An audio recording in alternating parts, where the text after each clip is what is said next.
Lindsay Clancy, day 12 of testimony from Plymouth, Massachusetts.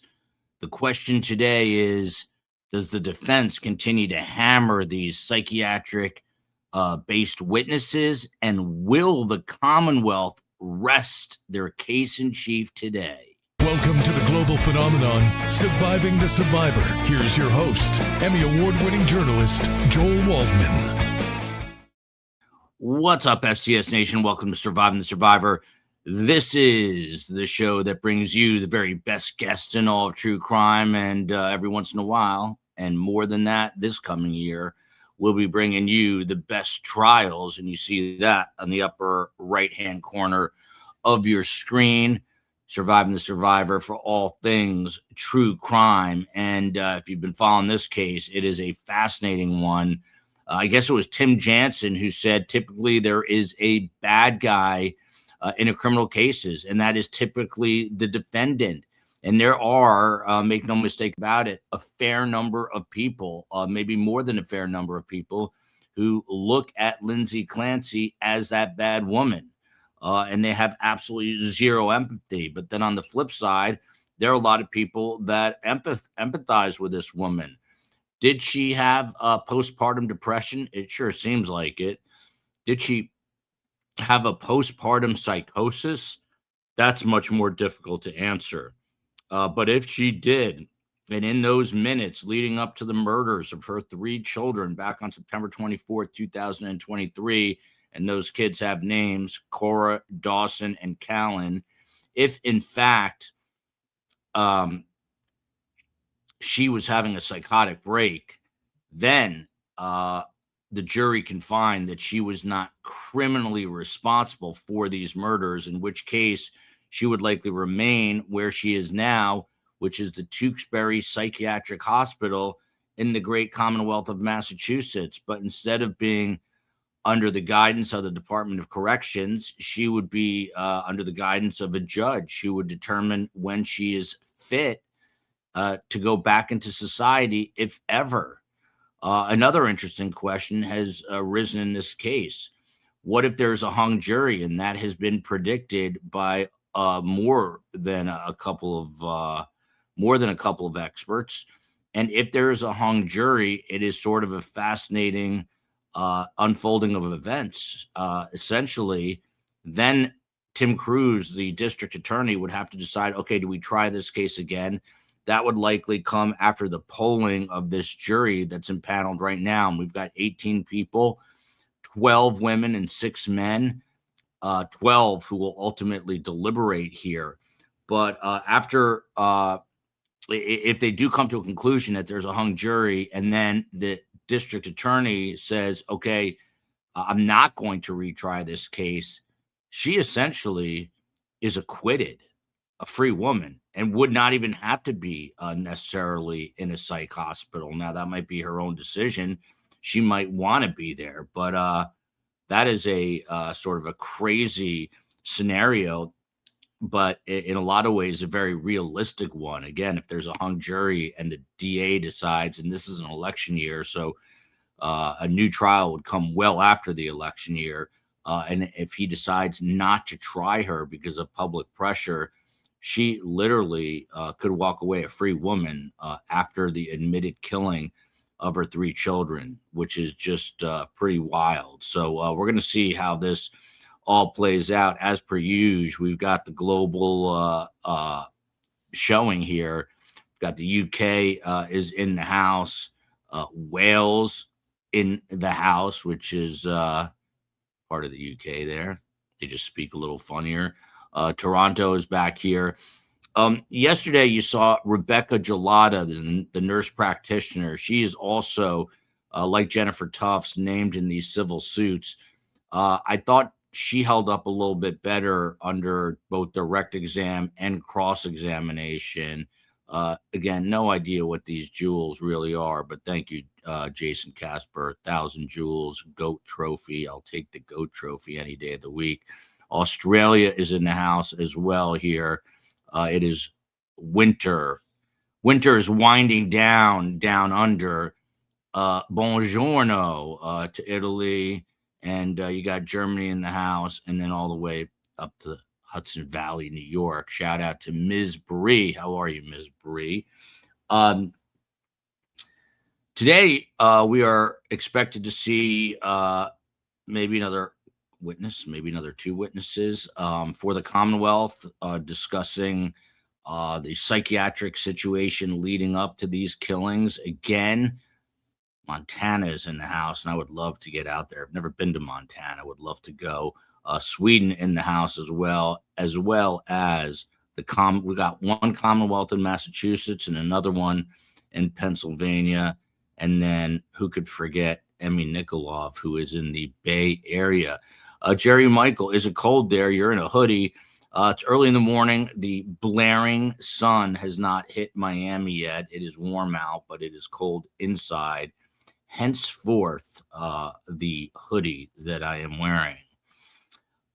So Rebecca Gelada, I thought she held up better as a witness than Dr. Jennifer Tufts, and she was on the stand for the better part of yesterday. And, she took the brunt of Kevin Reddington's cross yesterday.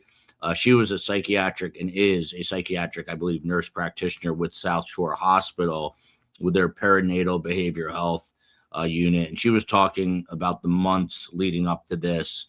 What she didn't know really was that Lindsay was not only taking other medications and talking to other therapists and calling self-unaliving hotlines, all while she was being seen by these mental health workers.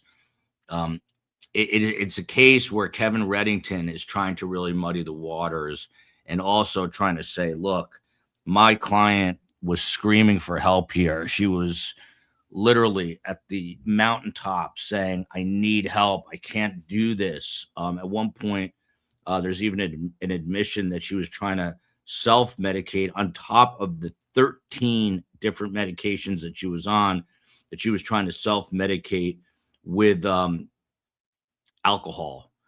We never really found out how much or what or how often, but I think actually she did say up to 5 days a week she was drinking some alcohol, and there's what's known as contraindications with these medicines, and so that could have been a problem too. Interestingly, that hasn't really been addressed. Like, what sort of impact could alcohol have had on these medications? I'm wondering if that might come into play. But really, we're at a point in the trial, and Judge William Sullivan said this yesterday to the jurors at the end of the day, where we're moving much further ahead of schedule than had it been anticipated. They originally said a 6 to 8 week trial. I've learned one thing in covering true crime over the last, I guess, 4 solid years is the prognostications on how long a trial is going to last is never right. You got to almost cut it in half. Tim Jansen said this trial will be over by the end of next week. I'm not sure if that is correct, but there is a very good chance that as soon as today, the Commonwealth rests and Kevin Reddington begins to bring on his mega expert witnesses. We had Joe Krowski on the show last night. He's a friend of Kevin Reddington for over 40 years. Joe Krowski is an incredible attorney in his own right. They both hail from Brockton, Massachusetts, blue collar, salt of the earth type individuals. And Joe told us on the show last night that Kevin Reddington will likely call just 3 or 4 witnesses, but they're going to be massive. Philip Resnick, Margaret Spinelli, and I am blanking on the third, who's also a giant in terms of expert witnesses.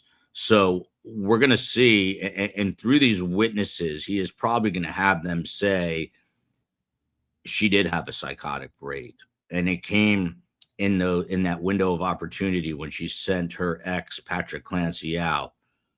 We had Paige Bellenbaum on last night, who is a thought leader and a real expert in the field of, this neonatal mental health. I'm not sure exactly what the proper terminology is, but bottom line is she helps mothers with infants and who are expecting with their mental health issues surrounding postpartum depression and postpartum psychosis. And she said, absolutely, not only could she have seemed normal and acted normal, but still gone into a psychotic state. But people asked, what about she made a phone call and received a phone call apparently during the actual time she was committing these killings that didn't faze Paige Bellenbaum at all. She says it is very possible.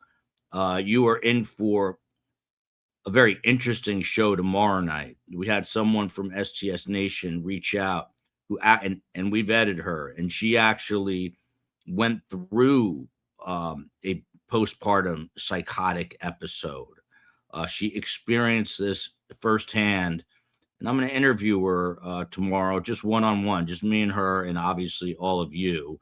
And you guys are going to be more than welcome to feed questions. She seems very open to talking about it. She wants to educate and have people understand what it was like for her. And it was apparently a horror story. She is on the other side of all that. But she went through this. She had postpartum psychosis. And you even heard in testimony during this trial, Dr. Jennifer Tufts, in her relatively short career, never worked, never had a patient who experienced postpartum psychosis. And then with Rebecca Gelada, who's a nurse practitioner, she said on the witness stand, she has worked with 5 women who have had postpartum psychosis.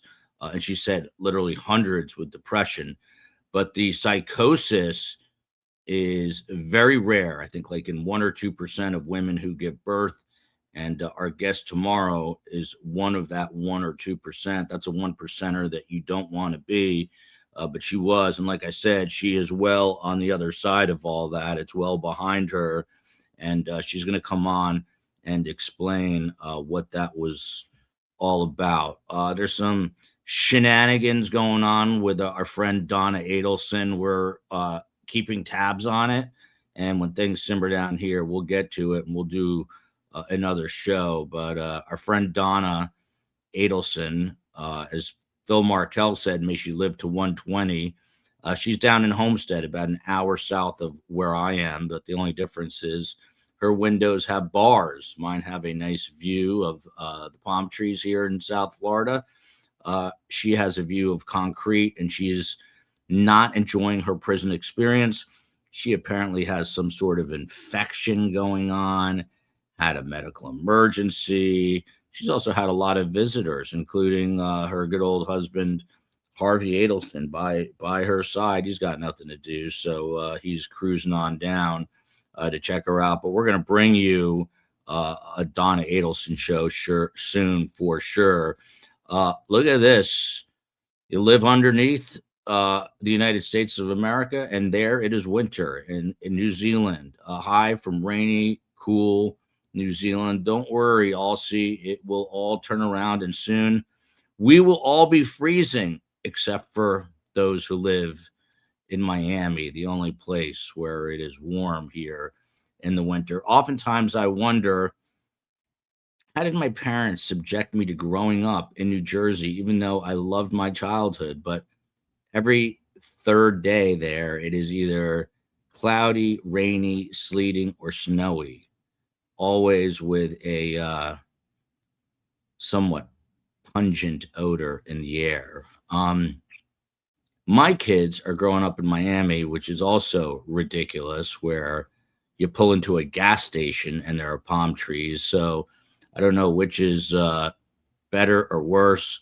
I got to tell Cosmic Moon, I'm definitely one of these guys that has suffers from SAD, seasonal affect disorder, self-diagnosed.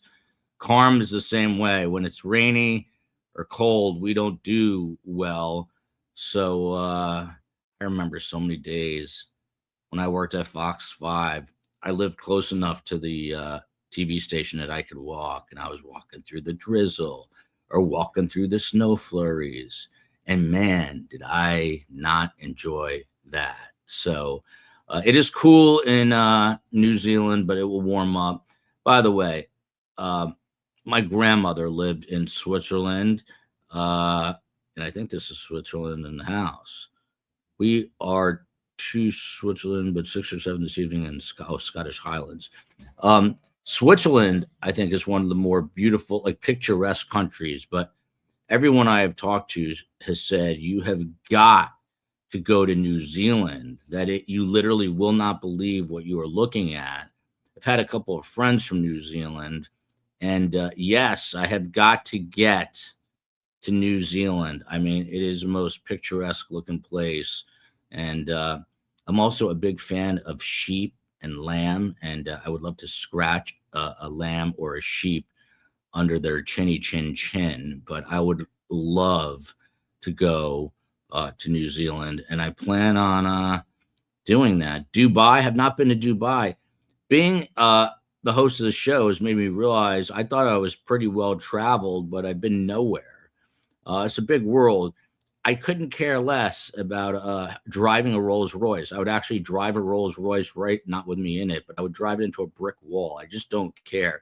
At one point, I always wanted to get Carm a pink Rolls Royce. Don't ask me why. I think it was just, an inferiority complex. But what I would like to do in my golden years, which have not arrived quite yet, I hope, you never know, but I hope, is I'd like to travel everywhere. That's what I would like to do. Everywhere. I want to travel everywhere. I would like to go to Dubai. I'd like to go to Nova Scotia. Certainly New Zealand. I would even go to Quintana Roo, Mexico. Welcome, Anita. How far are you from San Luis, Mexico? I just took my son, Big Mac, to go see San Luis play Inter Miami, and Inter Miami crushed them, and I felt bad because a lot of people had flown up from Mexico to watch Lionel Messi. This is just before the passing of his father. Condolences to the Messi family from Surviving the Survivor. Cosmic Moon here says that New Zealand is beautiful.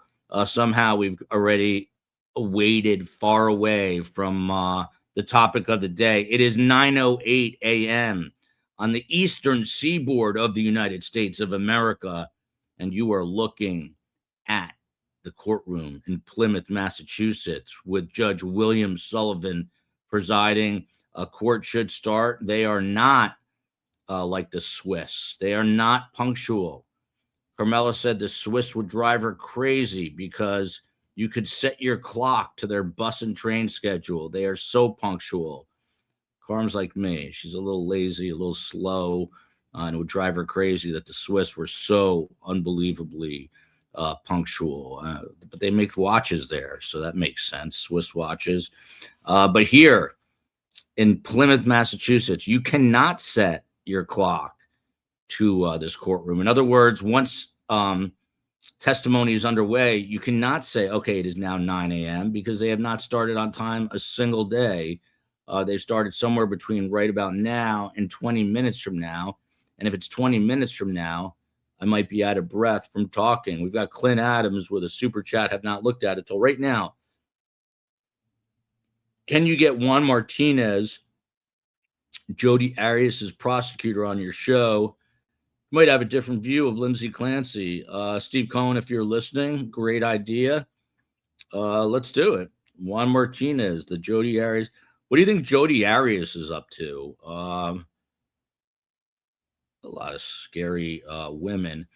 I got I'll just put this out there. I got an email last night from a very upset STS viewer who said that she heard that Chris Watts got married or is getting married in prison. The family annihilator, if anyone knows whether that is the case. I'll be honest, Chris Watts is a little pre-STS, and I follow the case peripherally. I've seen the datelines in the 2020s, but I was never deeply immersed in the case other than to know that he is an evil human being. But if he's getting married, I've got two questions.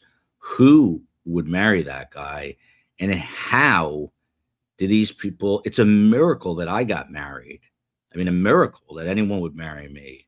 And I was a free man living on the outside, able to go on dates. I was pre all like these Tinder things and whatever the hell else they're called. Tinder. What's the one that you swipe left and right? Is that Tinder? There's a Bumble. Um, I was dating and pre all that stuff, but how are guys like Chris Watts and these other people getting married in prison? I mean, there's no is Chris Watts. There's no way that guy's allowed like conjugal visits. That should be in a cage. Uh, Elsie here, come on down. Alcy, I called her Elsie. Alcy, I love that. We love Yanks. I would love to, Alcy, and if we do it, we had a very good friend who's from New Zealand, and his friends are hilarious. The New Zealanders do like to have a drink or two. I don't want to generalize, but at least the ones I know. And they had a lot of fun, and then those accents get even crazier, and I can't understand a word they're saying, and I just nod my head the entire time. But let me go to the bottom here. Someone says, hopefully Jody is rotting in hell. She is look at this. Joel, the lady that Chris Watts married, is a former realtor. So I guess he either got married or is getting married. Let me say this or ask this question again. Who would marry this guy, Chris Watts? Like, who would marry someone that is convicted of murdering their entire family? Don't you think, like, well, maybe this guy would do this again? If he did it once, maybe he would do it to me. I just don't get it. I really don't get it. Robin Ruggiero, that is an Italian-sounding name. Jews and Italians from Sarasota, which is basically New York, usually have a similar sensibility. Joel, you always make me laugh, which always makes my mornings better. I'm here to serve. I really just, it's sort of stream of consciousness. I just say what's on my mind, and that's probably a big mistake. By the way, just an update. COE picks the middle of trial, and literally 3 days before school starts, we all, the entire family had this conversation. No one has actually ever seen a termite in our house, ever. An ant, or maybe more than one ant, we have seen, but a termite, not at all.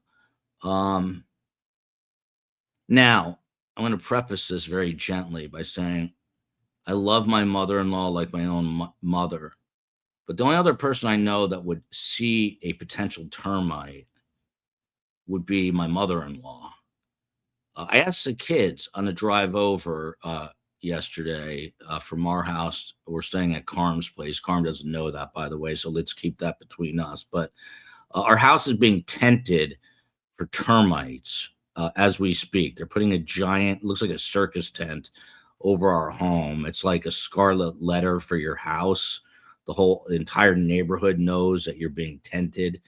But I was asking my kids while bringing Ethel and Fred to stay with a friend last night, while Mike was also in there with Fred's travel anxiety, and he's switching the gears on the car. So while all this is going on, I'm asking the kids, hey, by the way, have any of you ever seen an actual termite or a termite egg in the house? And unequivocally, the three children, human and the dogs, all shook their head no. They said, we've never seen this. We think that mommy's just scared of these little ants that sometimes will try to attack the dog food. I broached the subject when we were all exhausted late at night after having to move in the middle of a trial, after having just built a studio. I said to the COE, did you ever actually see a termite? And she just gave me a look where I knew not to even ask another question. But lo and behold, it is now Wednesday morning, 9:15 in America. And apparently 3 hours ago, they put that circus-like tent where we are now tagged and live in ignominy in our neighborhood because our house is being tented. And they set off little termite bombs And that's all going on right now as we speak. So it's another night at Carm's. Carm has no idea that we're there. We have permission to be there. It's not like I'm squatting in Carm's house, but she doesn't really know we're there. I was going to send her some pictures of the kids in her spare room last night, but I thought that would really stress her out, so I decided not to. From Aysegul Aksu, formerly Aksu of Turkey, Elif Shafak, a Turkish British novelist whose book Black Milk is worth reading for her deeply personal account of postpartum depression and the emotional complexities of motherhood. She writes in English and Turkish. All copies are her own work. That's pretty fascinating. So there you go. But Aries, I got to tell you, after I talked about the termite situation last night, which I don't think is a termite situation, I was scratching my head the whole day. It seems to be much better today. The dogs are staying with someone else. Aries is itching. All right, here's some noise. Like William Sullivan. Good morning, Let's Your see Honor. what May I happens. proceed? Yes, please. I'll Your Honor, get the before end the of the court, we have the Commonwealth. matter of Commonwealth versus Lindsay Clancy. Ms. Clancy is present. She is represented by Attorney Kevin Reddington, and the Commonwealth is represented by Assistant District Attorney Jennifer Sprague and Assistant District Attorney Shannon Buckingham. All right. Well, good morning, everyone, and good morning, counsel. Morning. Good morning, Ms. Clancy. All right. So before we get going, let me talk to counsel about today's schedule and kind of where we go. So if I could see everybody at sidebar, please.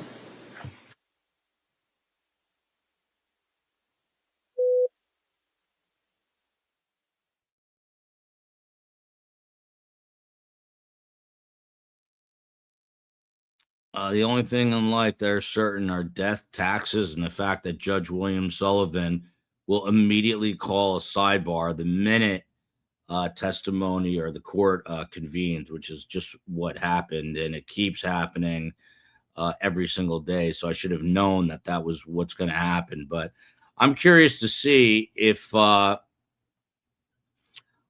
curious to see if the Commonwealth rests their case in chief. What do you guys think? Bonfire here. And by the way, Bonfire is the name of our merch shop. If you go to bonfire.com and you put in Surviving the Survivor, you will see the merch that is available. And we are always trying to build all of this up.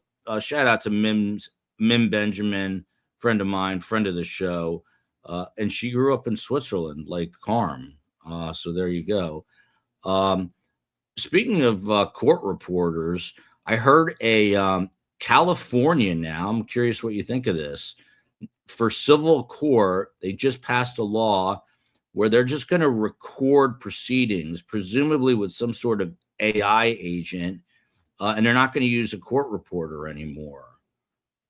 They are sort of casting it as being more, I guess, friendly to lower socioeconomic people. I don't understand that, who can't afford. I guess in civil court, you have to split the cost of a court reporter. But I know there's some court reporters in our chat, and my question is, are you worried that with AI, are we in the final days of human court reporters? What do you think? Here we go. Elizabeth says court recording is such a special kind of job. Is that job? Here we go. Another job hits the dust. Look at this, lest you think we are not. I mean, people say he's so obnoxious. He's so egotistical. He calls his show a global phenomenon. If you have people from Estonia and from the Kingdom of Lesotho and Australia and New Zealand and England and Spain in Cape Town, South Africa, I think it's fair and safe to call your show a global phenomenon, and that is what I call my show. So there you go. Tonight, 5 o'clock, as of right now, we are supposed to have the prosecutors on from the Prosecutors podcast, Brett and Alice. I have to do a final confirmation on that, but I have so many people who are yelling at me at night after I have taken my dogs to a friend, after I have moved into Carm's, after I've come to the realization that, by the way, I just bought 2 of those giant bags of dog food for like $300, to which the COE tells me yesterday, anything that's in that house is going to be poisoned. So you have to throw out all that dog food. And I said to her, it would have been nice if you told me this 27 hours ago. So I didn't have to spend the $300 to now throw out the dog food for termites that I have never seen, and your kids claim they have never seen. And you're the only one that claims to have seen them, but it's being tented. And I guess if there were termites, they're not going to be termites anymore. It's a weird thing. Even with termites, I don't know what's wrong with me. I'm one of these guys that I don't even like to really kill a cockroach. I'll try to bring it outside. I'm not trying to be holier than thou. It's just like, and I eat meat, and I know people are like, oh, they kill an animal. I know they kill an animal, but I'm not out there with like a bow and arrow shooting. But I feel bad for those tiny little ants that are eating my dog's dog food. Like, they have a right to eat. And now they're all going to be literally, it's like Hiroshima in my house for everything in there. Like, I saw a cute little frog yesterday, 2 days ago, and COE told me they even do stuff on the outer portion of the house. Like, is that frog going to survive? Is that frog going to live to hop another day? And if it doesn't, I just sort of feel like humans are awful creatures. Like, we take over. I tell my kids, every time you go in the ocean, that's not your ocean, that's their ocean. So if these sharks attack you, it's as the COE would say, it's on you. It's not on them. That's where they live. I'm now going to become an ant killer, a termite killer, or maybe a frog killer. Who the hell knows what else is being killed because of this tenting going on in my house. The frog will move on, says Andre, or where. Oh, not this. Look at this. I didn't even know I clicked on this. Dead frog. Frogs are survivors. Let's hope so. Yeah, I don't know. I feel bad. Frogs also scare me. My friend Matt, shout out to Matt in Tucson, chief meteorologist. We both work together, and thank you so much. I wasn't saying it for that, but thank you. It will go towards the dog food fund.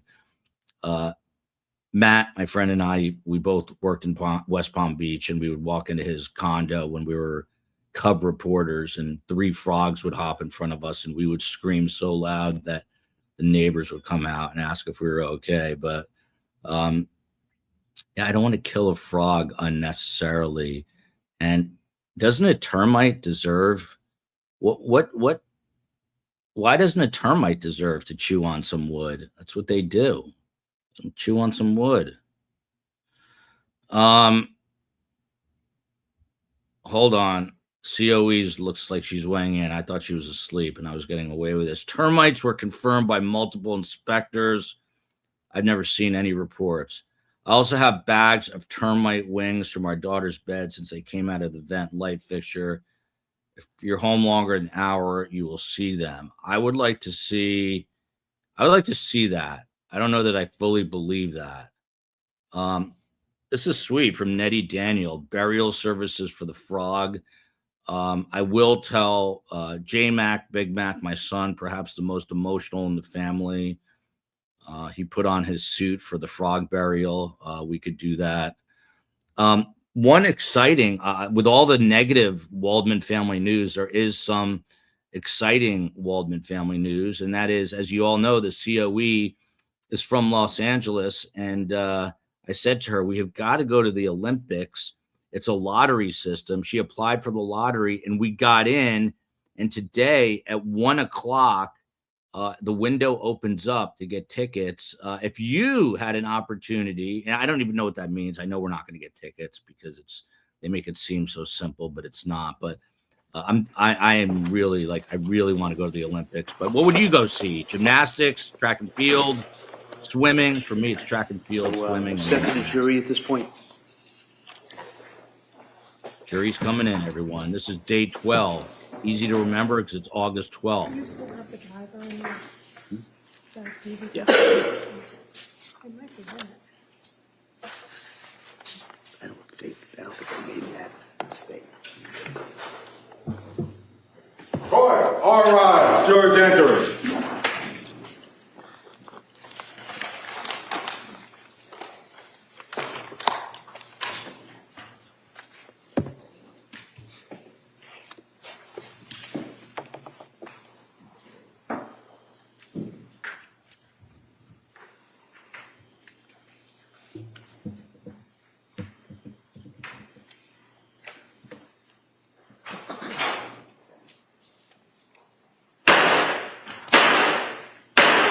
Hey, hey, hey, all persons having anything to do before the Honorable William Sullivan, Justice of the Superior Court, now sitting in Plymouth, within and for the Commonwealth. Draw near, give your attendance, and you shall be heard. God save the Commonwealth of Massachusetts. This court is now in session. Please be seated.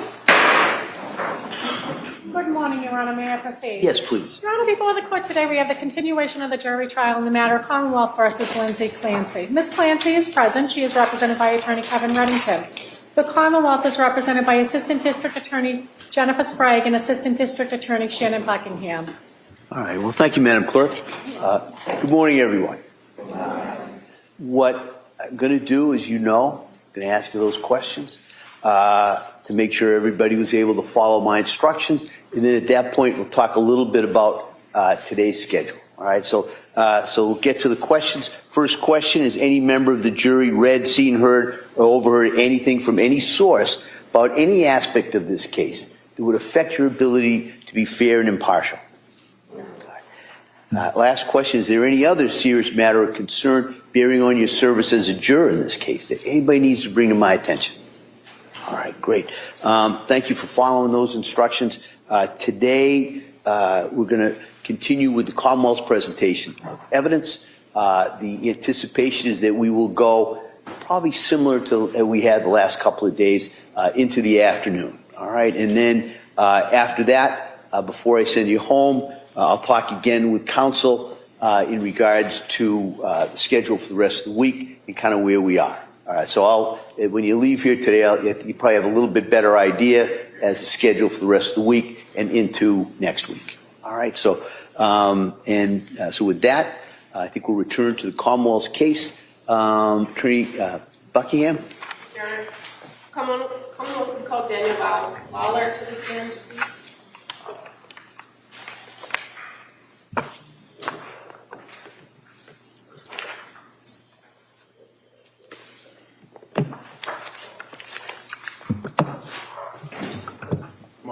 One second, start right there. Raise your right hand to the flag. Good morning. Do you solemnly swear that the testimony and the evidence you submit to the court and the jury that are now pending between the Commonwealth and the defendant's bar shall be the truth, the whole truth, and nothing but the truth, so help you God? I do. Thank you, sir. You may have a seat. Watch your step. Hi, good morning, sir. Going on.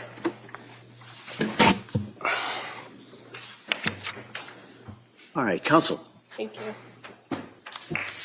Good morning. Good morning, ma'am. Could you please tell the jurors your first and last name? Yes. First name's Dan, last name's Lawler. And where are you employed? With the Massachusetts State Police. What's your rank with the state police? Sergeant. And how long have you worked for the state police? 9 years. At some point, did you work in an assignment with the Plymouth County District Attorney's Office as part of the State Police Detectives Unit? Yes. And how long were you with the Plymouth County DA's Office State Police Detectives Unit? From March 2021 until June 2025. I'm going to draw your attention back to January of 2023. Do you recall going out or responding to an incident that occurred in Duxbury? Yes. And the incident occurred at 47 Summer Street in Duxbury? Yes. And you're aware that that involved a death investigation where 2 children had been declared deceased, and at the time there was another child that was being treated at the hospital? Yes. What were you asked to do, or what was the first thing you did in relation to this investigation? I responded to the South Shore Hospital in Weymouth. And why did you go there? I was advised by my supervisor to respond. Okay. And were you aware that a woman by the name of Lindsay Clancy had been transported there to South Shore Hospital? Yes. And when you arrived at South Shore Hospital, was a Duxbury police detective already on scene? Yes. And do you recall who that was? Detective Matthew. Now, when you, meaning the State Police Detectives Unit, are involved in an investigation, is it common that you would utilize the services of the Crime Scene Services section of the State Police? Yes. And the Crime Scene Response Unit? Yes. And in this case, did members of those 2 units respond as well to the South Shore Hospital at the time that you were there? Yes. Do you recall who from the Crime Scene Services and the response unit responded? Chemist Maureen Hartnett and Trooper Rostoffers. Did you have the occasion to observe Lindsay Clancy at the South Shore Hospital? Yes. And she was in the emergency department, correct? Correct. And was she able to speak, or was she intubated? She was unable to speak. Did you observe her to have medical equipment and being treated while you were there? She had medical equipment attached to her person, yes. And did you observe her to have injuries, visible injuries? Yes. At the South Shore Hospital, in addition to speaking to Detective Maffio and assessing Lindsay Clancy, did you do or serve anything on the hospital themselves? Yes. What did you do? A preservation notice. And what is a preservation notice? The preservation notice is to preserve the defendant's urine and blood.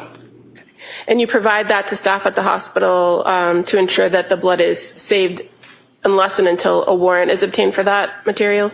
Correct. And in addition to serving the preservation order, did you collect some items that were removed from medical staff that were on Lindsay Clancy, the defendant? Yes. What did you collect, or what did they provide you? It was her clothing and wedding ring and wedding band.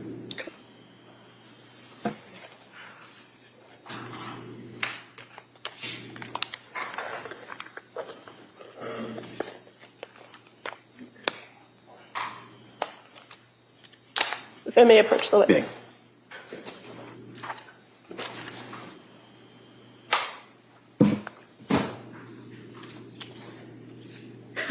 Well, she's putting her gloves on. I have no objection to any of this, Judge. Okay, all right.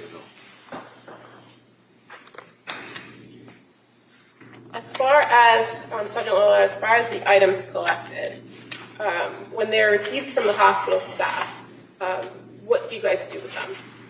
So it goes, originally went to Detective Maffio from Duxbury PD. Then it went to me, and then it was documented by Trooper Stoffers, and then some of it will go to the office, or will go to the crime lab. In this case, went to the crime lab. Okay. But as the state police trooper on scene, the investigator on scene, you at some point retain custody of the item. Correct.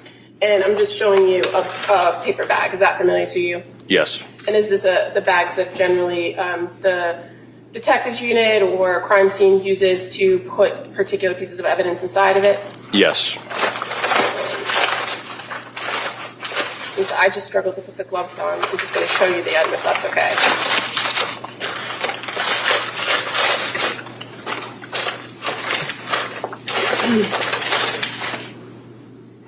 So, I'm showing you one item. Is that familiar to you? Yes. What do you know this item to be? Shirt.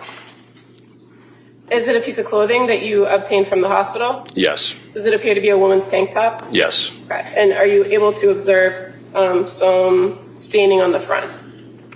Looking close. Yes. And again, it's cut down the middle. Correct. This is how it was received from the hospital. Yes. I would move to admit the tank top as the next exhibit. All right, that may be admitted.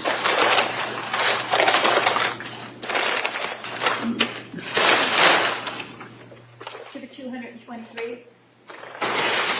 Thank you.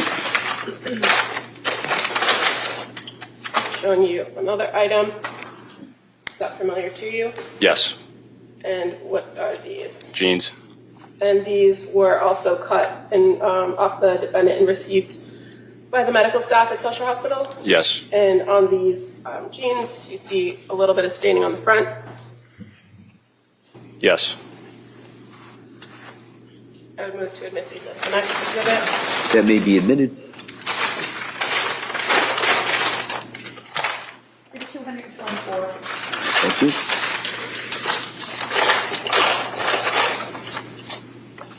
Just showing one more item. Is that familiar to you? Yes. Appears to be a woman's bra, correct? Correct. Cut down the middle, Yes. and it has some staining in the front, in the middle where the cuts are. Correct. And is this an item that was collected that was on Lindsay Clancy's body on January 24th, 2023? Yes. Move to admit this as the next exhibit. That may be admitted. Exhibit 225. Thank you.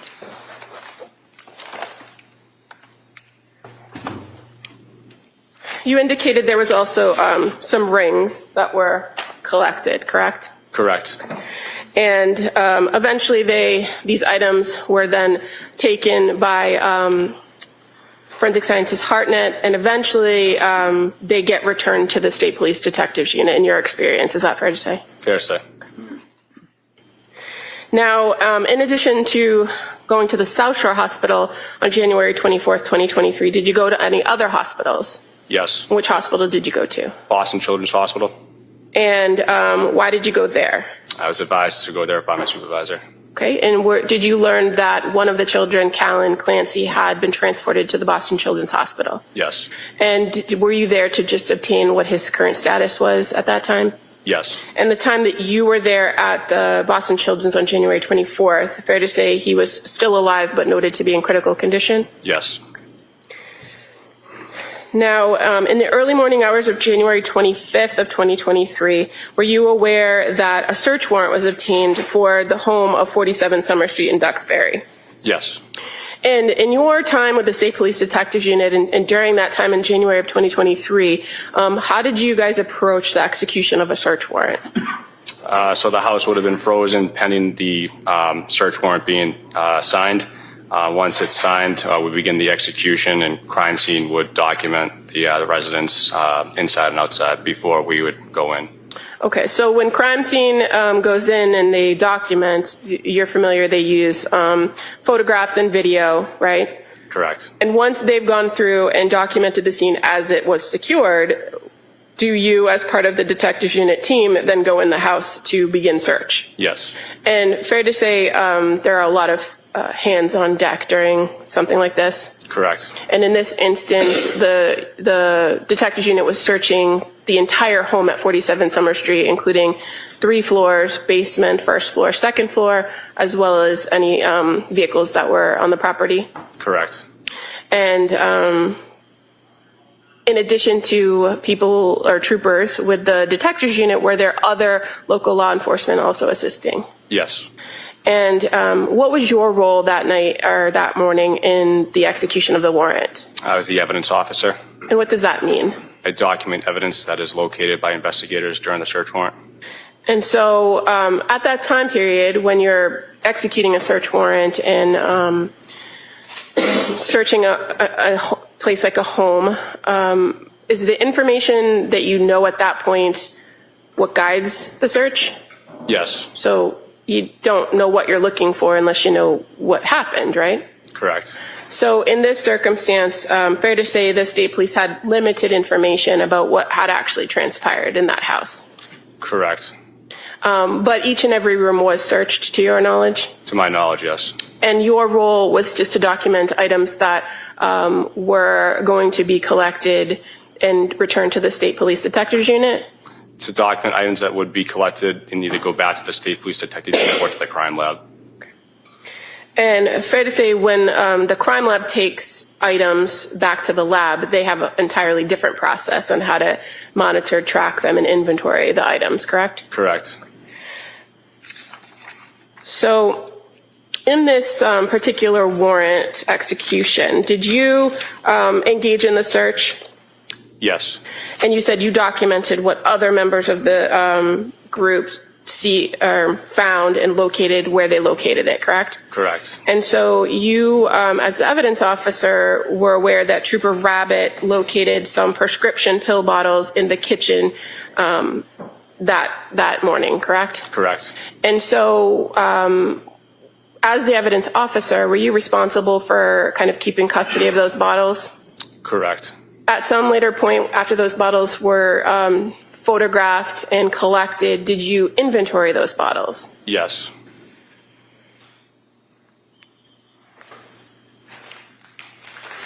I'm going to just show you what's been marked as Exhibit 155, if I may approach the witness. You may.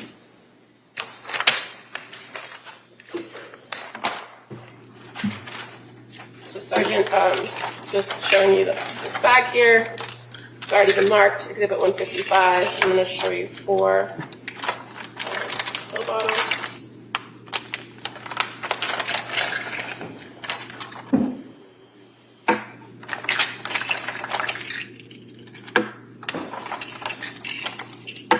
take a look at them. Do they look familiar to you? Yes. So the first one I'm looking at is labeled trazodone. And as far as how you inventory these, what do you do when you inventory them? Just count them. Okay, so do you also review the information on the label as to what should be in the bottle or what the original prescription was? Yes. So as far as the trazodone, it says filled on January 12th, 2023 with 30 in it. And so you counted to determine how many were left, right? Correct. And so fair to say there were 20 remaining in this bottle when you inventoried it. Correct. The diazepam, 5 milligrams, date filled January 9th of 2023 with 14 as the quantity. You counted what was in this bottle. Correct. And there's 2.5 left in there, correct? Correct.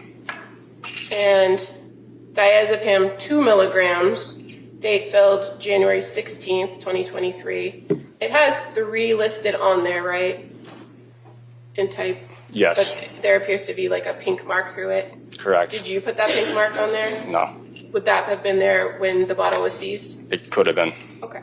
But regardless of how many it says were the quantity, you counted how many were actually in this bottle. Correct. And fair to say there were 9.5 remaining in that bottle. Correct.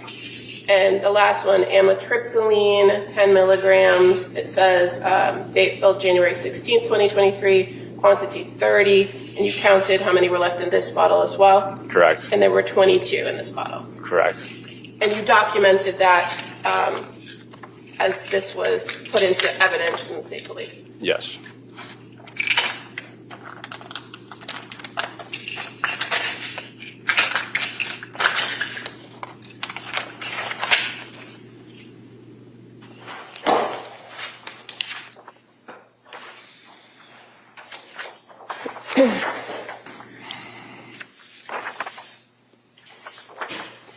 Did you search in the upstairs master bedroom of the house during the search warrant? Yes, I assisted with the search. Did you locate anything that you documented or collected to take back to the state police? Yes. In the master bedroom? Yes. Okay. What did you locate? I believe it was a baby monitor and a Google Nest camera. Okay. Did you observe the room, the master bedroom? Yes. And did you search in a nightstand that was next to the bed? I don't recall searching a nightstand next to the bed. Were there other investigators that were also in the room searching other areas of the bedroom? Yes. And as far as any additional work you did on this particular investigation, again, fair to say the detective unit works as a team and divides up work and for follow-up.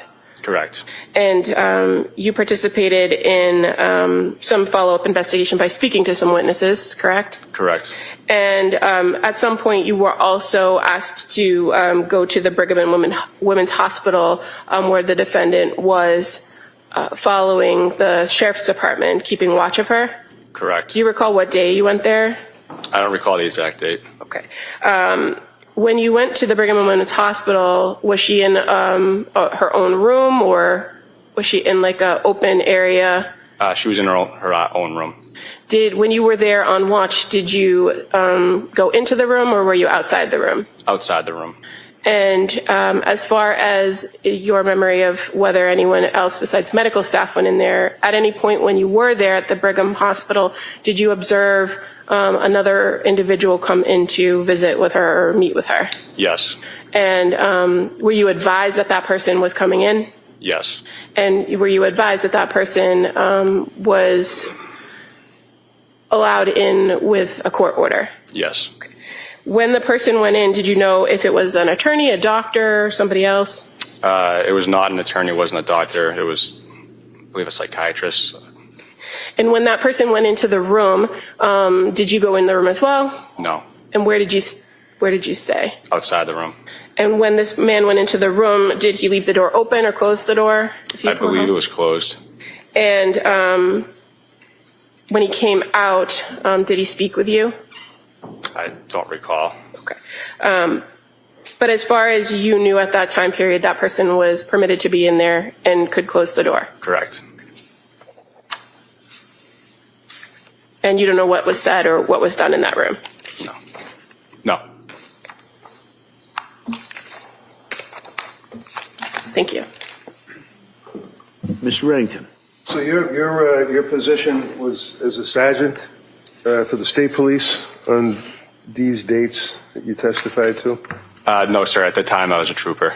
Trooper. Yes, sir. Were you assigned to the district attorney's office? Yes, sir. It would be the Plymouth County DA's office, meaning these prosecutors here, right? Correct, sir. Actually, you have an office in their office, right? Correct, sir. You don't have to call me sir. So on the first time you got involved with this case was on the evening of, was it the 24th or 23rd? Tuesday. I think it was the 24th. Okay. And do you recall what time it was that you went there? To South Shore Hospital. Yes, I'm sorry. Approximately 7:30 p.m. Now, at that point, you had known, obviously, that this was a major investigation involving the death of 2 children and 1 serious injury to another child. Is that correct? Correct. The media was absolutely insane all over the location of the house and in the hospitals and everywhere. Isn't that right? I recall media at the house. I'm not sure about the hospital stuff. Okay. It was a fairly horrific and largely attended to, if you will, event. Is that correct? Yes. And Lindsay was,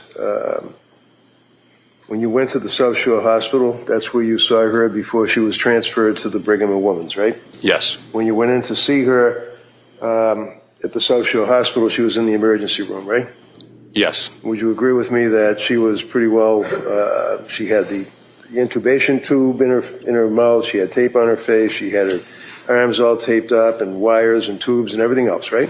Yes. And it was a very confusing and, quite frankly, shocking sight to walk into that room and see her there in that condition, right? Yes. And you, about your duty, collected clothing and her wedding band, correct? Yes. And you went through all that with the items you seized, and you introduced those into evidence and noted what the government said appears to be stains, but it was blood on her clothing. Is that right? I would say. Yeah. In your experience. Yes. Okay. Any shoes? Did she have any shoes, sneakers, slippers, anything like that? I don't recall shoes. I think 2 black socks, but I don't recall shoes. Right. If there were shoes on her person or brought to the hospital, the odds are that when they saved the clothing, they would have saved the shoes as well, right? Yes. So you took the clothing, and then you went to the Boston Children's Hospital, right? Yes. Then after you left the Boston Children's Hospital, you went back to the house and then assisted in the search of the property with a search warrant? Yes. And were you the lead investigator at that point, or were you one of the guys just searching? I was not the lead investigator. But there was a court order, search warrant, right? Yes. And you, meaning collectively you, knew that you had a search warrant that authorized a search for a number of items, including medications or pills or pill bottles, right? Yes. I don't have to grab this and ask if you saw this. You never did see that, did you? I did not recall seeing that, sir. You don't know what, if anything, was inside that item, right? I don't know. And counsel asked you whether or not it's a collaborative effort on the part of the detective units, and that you all collaborate and work together. Can you explain that? Do you report to each other? Do you keep each other advised as to what you get for evidence? Yeah, so when we go into a house, we're not familiar with the layout. We'll walk the house and figure out where bedrooms are located, and then essentially we kind of just break up into teams, if you will, and search the residence as evidence is located. And at that time, as the evidence officer, I would be alerted that, hey, there's evidence here. We're going to document and collect it. Okay. And you videotape the scene and you take photographs of the areas, the different rooms, right? I do not, but the crime scene does. But you were in the house and you were able to observe the rooms. You could see all sorts of wall hangings and paintings and fingerprints and handprints and all that stuff on the wall, right? Yes. Downstairs, you saw in the basement, or the finished basement, that there was an area that was an office, or appeared to be an office. Is that correct? I don't recall the exact layout of the basement. Do you remember that items were seized from the basement, like a Mac Pro laptop, something like I have right here? There were 2 of them that were seized. You remember that? Yes. And from your investigation, you're aware that those would have been Pat Clancy's laptops, his business and personal laptop, correct? At the time, I'm not sure who the laptops belonged to, but I know they were collected. Okay. And how about Lindsay Clancy's, her cell phone? Was that seized, if you know? I believe that was seized from the master bedroom. From the master bedroom. And do you remember, was it located on the bed? There was a phone located on the bed. I think there was another phone located in a dresser drawer. I'm not sure which phone was what, though. All right. So both of those phones, regardless which one was what, did either one of them have blood on them? I don't recall. But if you guys were seizing the items in the property, such as the cell phone that had blood on it, in your experience, you probably would have remembered that, right? Correct. And you don't remember that? I don't. Okay. You did notice a lot of blood on the floor and on the walls, on the mirror and the window ledge and that area. Is that fair? I recall blood on the floor by the mirror and then blood on the floor going towards that back right window. Okay. At no time did you ever come across or discover a, what do you call it, Apple Watch, right? No, sir. And after you all concluded your search of the home, and how long did that take? A couple of hours? Probably. I don't recall the exact time we concluded. Okay. The next thing you did was to go to the Brigham and Women's Hospital, is that right? After the search warrant? Yeah, she had asked you a question about Brigham and Women's. I mean, did you do something else in between? I don't know. I don't recall exactly what I did after the search warrant, but at some point I did go to the Brigham. Okay. Can you tell us when you went to the Brigham? I don't recall the exact date. I was. All right, so whatever date you went to the Brigham, you went there for what purpose? She was transferred to that facility, and it was to maintain custody of her at that point. So you were going to maintain custody of her? So the sheriffs, I believed, Right. had custody of her, and then our unit was tasked to facilitate providing coverage over the next couple of days. Right, and she was actually in the bed with all, again, tubes and all sorts of things coming out of her body when you saw her, right? Yeah, she was in the hospital bed. And she was in like an emergency room. It was a little small room with a lot of machines in it that took up a lot of space, right? I don't think she was in the emergency room. She was in one of the floors. One of the floor rooms, but it was an intensive care unit, right? I believe it could have been the surgical intensive care unit. Surgical intensive care. And when you went there to facilitate custody, who were you facilitating custody for? The DA's office? Yes, essentially. Okay. And whatever, do you remember how many days? Was it like 2 days, a week, 2 weeks after the incident that brought you to the house in Duxbury? Do you recall how long it was before you went to the hospital to maintain custody, facilitate? I don't recall how many days, maybe 2 or 3. I'm not sure the exact count. All right, so she had been transferred out of South Shore Hospital. She was transferred to Brigham and Women's Hospital. You went to Brigham and Women's Hospital. I imagine you had to go through security to get in there, right? Well, your badge, right? At some point, yeah, we were probably assisted with security to get up there. Well, you know that nobody could get access to Lindsay Clancy in that hospital, and I mean nobody, right? Correct. And this went on for day after day after day, to your knowledge, facilitating, right? Correct. Her parents couldn't get in to see her, correct? I don't believe so. She had an attorney that had difficulty, not me, but another guy that had difficulty getting in to see her. Isn't that right? I'm not aware of that difficulty. I had to get a court order to get a doctor in there to see her, didn't I? Yes, it was a court order. And when I got the court order, a doctor came in and met with Lindsay pursuant to that judge's order, and that was Paul Zeisel, correct? I believe that's the name. I'm not sure if he was a doctor, but I believe that was the gentleman that came on the court order. Okay, because in your direct you said that he was not a doctor, but he was a psychiatrist. So, I mean, it's just, you knew that he had something to do with head doctor, psychiatrist, psychologist, something like that. Correct. Okay. Did he have to clear it with you to get into the room? He checked in with myself and the other trooper. We were advised that he was coming and to let him in on the court order. All right. Now, I wasn't there on that occasion, right? No. And when Dr. Zeisel, or whoever it was, went into the room to see her, it's your memory that he was allowed to shut the door. Is that correct? I believe he shut the door. Now, you were involved in this investigation pretty intensely, working with the DA's office, right? Correct. Isn't it fair to say that one of the contentions of the district attorneys is that Paul Zeisel, my doctor, that I got a court order to get in to see her, told her to call Pat and tell him that she heard voices? Objection. Can I see counsel at sidebar in regards to this?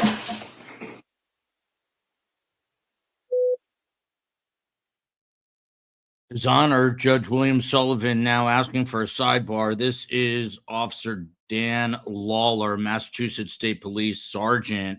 He responded to South Shore Hospital, as you're hearing here. He was also involved in the search and seizure of medications and other items, including what appeared to be a black tank top and a bra from the home at 47 Summer Street in Duxbury. He documented the evidence, and then he was also keeping guard, it sounds like, at the hospital. And here we are with, as I fix my notes, Kevin Reddington crossing this Mass State trooper. Obviously, technique as old as the law is going after first responders, particularly law enforcement, and trying to question the job that they did. But in this particular case, he was saying that the hospital room here containing Lindsay Clancy, as she was on a lockdown and no one could get to this person, could get to Lindsay Clancy, and that he himself at one point, meaning Kevin Reddington, had to get a court-issued order to get a doctor in of his own to see her, and this is what they are quibbling and squabbling over right now. And His Honor William Sullivan wants to make sure that all remains kosher, and now calling a sidebar. I was not expecting another sergeant or Mass State trooper to come on. I'm not sure, and this is a question for lawyers and maybe the prosecutors podcast, if in fact they are supposed to be coming on today at 5. This is something to maybe ask, and that is the order. Why go through these nurse practitioners and psychiatrists only to kind of circle back to the evidence? It's losing me as a viewer. I got to be honest, I'm not as invested in this now at all in terms of the perspective of law enforcement as I was earlier when they were testifying in clusters. So why do, and I'm curious if you guys feel the same way, why bring him back now? I'm not 100% sure why they're doing that. Why not just get your law enforcement officers up there, have them testify, and then move on to the more psychiatric-based witness testimony? But nevertheless, here we are back at law enforcement testimony. Someone made a good point in the chat saying that if they were prosecuting this case, they would have saved that harrowing 911 call as sort of the last piece of evidence and or testimony for the Commonwealth. I think that's probably a pretty good strategy, but that didn't happen because we already heard this 911 call early on in the trial. But Zen Jen here explaining this may be a huge sidebar. He just accused the state of saying the doctor told Lindsay to lie and say she heard voices. So that's why we're apparently here. And this could obviously be very critical. It could be that fact could be incredibly critical. Maybe Boston Girl says it's chain of custody proof. Every detail has to be dealt with. Absolutely. Lisa Smith says, why are we hearing from the cops again? Due process violated is another issue here. I guess that Kevin Reddington is trying to bring to the forefront.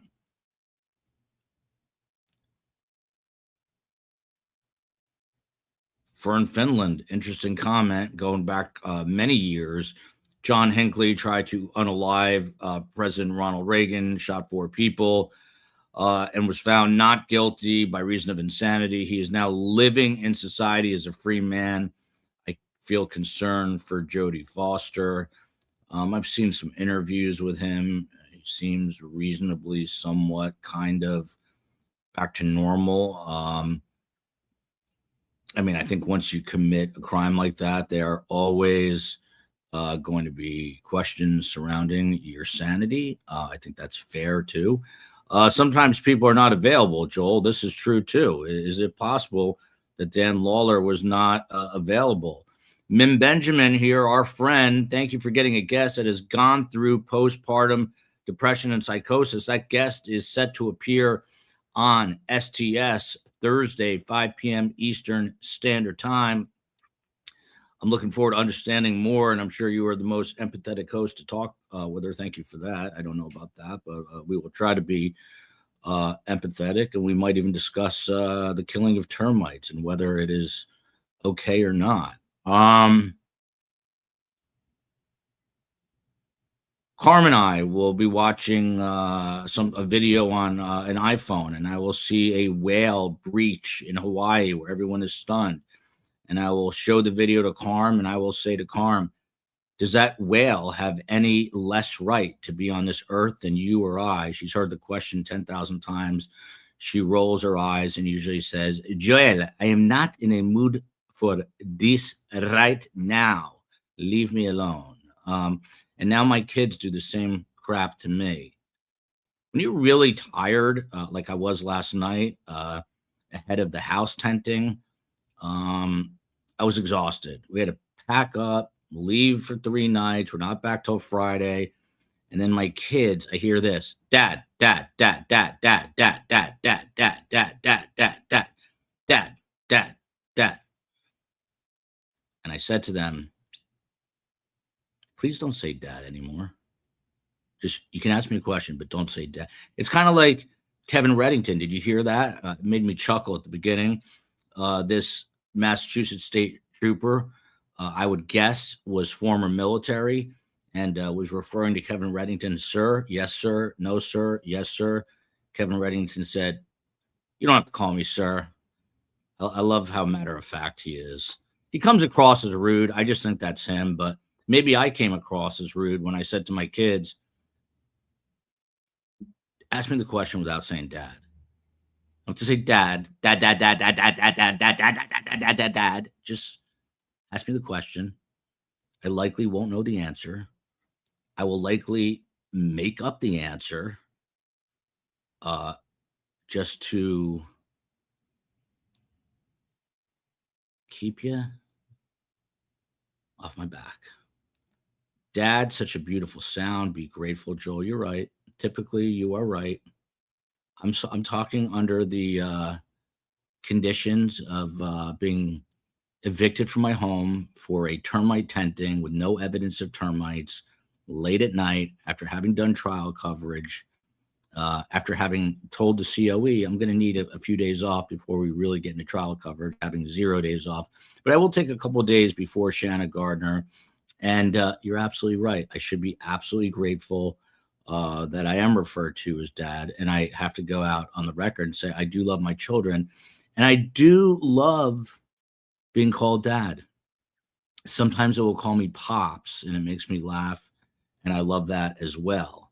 It's just, I don't love it every second of every day, of every week, of every month, of every year. Now, would I take that over the alternative?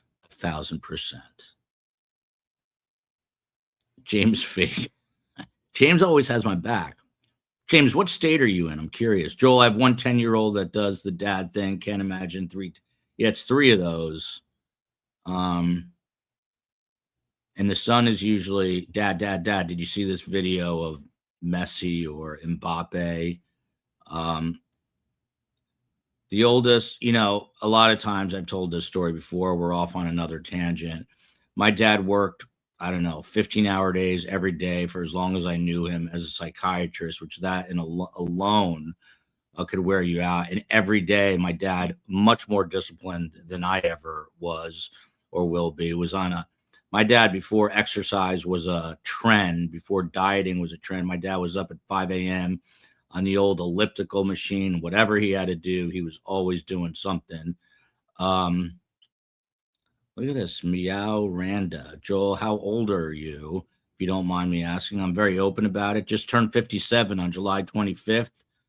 I can't believe I'm saying that. 3 years from now, when that other age turns and I become that other number, it might be the last you ever see of me. That I can't comprehend. That I cannot comprehend. When I tell you I feel 21, maybe younger, I feel like I was in high school a day ago. And I don't know if I've ever told you this, but I hold the state record for most wins at Highland Park High School for my tennis team. 96 wins for any team.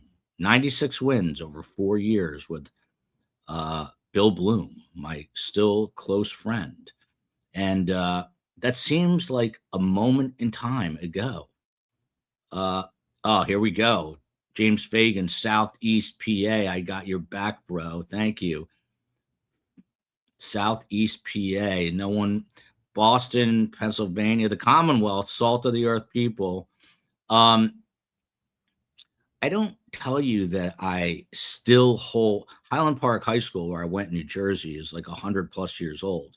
And Bill Bloom and I, to this day, are in the Hall of Fame there.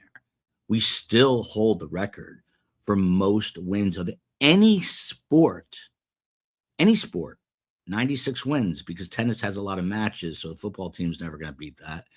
All these years later, we still, as one-time two-bit tennis players, still hold the record. And I don't say this to brag, but I say it to let you know that it seems not like yesterday, but like a week ago. And I have this conversation with Carm. And you know how Carm calms me down and relaxes me? She says to me, 50 to 80 is the fastest. That's how she calms me down. Carm, when the wound is burning, she takes a giant thing of those Epsom salt baths and she pours it into that wound at full speed, like the entire box of Epsom salt she'll pour into the wound. So now 50 to 80 is the fastest. Look at this from COE. You looking at this? I'm taking a picture of this right now for proof. You seem 35. I mean, I definitely act unbelievably immaturely. There's no doubt about that. I'm sending this to the COE right now. You said you seem 35. I don't know if that means you look 35 or you act 35. If it's you look 35, I appreciate it. But it's hard to explain because, you know, you look at people who you think are much older. Number one, no longer are they much older. And number two, you think that someone is going to be different because of their age. Look at Kevin Reddington. He looks like an older man, and I love him, and I'm going to try to get him to do an interview after this. And I hear very nice, like very good things about him. But if you go inside Kevin Reddington's mind, he does not feel his age. I heard he drives a Harley. He's supposed to be a very stand-up guy from everything I've heard about him. South Lake Tahoe is in the house. How is South Lake Tahoe different than just Lake Tahoe? As people say, is that a separate town, an actual separate town, South Lake Tahoe? But look at this. Like JMS says, I turned 65 in June, and I don't want to be negative or pejorative here, but then I think, oh my God, 65, that's like retirement. You know how close that is for me? But I do not feel that. I do not feel that. When my kids who are 12, 10, and 7 see anyone with any gray hair, they immediately refer to them as grandpa or grandma. That's what they say. They're like, oh, there's a grandpa.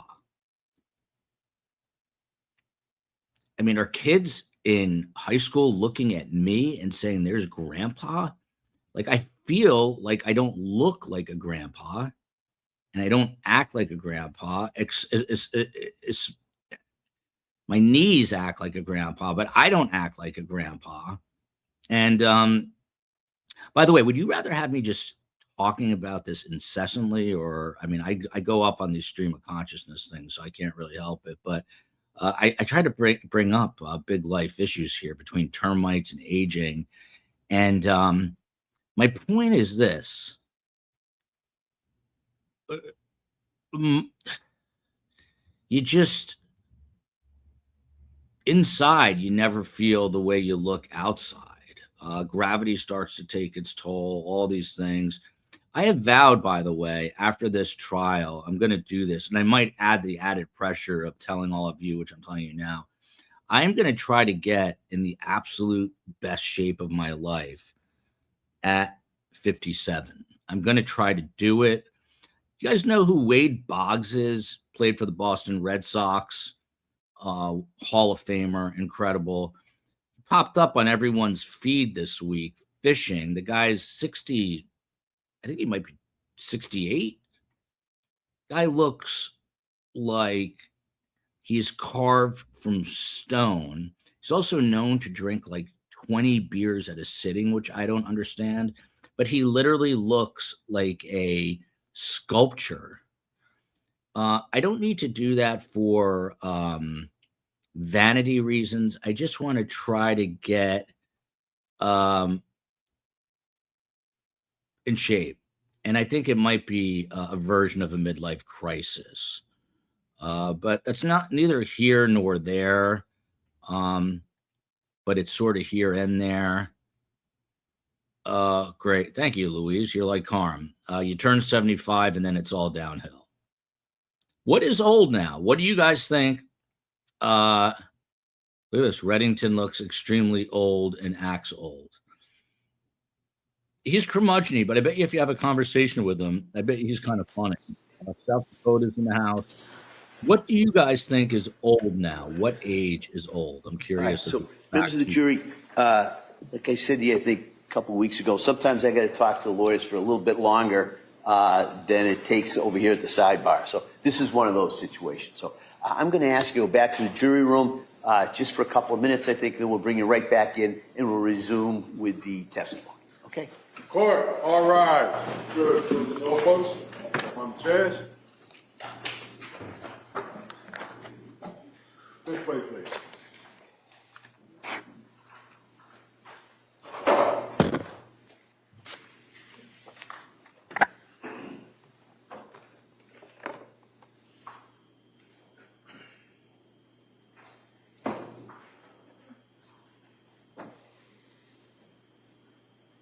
Jury is being sent out. Lindsay Clancy in what looks like a green blouse in her wheelchair.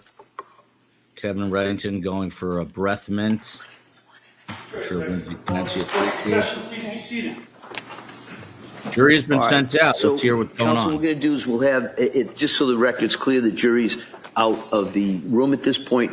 We will just conduct a short voir dire on the issue that we talked about over at sidebar. So I'll allow Mr. Reddington to ask questions at this point, and then I'll allow Commonwealth. Well, they're going to voir dire this witness in real time now here.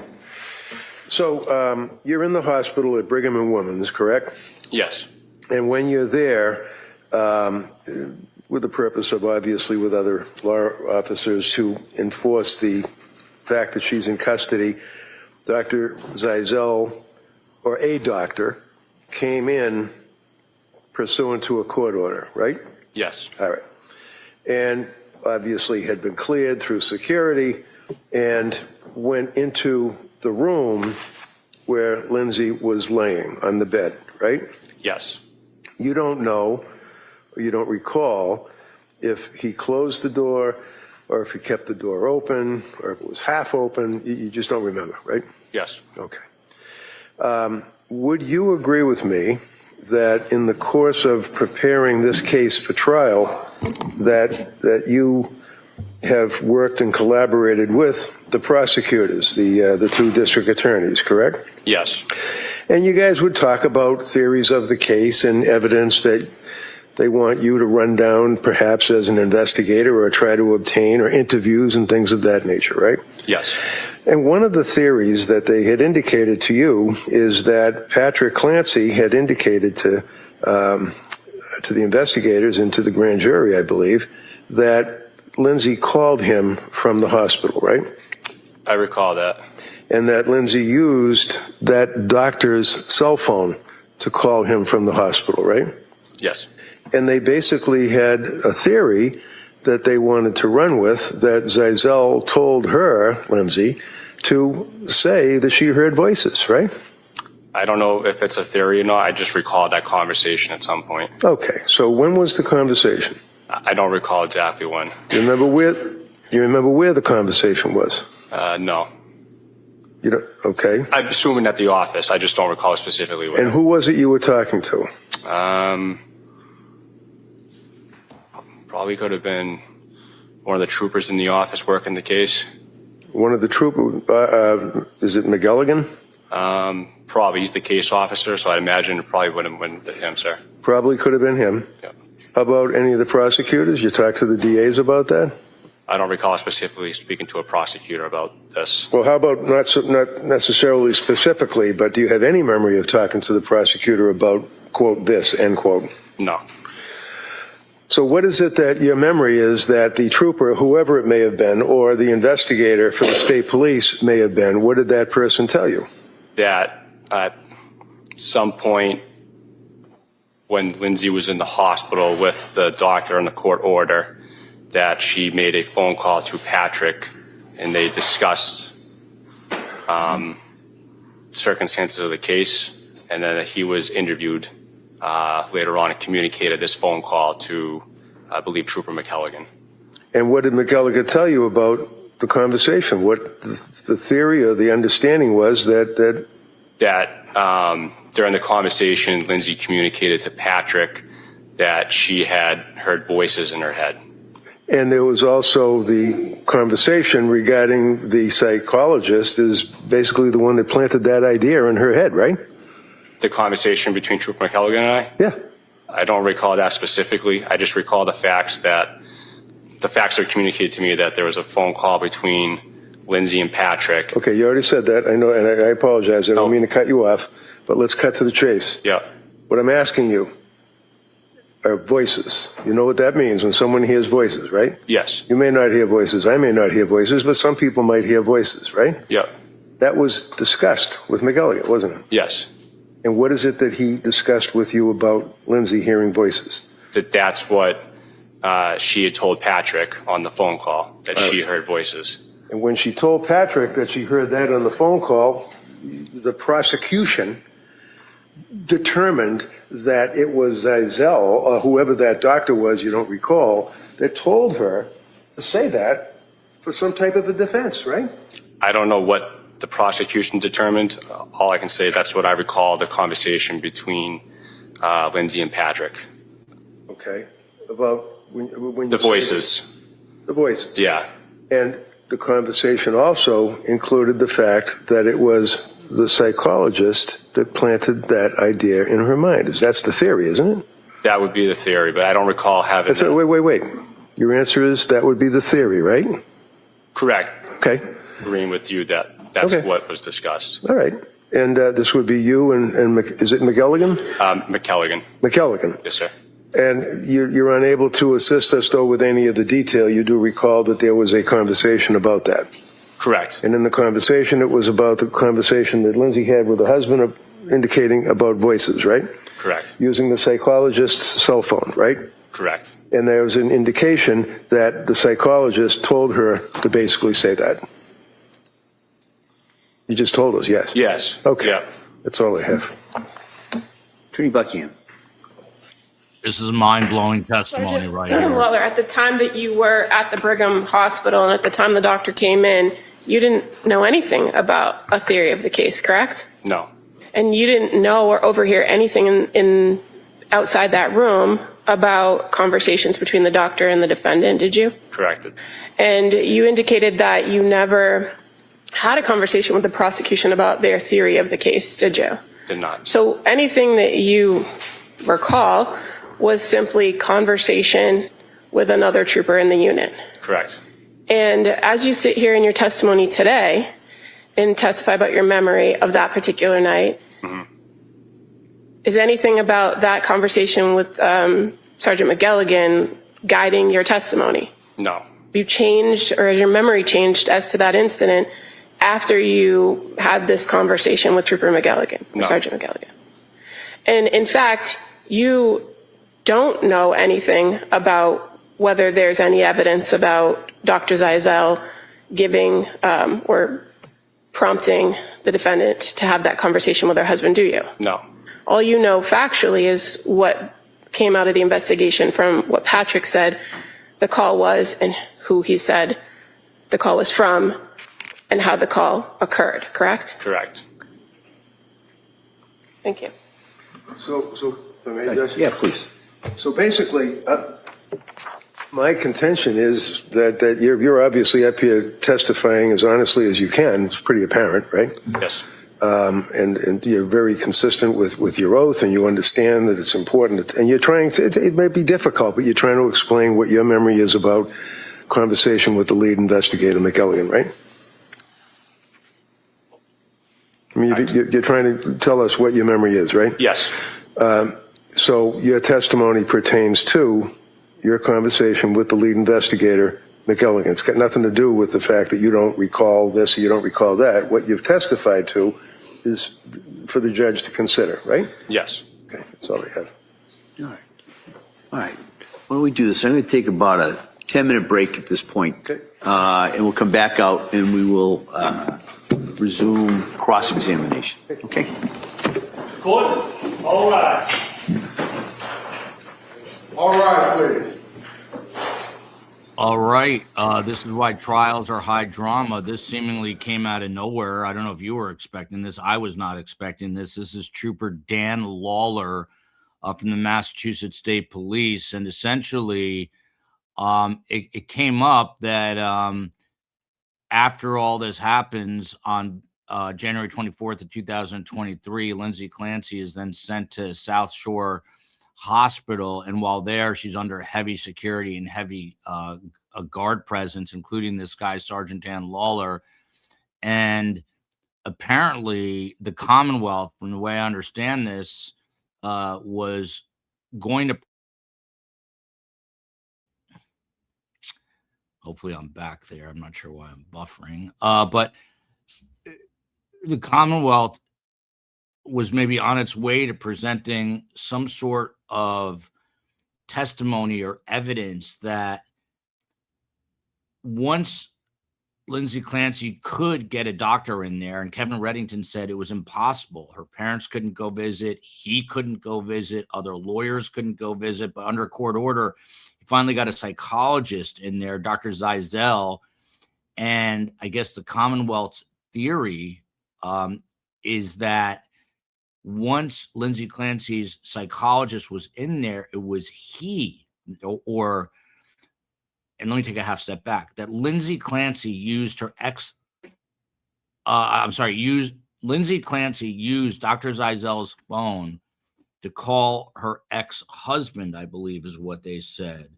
And so Lindsay calls her ex-husband, Pat, using Dr. Zeisel's phone. And apparently Zeisel had told her, according to the Commonwealth, to say that she had heard voices. In other words, setting up sort of an alibi / motive. This all started to go down, and Judge William Sullivan said, whoa. And they did a voir dire in real time of this witness. So this witness seems incredibly credible. Dan Lawler, a Massachusetts State Police sergeant. He is under oath. Kevin Reddington made that abundantly clear. But now it appears that testimony will be allowed to continue in front of jurors. What do you all make of this? it appears that Dr. Zeisel, I don't have my witness list in front of me. However, the defense is certainly going to have to call, I believe, Dr. Zeisel. Whew.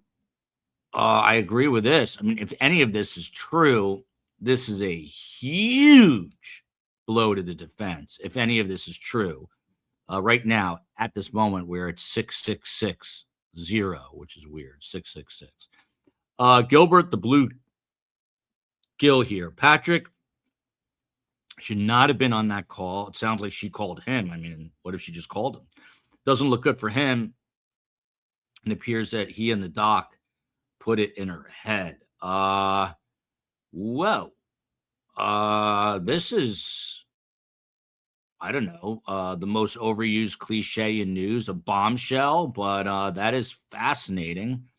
This would be classified as a bombshell if this is true. Again, Kevin Reddington says to this witness, you were working for the DA at this time. You guys go through theories. There was this theory that maybe the doctor said this. And then on redirect, the Commonwealth gets up there and says, did you know anything about the theory of the case? No. Has your memory changed? No. Did you speak to Trooper McElligan? That was the other trooper who was in there.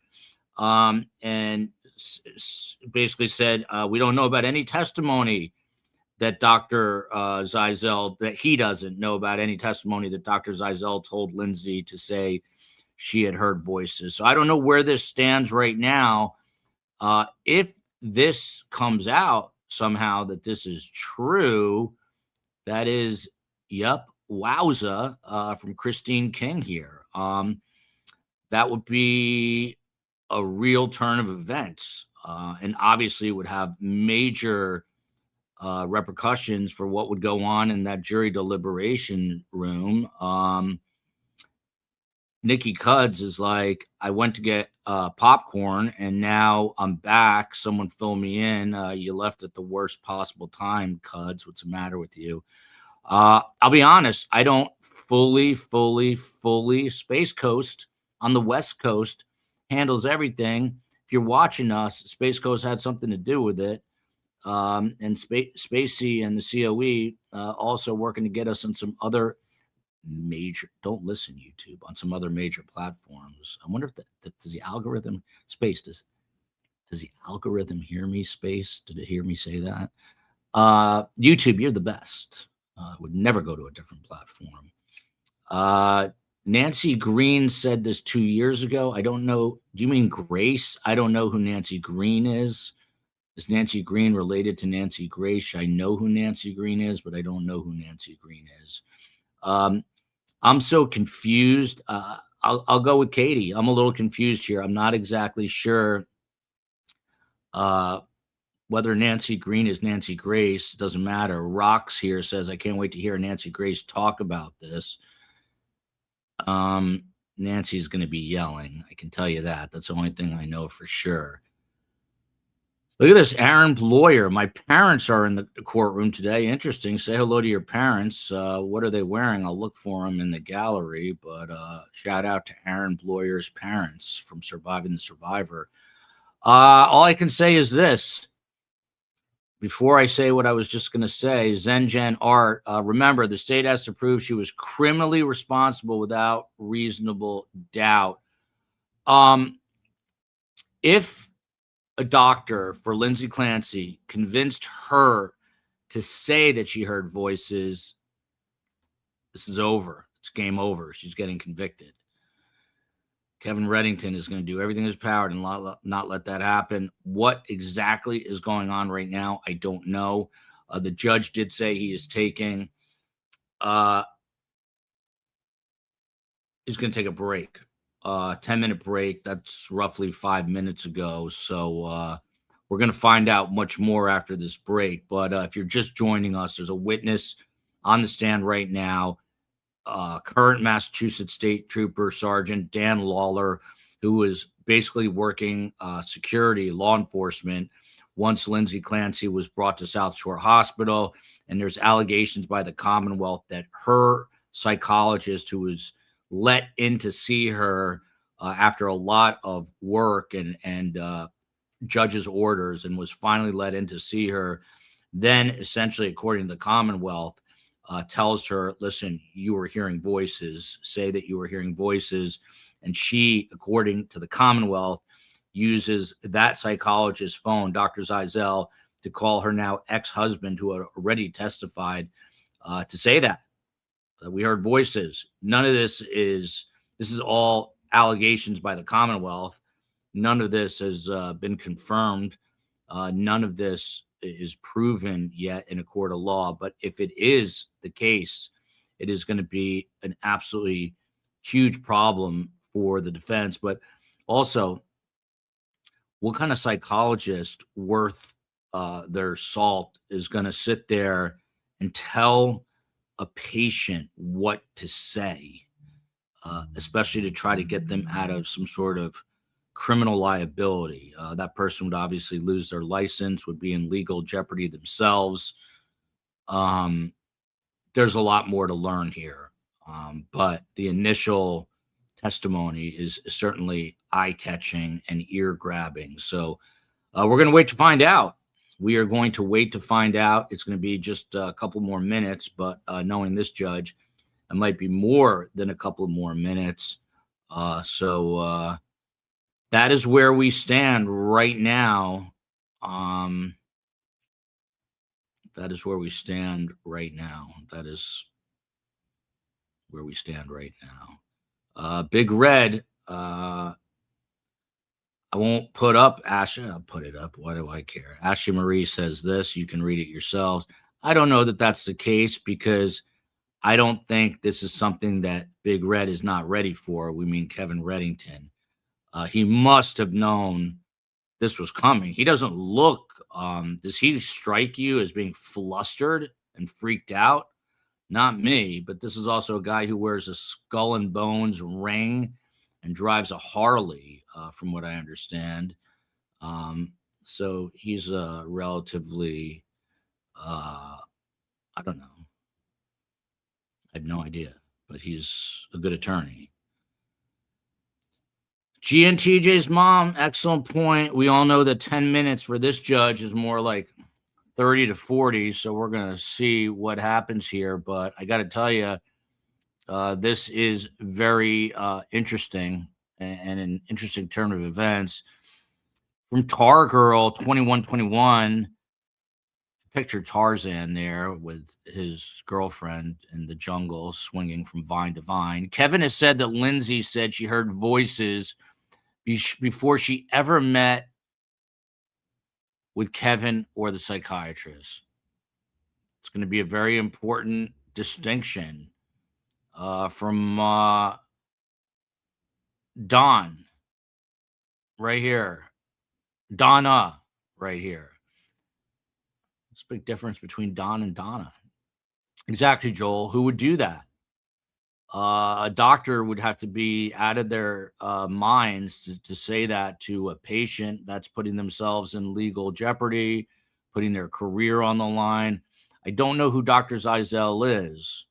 I pictured Dr. Zeisel as an older man with bifocals and maybe a bow tie, short in stature, maybe one button misbuttoned, pants pulled up high and a belt. I don't know what doctors do. I apologize in advance, Dr. Zeisel, if I'm way off on that, but maybe we will see you providing testimony. I don't have the defense witness list in front of me, but if anyone knows if he's going to be called for the defense, let us know. Here comes, I hear noise. Here we go. Let's watch what happens. Return back to the matter of Commonwealth versus Lindsay Clancy. All parties are present, excluding the jury. All right, Counsel, can I see the sidebar? Oy vey. Oy vey.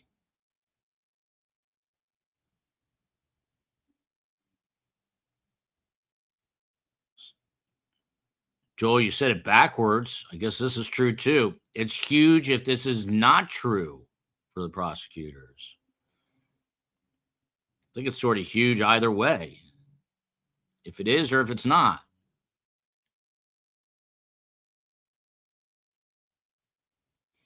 What do you guys think about Zen Jen's question? Has the state disproved that the evidence provided so far does not, so many double negatives here.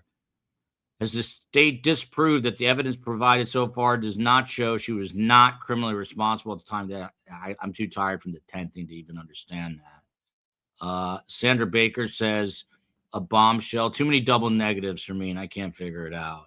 I'm tapping out at that point.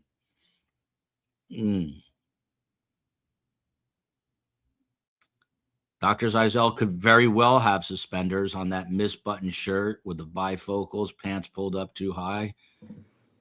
Zeisel is a psychiatrist hired by the defense. We're going to hear from him. All we can do is watch. Court, all right. Jurors enter. Kevin Reddington texting someone. Is he texting, what the hell do I do?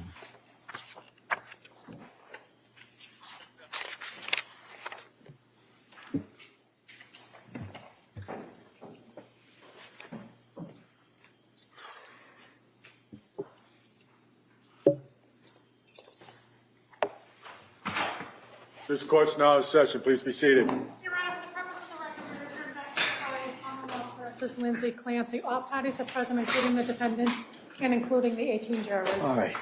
Members of the jury, thanks for your patience. We were able to deal with that issue. And so we're going to return now to the cross-examination. We're still going to take a morning break, as I've told you before. It might just be a little bit affected by the fact that we just took that you took that break. We didn't take that break. So with that, we're going to return to the cross-examination. Mr. Reddington. Sergeant Lawler, we're at the point where you are assisting, if you will, in the custody of Lindsay at Brigham and Women's Hospital when you observed a doctor enter into that area and ultimately into her room. Is that correct? Yes. All right. And the door was either closed or open or halfway, you don't recall, which is understandable, but you just don't remember if it was closed completely or open a little bit, right? Correct. But either way, you weren't eavesdropping or trying to hear anything, were you? No. And then when the doctor finished talking with Lindsay, at some point, you as investigators were aware that the doctor had allowed her to call her husband and use his cell phone to speak to her husband, correct? I later learned that, yes. And you later learned and knew from the investigation that it was fairly recently to that point that the tubes had been removed from her mouth and she was able to at least talk to a degree, and then she talked on the phone, correct? Correct. And after that, fair to say that you did not, when I say you, I mean collectively, all the police officers investigating for the DA's office, you did not see any reports or anything that would indicate what, if anything, was said between Dr. Zeisel and Lindsay in that room, right? Correct. And who is Sergeant, is it McElligan? Sergeant McElligan, yes, sir. And Sergeant McElligan, Joshua? Yes. He's the lead investigator in this case, is that correct? Correct. And at the time, he was a sergeant and you were a trooper, right? At the time, we were both troopers. Oh, both troopers. Okay, so you both got promoted. And he, as the lead investigator, told you in a conversation, or perhaps more than one, that the government theory is that Dr. Zeisel told Lindsay to say to her husband that she heard voices, right? Yeah, if you could rephrase that. Okay. Did you talk to McElligan about the theory that Dr. Zeisel is the reason that she told her husband that she heard voices? Yes. And do you remember where or when that conversation occurred, or how many times that you guys discussed that? I believe it would have been at the office. I don't recall exactly when. Okay. And there's no investigator basis for that. That's McElligan's speculation. Is that correct? Correct. When you went there and you observed Lindsay after the doctor left, she's still obviously in the bed because she's paralyzed, right? Correct. She was still in the bed. Was she restrained by either soft restraints or handcuffs or whatever? Do you remember whether her hands or her wrists restrained to the bedpost? I don't recall specifically restraints. Okay. And you mentioned that the state police were there. That would be people that were obviously working with you, right? Correct. And do you remember how many state police were there that you were coordinating or assisting? Per shift, there was 2 of us. 2? Yes, sir. Okay. And also there were sheriffs from the Plymouth County Sheriff's Department that were there, right? So we relieved the sheriffs. Okay. And how many sheriffs did you relieve? I don't recall exactly, probably 2 though. Okay. And how about Duxbury Police? You recall the Duxbury Police being there? I do not recall Duxbury Police there. How about the security cops for the hospital? Do you recall them being there, either in the room or outside the room? I don't recall them being outside the room. Do you recall coordinating with the security boss, the head guy for the hospital security? I recall having some assistance at some point from security to get up there. Okay. And do you remember how many days it was that you were assisting in the custody situation of Lindsay before she was allowed to have family and me and different people visit with her? I don't recall exactly how many days. About a week maybe, or less, or longer? Less than a week? Less than a week? I think, yeah. I don't remember exactly though. And even though she was allowed to have visitors, still the police presence was there, is that correct? After I left, I'm not sure after I left what the visitation was like. So when you say after you left, do you mean when you left the hospital? You mean after you were finished with your tasked duty of dealing with her security and being under arrest? Correct. After my assigned shift, I don't. So after you were involved, obviously you don't know what happened after that. Correct. Okay.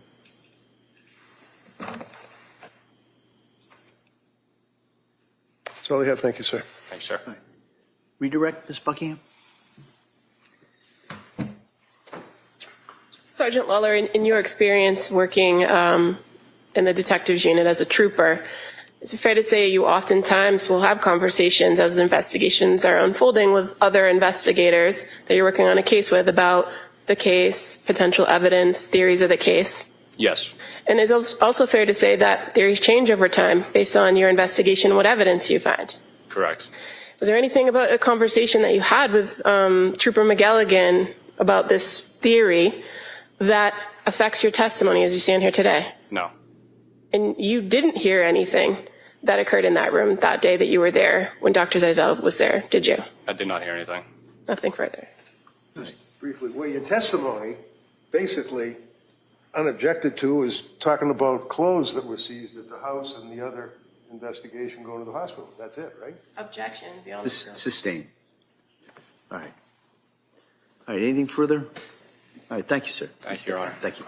Well, that puts a bow on that. He says he heard nothing, so how could he say it? He didn't hear anything. This is simply, as people are pointing out, a Commonwealth theory that has not been proven in a court of law. Call Letitia Dukes as this next witness, please. I believe this is Letitia Dixon, if I just heard that right there. Lindsay Clancy's parents next to the priest to his right.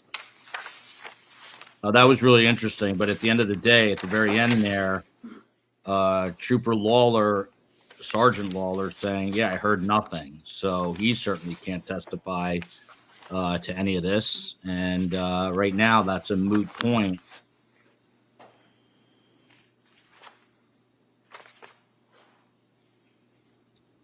Who's on first? If you didn't hear anything, who said what? That's what I'm asking.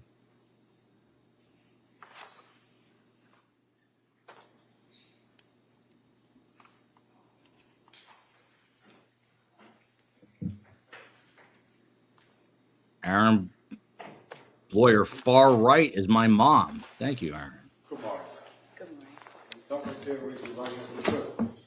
Good morning. Do you solemnly swear that the testimony you give in the jury shall be the truth, the whole truth, and nothing but the truth? You may have a seat.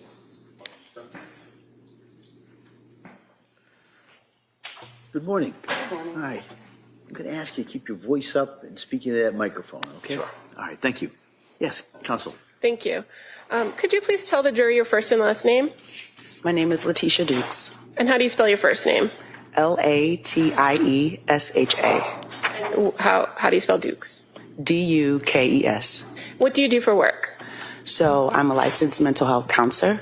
I worked as a perinatal clinician at South Shore Hospital.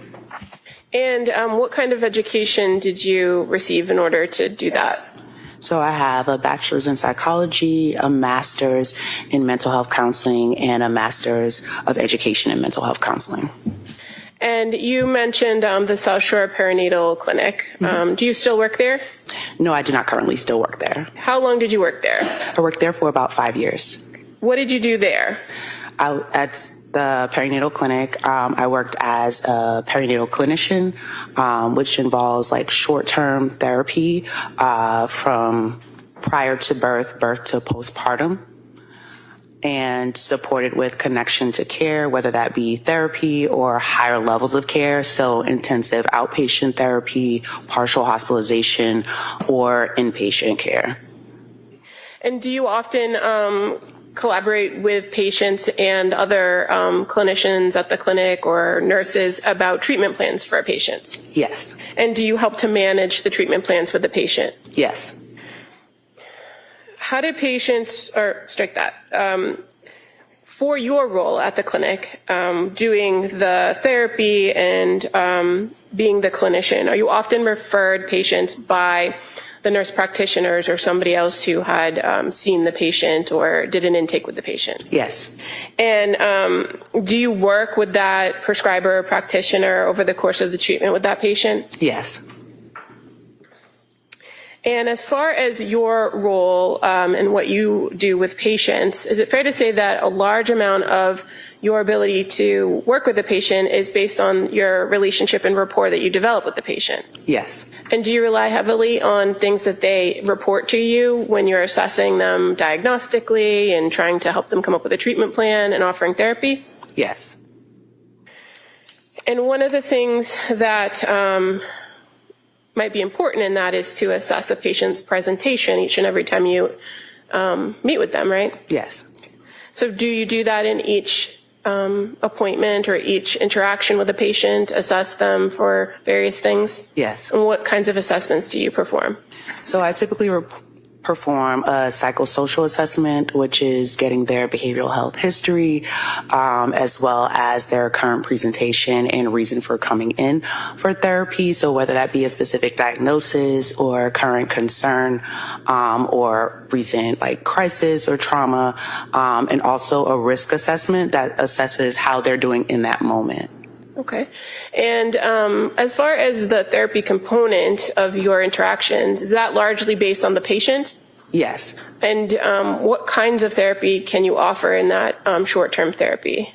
In that short-term therapy, we offer cognitive behavioral therapy, dialectical behavioral therapy. I also offer something called EMDR, eye movement desensitization and reprocessing therapy for patients that have gone through trauma, as well as it could be even short-term support, like a couple of weeks until they're transferred to the appropriate level of care.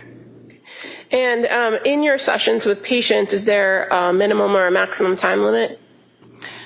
Typically, our program would go from birth to postpartum up to 2 years.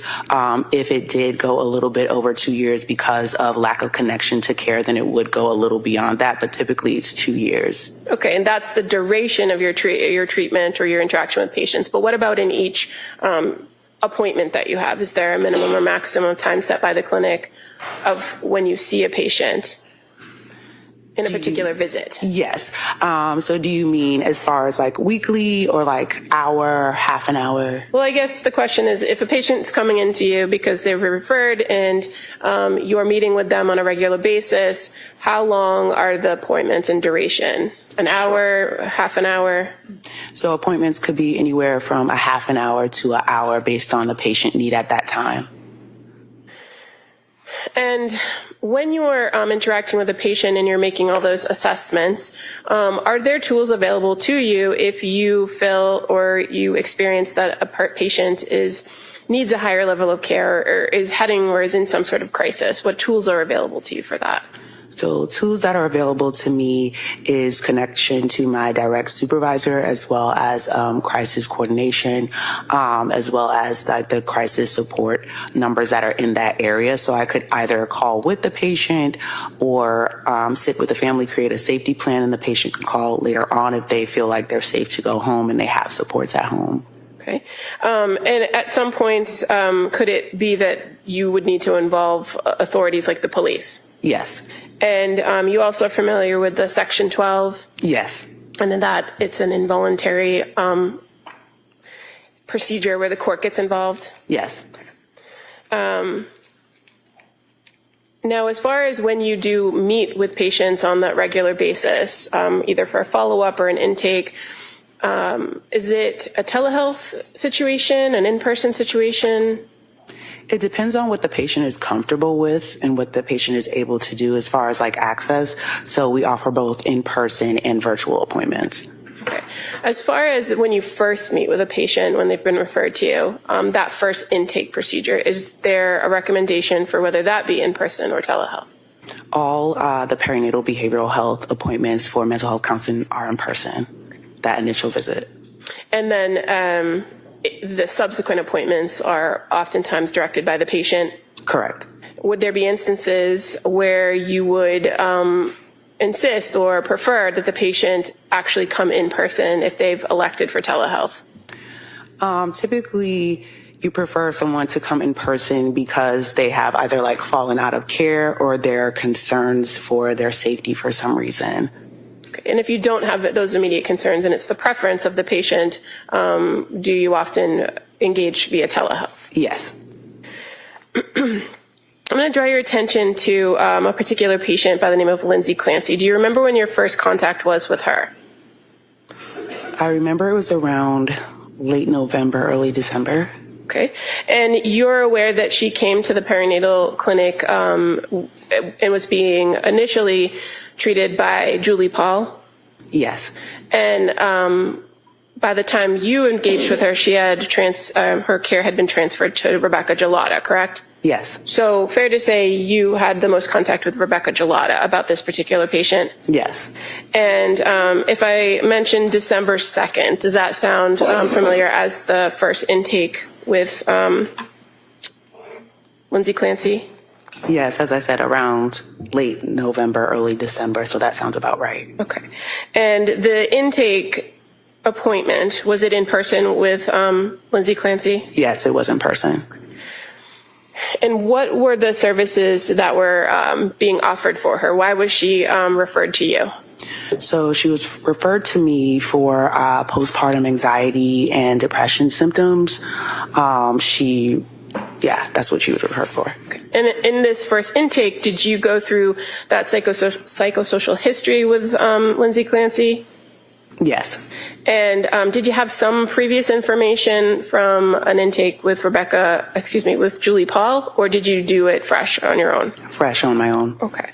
And so again, this is information that the patient is reporting to you about their history. Yes.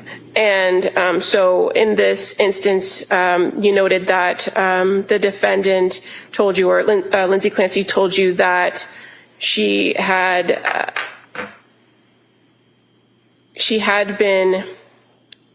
some prior contact with mental health, right? Yes. That she had engaged with a psychiatrist in nursing school, and that she had been prescribed medication at that point, correct? Yes. And that she, prior to coming to the clinic, that she had been engaged with a psychiatrist. Yes.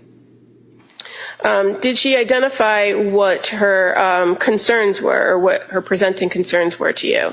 Yes, she did. And what were the concerns? Her presenting concerns were anxiety, lack of sleep, depression symptoms, frequent passive suicidal ideation, thoughts of wanting to die and no longer be here. Okay. And had she reported to you that she had been on a number of different medications? Yes. And you're aware that those medications were being managed by the nurse practitioners in the clinic? Yes. And as far as your role as a social worker, do you often kind of get into the weeds with patients about their medication? So I'm not a social worker. I'm a mental health counselor. I'm sorry. Yeah, no problem. But I typically have an overview of medications, but I don't particularly get into prescribing or how to take medications. Okay. And so what's the focus of your role in offering counseling services to women with postpartum anxiety and depression at the clinic? So my role would be to create a treatment plan to address the concerns, which would be like the anxiety and depression symptoms, and work on coping skills and building community supports around that. Or if she needed a referral to a higher level of care, I would do that. And do you come to your own conclusions as far as diagnosis goes based on your interaction with the patient? Yes. And in this first interaction with Ms. Clancy, you got her history. You also did some of those assessments, correct? Mm-hmm. And so as far as assessing her present condition, kind of how she presented to you, did you make observations of her mood? Yes. And do you recall her mood being low, that she felt numb and unable to laugh? I apologize. If it's medical record, I don't have any objection, but I'd prefer not the leading. I have no problem if she reads from the record, though. All right. If you could just, there's objection, in fact, leading question sustained, but is there any, so there's no objection if this witness, if you want to look at your notes, I don't know if you have your notes with you. I do not. Do they have a copy that they can share? I don't know if the parties have a copy that she could look at. I do. I could. Do you have a blank copy? Well, I mean, it has like a date on it. It doesn't have a lot of notes on it. It just has a name. I can approach page by page. It's fine. Sure, that's fine. So if you need or want to look at the rec, just let us know. We'll do that. Sure thing. Thank you. Just going to show you that page. Sure. I can speak that with her. Sure, yeah. So, Ms. Dukes, on this particular visit on 12/2, what was her mood? So she reported having low mood and feeling numb. Okay. And so you said she reported. So in the note that you're reviewing, these particular questions or these observations that you noted, are they based on her reports to you about these areas?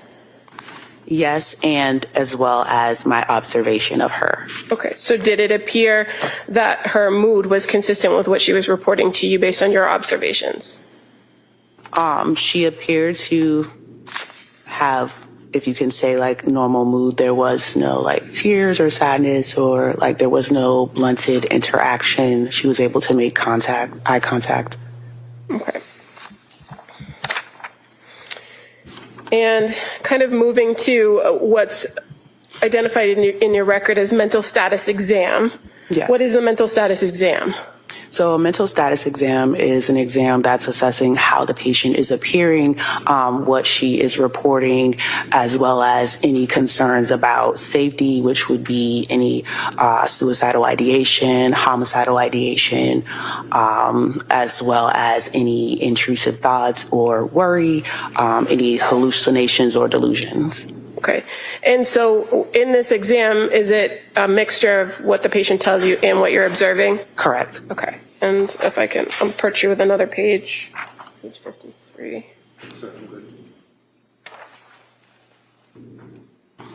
Thank you.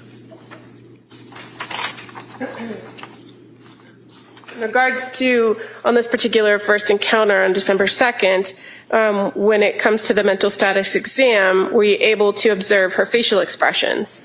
Yes. And what were your observations of her facial expressions?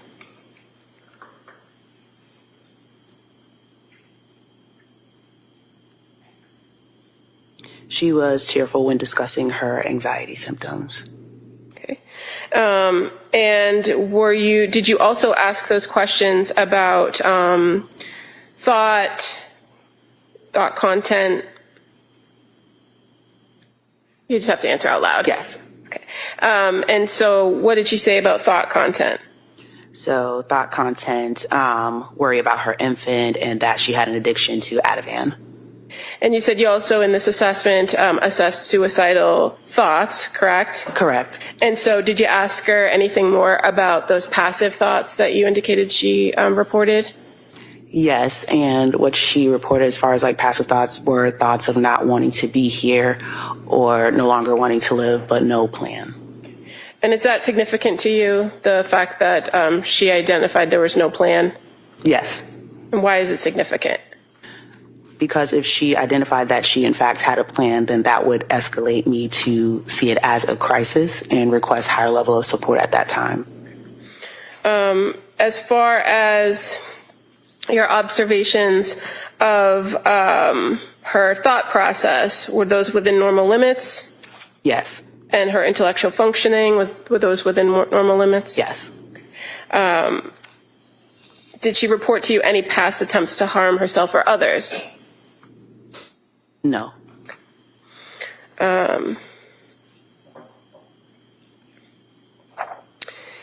Did you go through with her her behavioral health history? Yes. And other than what you indicated as the anxiety and sleep, did she identify any concerns around substance abuse issues? So she did identify concerns about, not in her history, but in that visit, about misuse of Ativan. And if somebody expresses concern about that substance use, do you have a tool available to you to assess whether they have substance use issues?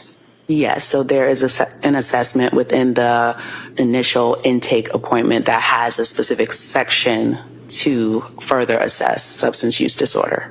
Okay. And did you identify whether she presented with any substance use disorder issues?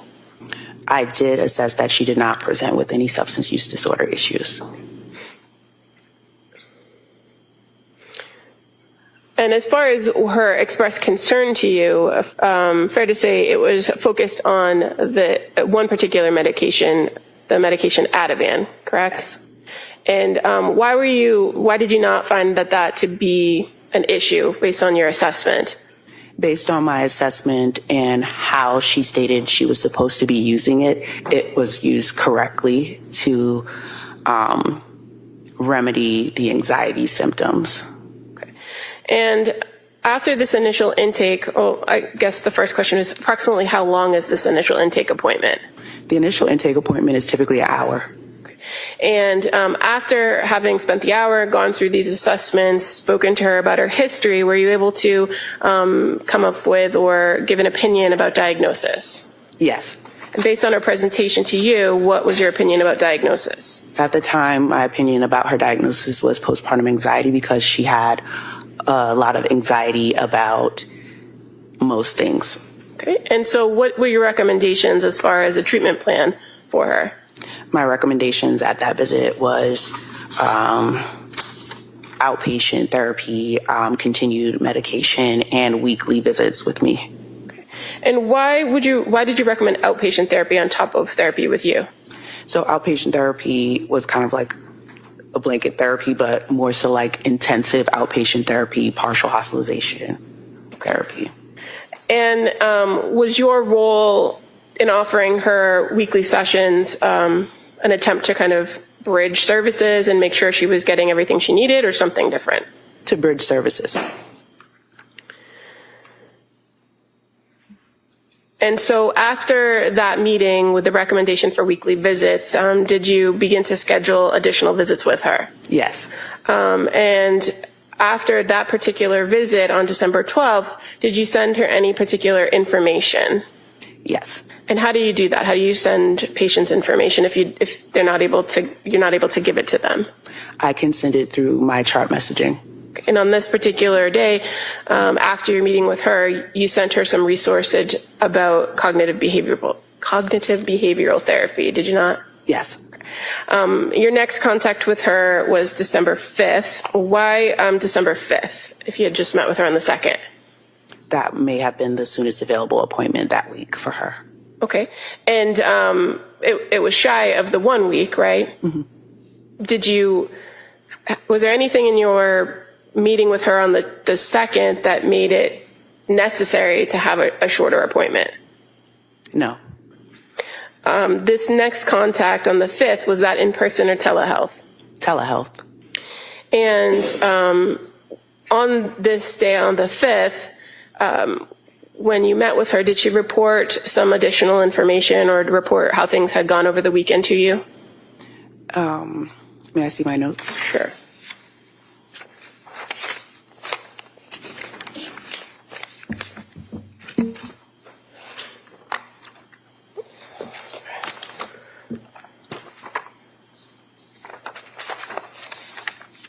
If it's okay, I'm just going to give her all the pages from that note. That's fine. Thank you. Yep. Thank you.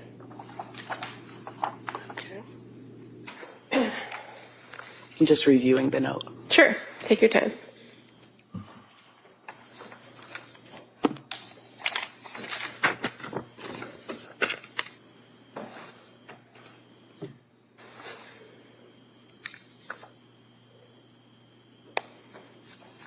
And can you repeat the question? Sure. In that visit on December 5th, did she indicate to you or did she report to you how the weekend went for her?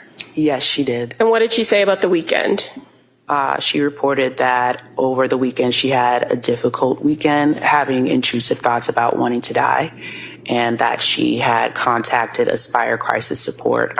She met with the clinician virtually and was told that she did not meet the criteria for inpatient treatment due to having no SI plan, suicidal ideation plan.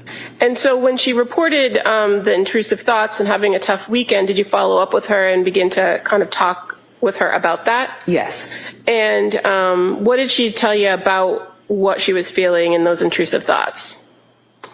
So in those times, what she reported was that it was continuous intrusive thoughts of not wanting to be there, but no plan. Okay. Kind of like the same report that she gave to Crisis. Okay. And as far as kind of the difficulty of the weekend and how she was feeling, did she tell you how she was feeling?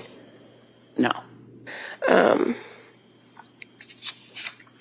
In that particular meeting, when she had talked about wanting to die or not wanting to be there anymore, did you kind of follow up with her about those statements and whether she had any sort of intent or plan? Yes. And did you ask her additional information and complete that full mental status exam? Yes. On that meeting? And were there any signs of psychosis or signs of mania or homicidal ideation? No. And at the time that you met with her on the 5th, was she currently having those thoughts about wanting to die? If you know? Just reviewing the note. Sure.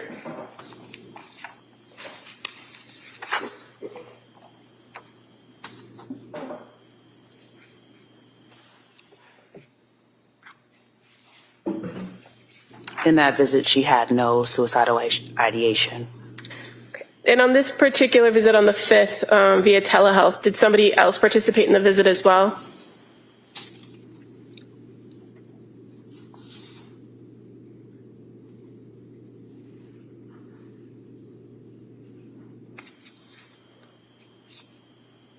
I could direct you to page 45. 45? Yeah. Okay.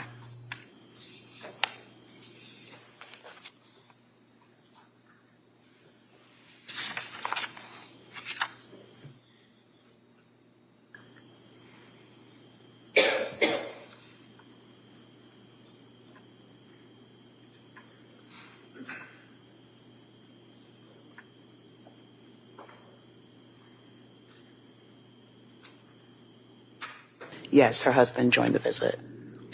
And this visit, approximately how long was it, if you recall? This visit was approximately 30 minutes. Okay. And fair to say, focus of the visit was to kind of deal with that bad weekend and calling the crisis center. Yes. So what did you offer her as far as recommendations or assessments or assistance during this meeting? So support during this meeting, I offered her support in connecting to, it seemed like she needed a higher level of care, so intensive outpatient therapy, partial hospitalization therapy, as well as we reviewed, one of her main concerns was also issues with sleeping, so we reviewed sleep hygiene and how to support better sleep to see if that would help with some of the intrusive thoughts. Okay. And as far as the recommendation for intensive outpatient or partial hospitalization, did she want to connect with those programs at that time? At that time, she didn't decline services, but she was interested in the information. Okay, and so did you agree to send her some information? At that time, I did not agree to send her information. Okay. Did she ask for any other information in that meeting? She did ask for information and support connecting to psychological testing. And is that something that you do at your clinic, do psychological testing? Yes. Okay. And so did you make a referral for her to see somebody else in the clinic, or did you provide her other information? So I discussed this information with the provider at the time, which was the psychiatrist and medication provider at the time. And would that have been Rebecca Gelada? Yes. And so did you subsequently send Lindsay Clancy some information about psychological testing? Yes. But there was no recommendation for it to be done at the clinic? No. Do you know why? At the time, it sounded like she wanted extra support or like outside opinion as far as like diagnosis and medication. Okay. And was the testing something that she brought up, or did it come out naturally in your conversations with her? That's something she brought up. In your meetings, did she discuss medication side effects with you? Yes. Okay. And what were your observations of her demeanor during this visit on the 5th? On the 5th, one second.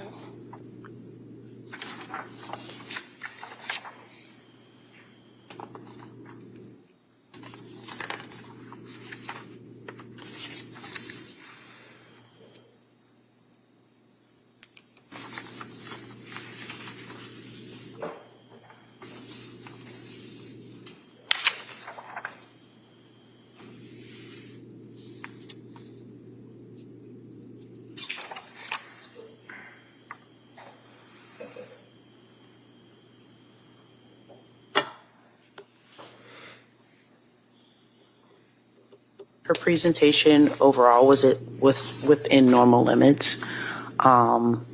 She didn't appear like anxious or different than any other visit I had with her. And this is kind of your second meeting with her, right? Yes.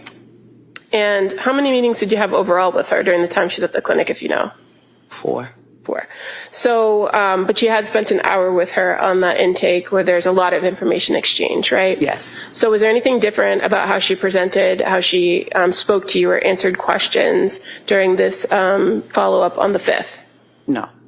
And as far as the conversations about the bad weekend and calling crisis, did you have any concern that she was in crisis? No. And you made those recommendations for a higher level of care, correct? Yes. But nothing that would have prompted you for those other interventions that you've previously described to us, right? Right. Did you ever in this visit see signs of mania? No. And is that something you look for? Yes. And did you ever see signs of delusions or paranoia? No. How about psychosis? No. Now, your next contact with her was December 12th, correct? Yes.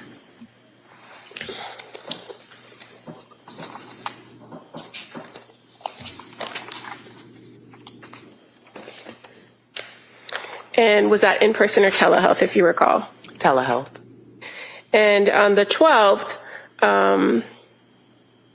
did you have further conversation with her about your previous recommendations about partial hospitalization programs? May I review? Yep.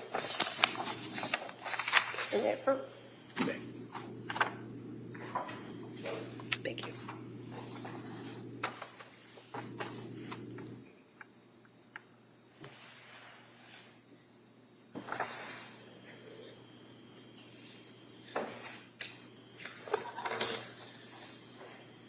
Yes, we did have further conversation about recommendations. Okay. And did she indicate to you that she would be starting a program soon? Yes, she indicated that she would be starting a partial hospitalization program in Norwell on December 20th, 2022. Did she provide you any details about that program? Do you know? No, just that she would be starting a program in Norwell. Had you referred her to any programs in Norwell? No. And in this meeting with her, did you continue to talk about her need for higher level of care? Yes. And did you make recommendations on a different program? Let me look.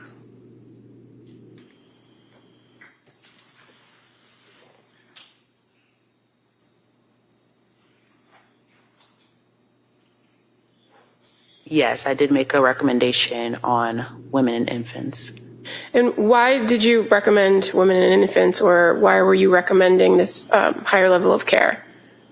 I was recommending this higher level of care because of continued passive suicidal ideation, even with crisis intervention, as well as women and infants was more so for postpartum women, and the infant would be able to come to the program with her.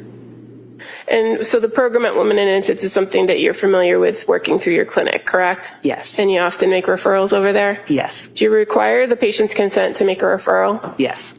Did Lindsay Clancy consent to the referral at that time?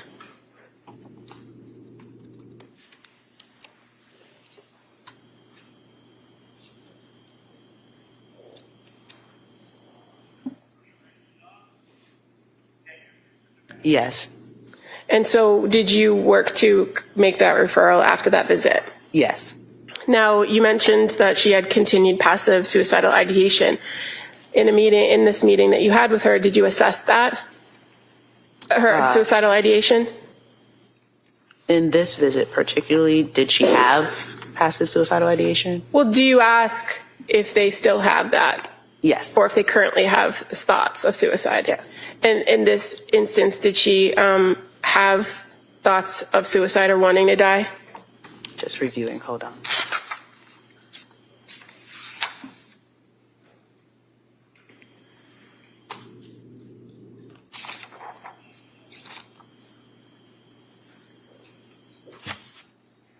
So yes, she reported continued suicidal ideation at the time. But did she ever indicate a plan? No. Having met with her on the 12th, did she ever articulate to you that she had made any attempts? No. And in your conversation with her on the 12th, were you able to identify any protective factors based on everything that you knew about her at this time? Now, this is your third time with her, right? Yes. So what were you able to identify as protective factors for this particular patient? At this time, she had supports, which were her husband and her mother-in-law. At this time, she was able to, from the past visit I had with her, able to contact crisis when she felt like she needed extra support. So she was able to follow through with suggestions that I had given her in the previous visit. Okay. And based on your visit with her on the 12th, she accepted a willingness to go to one of those programs, right? Yes. Or at least be referred. Yes. So was there anything about your interaction with her on December 12th that warranted any of those higher levels of intervention from you? No. Now, the next time you met with her was on December 19th, correct? Yes. And was that the final time that you met with her? Yes. On that day of December 19th, was that in person or a telehealth? May I review the note? Sure.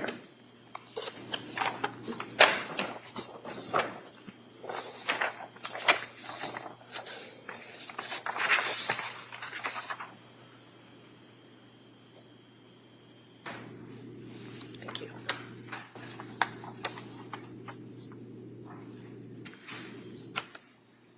That visit was virtual, and what was the question?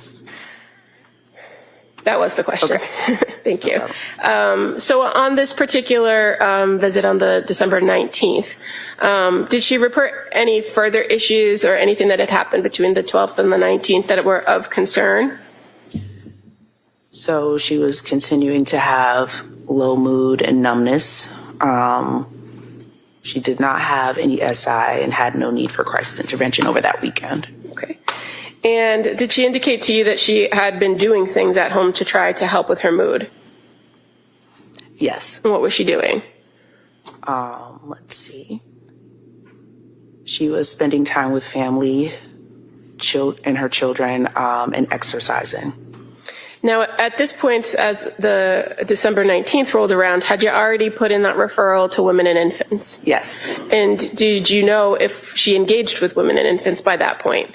By that point, women and infants had reached out to her, but she had missed the call, but said she would contact them back. Okay. Now, one of the concerns that you often talked about in your meetings with her was sleep, right? Yes. And in this meeting with her on December 19th, did she report any improvements in her sleep?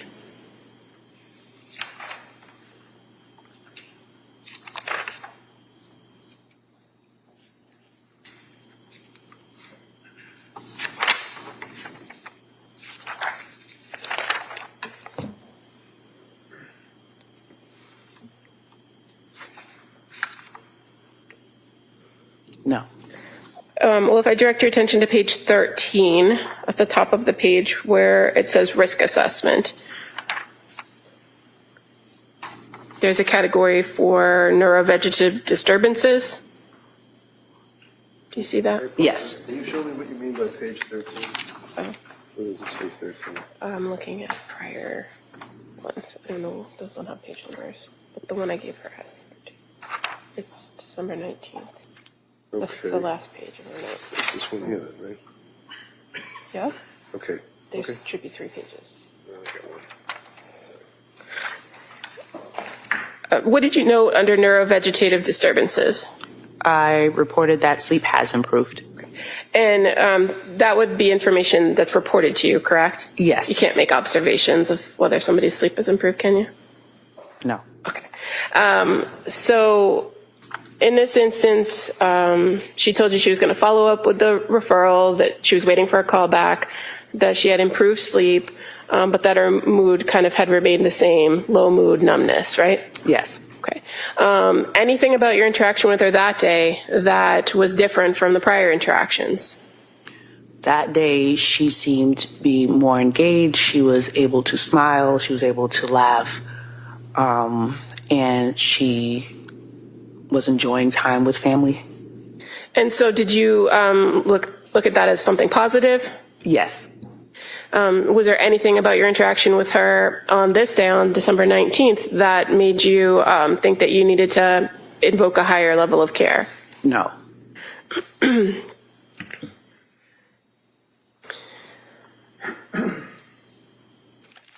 As far as in-person visits, did you have any other in-person visits with Lindsay Clancy after the 19th? No. Fair to say your contact with her was very limited after that point? Yes. And on December 27th, did you have some interaction with her and her husband? Yes. And why did you have interaction with them? May I see the note? Sure.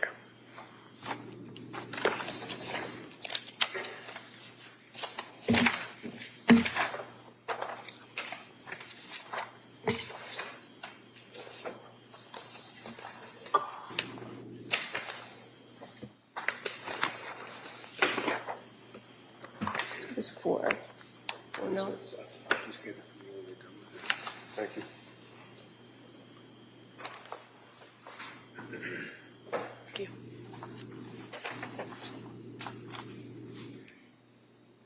Can you repeat the question? On December 27th, why did you have contact with her? Why did you make contact with Lindsay? I was calling her to inform her that her referral had been completed. Okay. And so you had a call with her at 10:23, 10:17, going back 9:44. Do you see that in the records that you have, the 4 notes that you have in front of you? They kind of go in reverse order. Yes.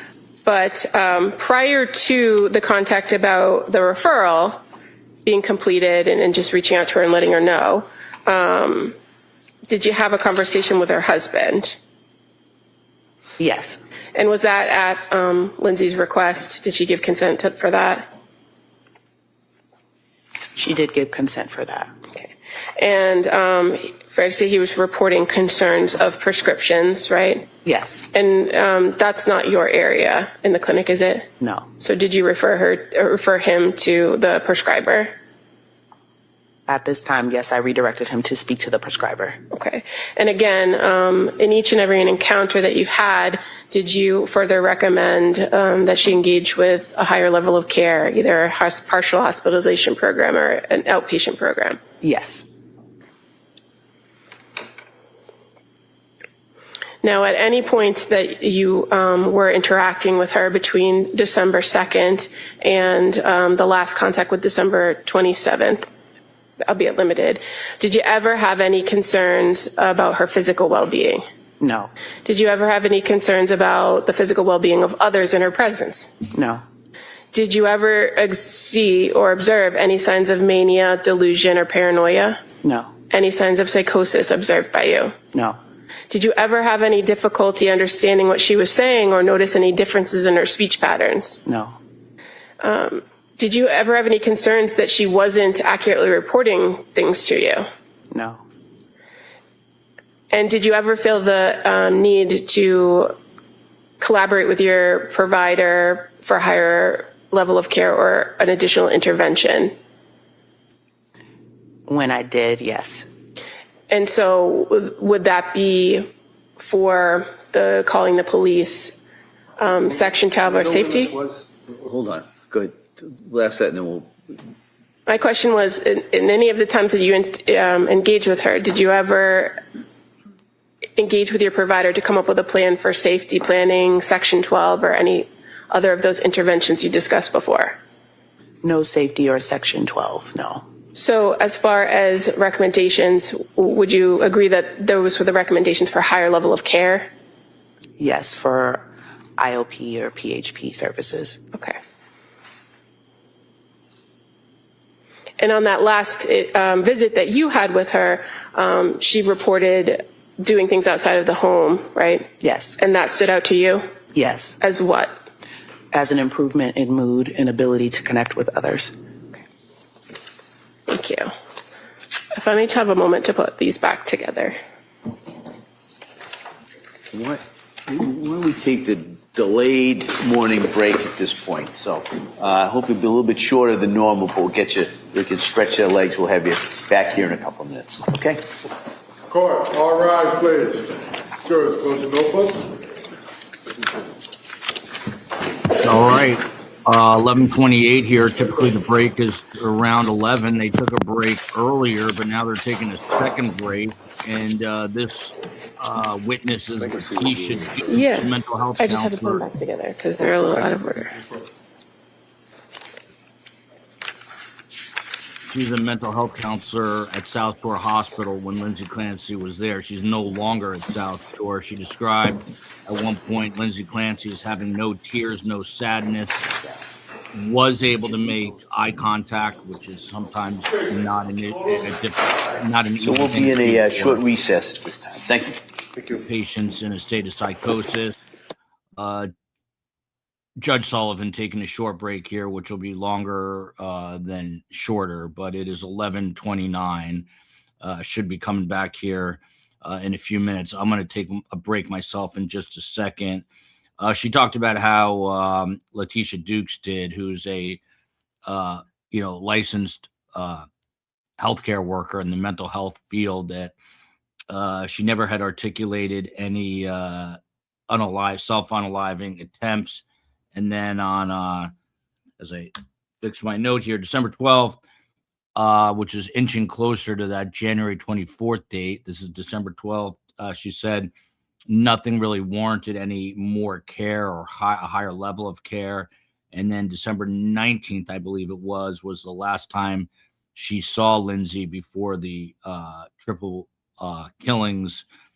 She described her as having a low mood and numbness. This is sort of ad nauseum that we've heard. If there's something interesting that you think we heard from this witness that we hadn't previously heard, let me know.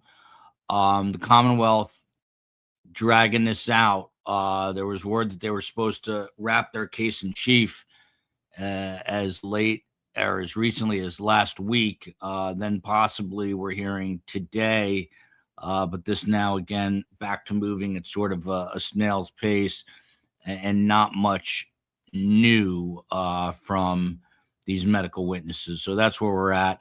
I'm going to hop out and take a quick break myself. The COE cannot get onto Wi-Fi at Carm's place. Carm doesn't know we're there, so let's keep that between us.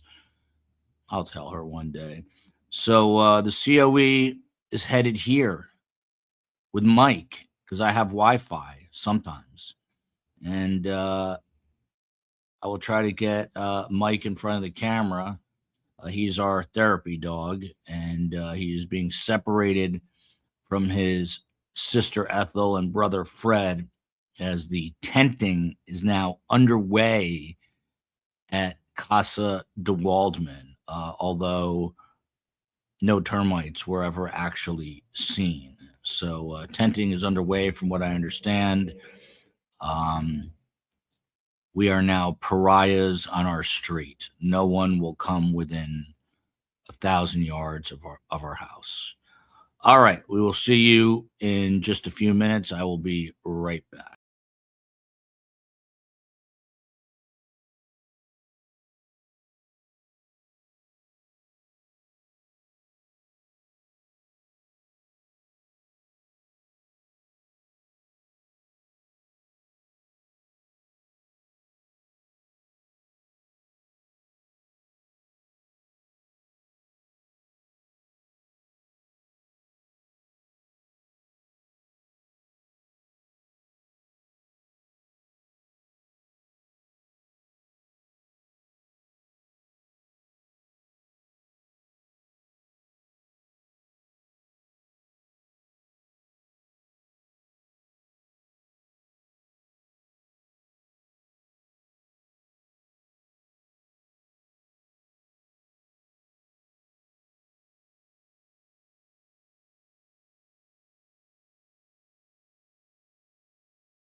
This court is back in session. You may proceed.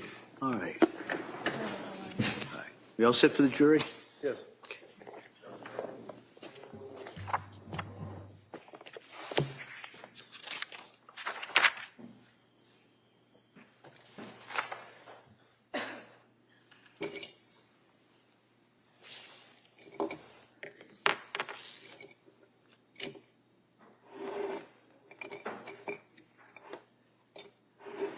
We are back from break. That should be cross here of Letitia Dukes, healthcare worker.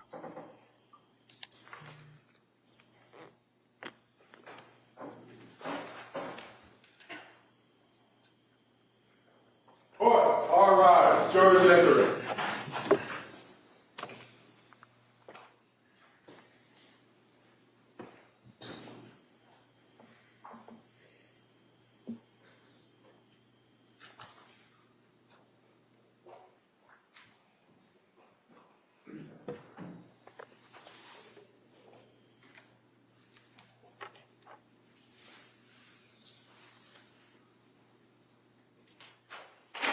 This court's now in session. Please be seated. Your Honor, for the purpose of the record, we return back to the trial of Commonwealth versus Lindsay Clancy. All parties are present, including the defendant and including the 18 jurors. All right. Counsel? Thank you, Your Honor. Morning. Good morning. So, can you tell me, is it 4 times that you yourself actually met with Lindsay or more? Can you repeat that? I'm sorry. Was it 4 times that you actually met with Lindsay or more? And that would include telehealth? 4. 4 Yes. times, okay. You met with her on the 2nd of December, right? Yes. And you met with her on the 12th of December, is that right? Yes. You met with her on the 19th of December, right? Yes. And is it the 27th as well? Was there another one? Do you remember when that was? That was by phone. By phone. Would that be the 27th? Yes. Okay. So what I'm going to do is give you the documents that the district attorney is questioning you from, so that you can actually have them in front of you, okay? Thank you. And you can slide up and just... Yeah.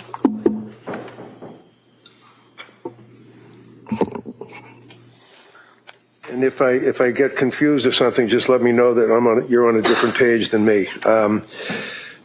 Couple of background questions. When you met with Lindsay, for example, on the 2nd of December, you were at least able to look at the records of Nurse Paul as well as Nurse Gelada, right? No. Oh. You guys work in the same place though, right?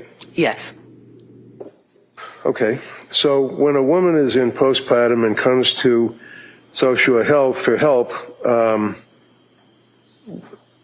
when you're trying to help them, you can't see the medical records from what the other people like Nurse Paul and Nurse Gelada have written down? You can see the records, yes. You can? Yes. Okay, so you did look at the records? I did not look at the records. Okay. On the 2nd of December, and you can look along with it if you wish, looking under what would be referred to as behavioral health intake. Your pages are numbered, mine are not, so if you can find that one page, behavioral health intake on December 2nd. And the jurors will have this as an exhibit, but just going through the pages. You have it? 1 second.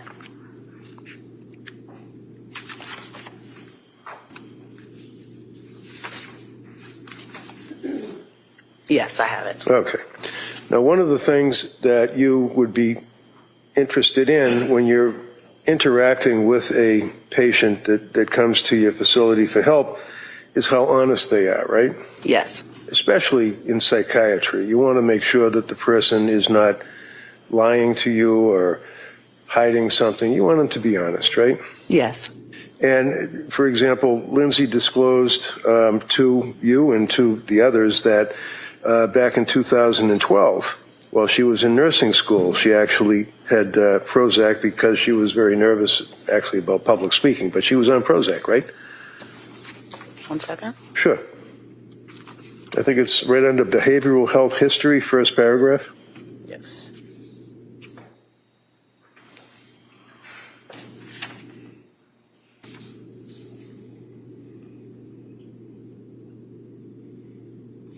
Yes. Okay. And she also told you that she had been prescribed Ativan, for example, by the psychiatrist Jennifer Tufts, right? Just reviewing. Second paragraph.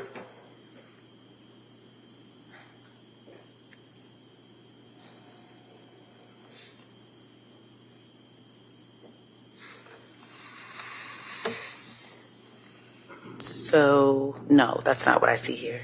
Okay, do you see where it says prior to attending the SHORE program, sentence, second paragraph? Yes. Patient was prescribed Ativan by psychiatrist Jennifer Tufts.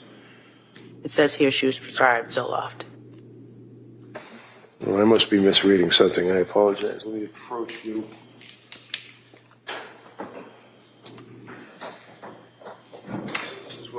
This is what I have here. History and current functioning, right? History and current, okay. And then behavioral health history, paragraph 1, right? References to Prozac, right? Yes. Okay. But it doesn't say. You Second said par- Dr. Tufts? No, I was saying the second paragraph, prior to attending SHORE program, she disclosed to you that she was prescribed Ativan, right? So which one are you on? Second paragraph, right here. Okay. Yeah. Prior to attending SHORE program, patient was prescribed Ativan, right? Yes. Okay, and that was by Dr. Tufts, right? Yes. So she told you that she was prescribed benzodiazepine by her treating psychiatrist, and further on into your interaction with her, she told you that she was very concerned about taking medication, right? Yes. And she was really concerned about becoming addicted to medication, such as a benzo, like Ativan, right? She was concerned about becoming addicted to medication, yes. All right, in the very last paragraph, it says, when no longer taking Ativan. You see that one? Yes. Okay, she then explained that, she had issues with the sleep, and she started having heart palpitations, and she went to the ER for anxiety. Is that right? Correct. And at that time, she told you that she felt that she had an addiction to Ativan. That's why she couldn't sleep, right? Yes. And she was stressing about that, was really concerned about that, right? Yes. She then said that she had weight loss, right? Yes. No appetite, right? Correct. Panic attacks, right? Right. Couldn't sleep, right? Yes. Next page, December 2nd, office visit, the same visit. First paragraph, she was prescribed Remeron and Seroquel in the past 4 days, right? Sorry, this is a different date on this one. What date do you have? Okay. So the next page.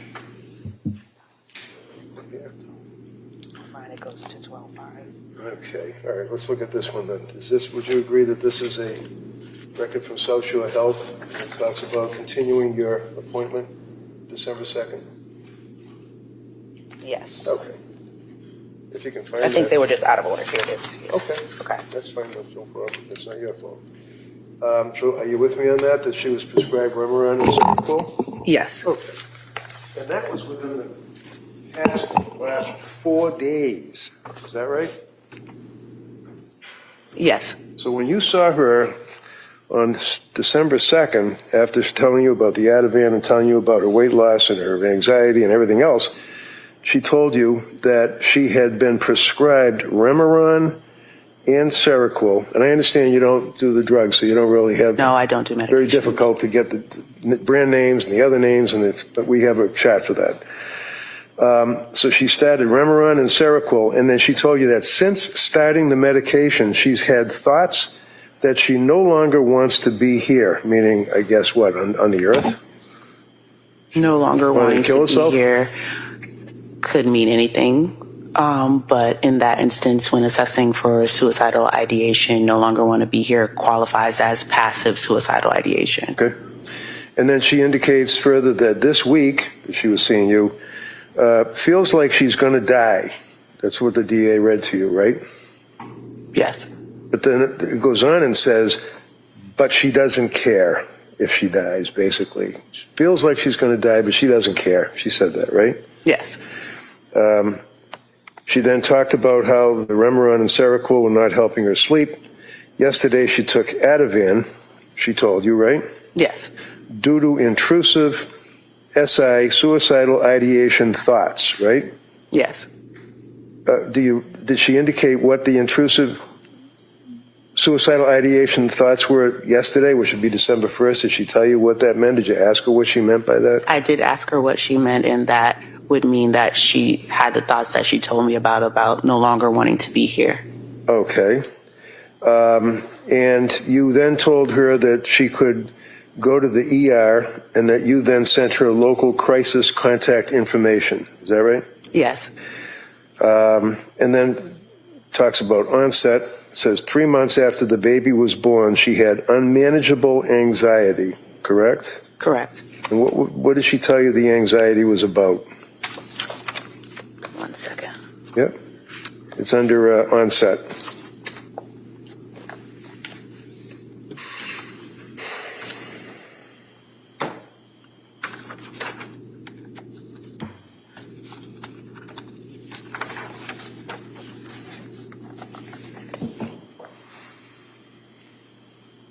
And what was the question?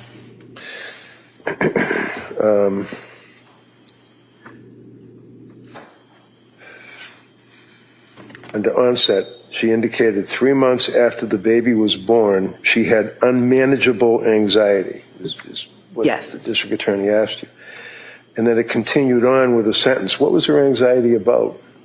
About her children, especially the baby. And what does that mean? That she was having unmanageable anxiety? Do you know, what does unmanageable mean? So constantly worried that something was going to happen to her children or something bad was going to happen to the baby. And at that time, the children were 4, 3, and 6 months, right? Correct. Under social, the notes indicate that she talks about her anxiety all the time with her mom, husband, and mother-in-law, correct? Correct. And one of the questions the DA asked you is about her support, family supports or collateral contacts, and you indicated the mother-in-law. She also had her mother and father as family support as well, right? Correct. And you knew that her mother and father had actually lived in Connecticut, but moved up or came up and stayed with her for at least a week, if not longer, during December, right? If you know. And I know it's difficult if it's not in the notes for you to remember. I'm just asking, do you remember it all that she said that her mother and father came up and stayed with her to help out? I don't remember that. Okay. She further went on and said that she's uninterested in other topics from friends. What did that mean? She just didn't want to talk to her friends about anything? She just had a lack of interest in conversation with friends. And that would be her social circle. She just didn't care, right? Right. She said that she felt numb, right? Yes. She had a lack of attention, right? Right. Confusion, right? Right. Under mood, it says, well, of course, you have disturbed sleep. She's only sleeping 2 to 4 hours a night is what she told you, right? Correct. And then it says supports. Mother and father had been staying with her for the past week. Does that refresh your memory that you did get that info, that they were staying with her for the past week? Yes. That's fine. I just saw that too, so no Yes. problem. You took her history, that she was a nurse, that she had been on leave, and she told you that she lost 10 pounds in the past month, right? Correct. Now, can you flip to the next page and make sure we're both on the same page? On the substance use assessment, do you have that? 1 second. Yep.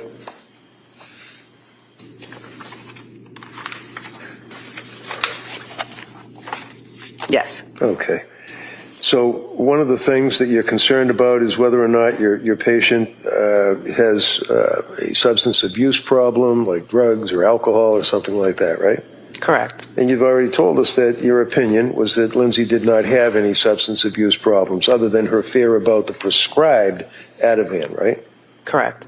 So did you ask her about alcohol? Yes. Can you tell me what she said about alcohol? She said the last time she drank alcohol was in October of 2019. Go ahead. Yeah. Did she tell you how much, what it is that her alcohol of choice was? She said her alcohol of choice was wine. She would have 1 to 2 glasses. Did she say why she would do that? To cope with anxiety. Okay, and this is back in 2019, right? Correct. That would be 3 years before you actually met with her in December of 22, right? Correct. Cannabis, the Yes. weed, the devil's lettuce. How about that? Did she confess that she was using marijuana? Yes, she said she did use marijuana. When? Last use was November 15th, 2022. Why? I'm sorry? Why did she say that she used it?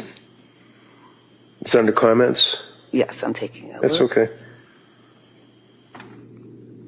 She said she tried a marijuana gummy to help with sleep. And that was on November 15th of 22, right? Yes. Go to the next page, assessment and recommendation. If you have that, make sure we have it. Let's see.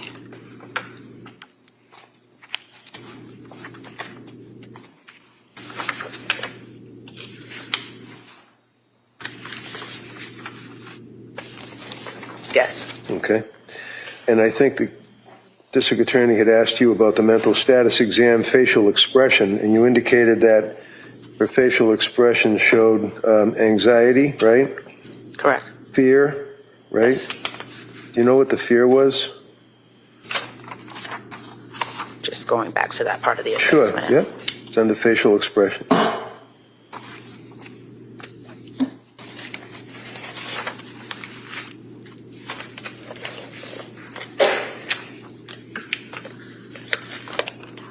And you said facial expressions, Yes, right? please, yep.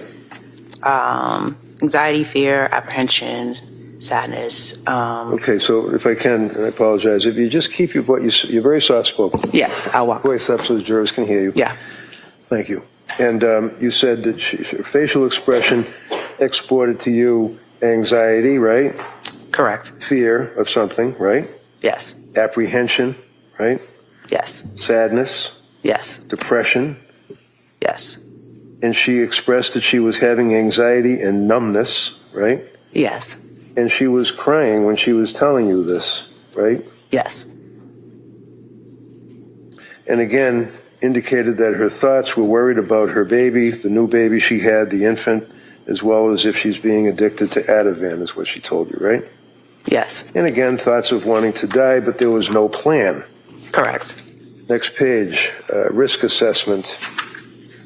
There's a whole lot of stuff on it, these pages. I'm just trying to cut to the chase here. So you see where it says risk assessment? I am trying to find Okay. it. 1 second. Yep.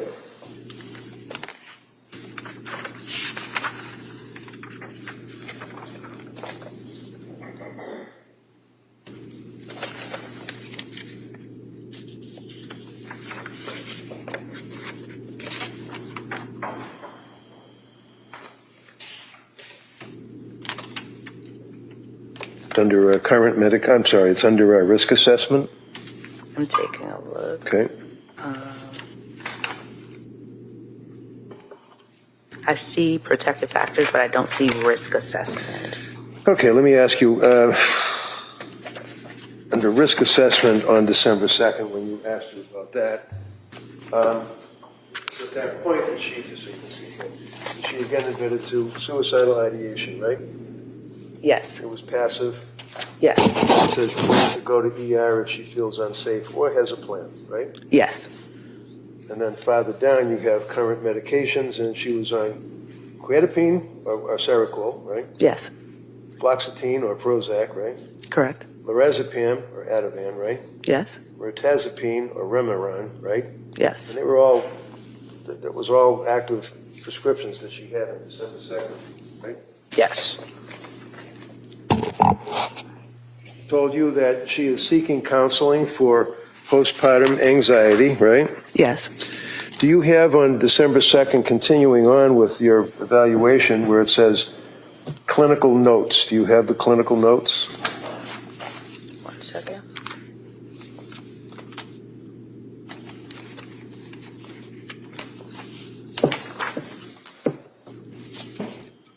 what I could do is read what I have rather than stand next to you. And if you trust me that I'm not misrepresenting it, I mean, I'm just reading off of this to make it quicker for you if Okay. it refreshes your memory. If it doesn't, I can walk up and show it to you, okay? Okay. On that date, your notes say patient requested addiction support services. Do you recall that? Yes. And that you indicated that you would be sending patient addiction support resources by my chart, or the message thing, right? Correct. You then indicate that based on history reported, patient meets the criteria for postpartum anxiety, right? Yes. That she would benefit from OP therapy. What does that mean? Yes, from outpatient therapy services. PHP, Yes, partial hospitalization program, IOP, intensive outpatient program. and that you then helped her out by bridging the therapy services, right? Yes. You then noted again postpartum anxiety on December 2nd, according to your notes, right? Yes. Okay. Now, did you know that she had been seeking and receiving therapy? I don't know if that's therapy or counseling or that type of thing. Like there's a woman that works in your business that provides therapy, right? Yes, so that person would be me. So did she come to see you for therapy? Yes. How many times? 4. So is it fair to say that she was more than willing to accept help from somebody like you? Yes. She didn't appear to be avoiding any therapy when recommended, right? If you could, Ms. Dukes, please look at, I think it was December 12th was the next time perhaps that you saw her? Okay. Unless it's, there's another intervening period. So there's December 12th, and then there's December 5th. Oh, okay. So if you could pull out December 5th, Yes. and if I can come up and look at it. Yeah. Yep. All right. So on December 5th, again, you were meeting with her for therapeutic intervention, right? Yes.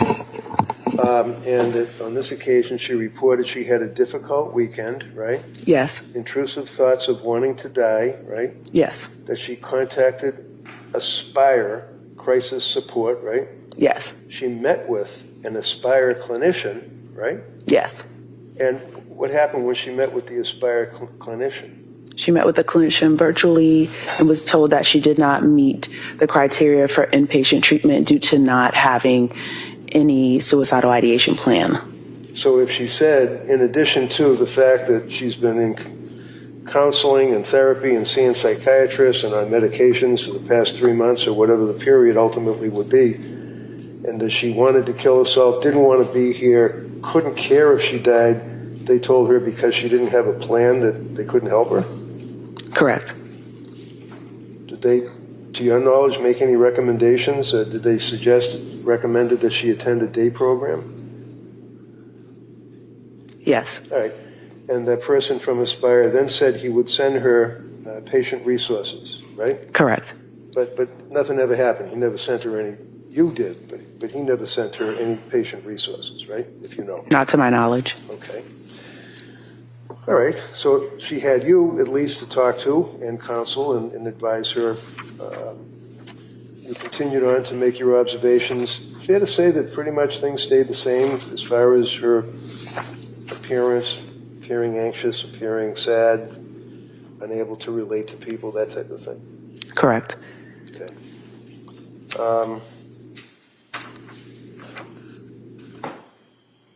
Then you have, is it chief complaint of present illness?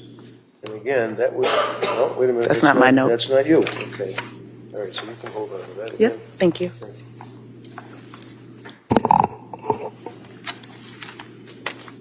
Next time you saw her would be December 12th. Is that correct? Correct. All right. Now, on December 12th, that was a teleconference that she had called by an appointment with you? Yes. And at that point, she reported that she had a difficult weekend and was experiencing intrusive thoughts of wanting to. Do you have it in front of you? I don't want to take advantage of it. Hold on one second. Yep.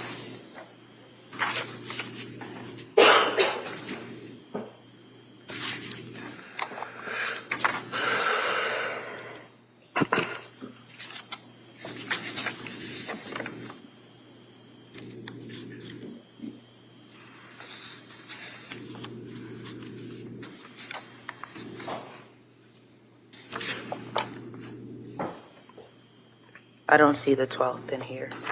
Okay. Page 28. Page 28.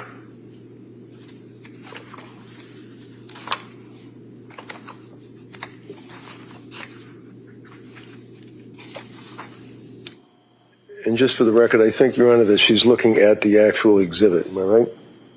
That's the exhibit? That's in evidence?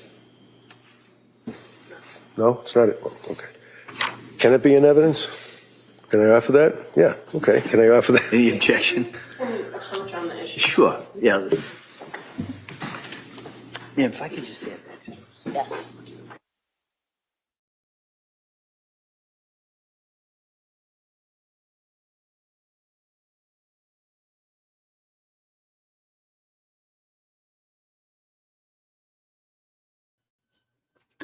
Deja vu all over again. This is now Kevin Reddington crossing Letitia Dukes, who is a healthcare worker. He questioned her. You guys met 4 times. Yes. December 2nd. This is the part that was a little jaw-dropping.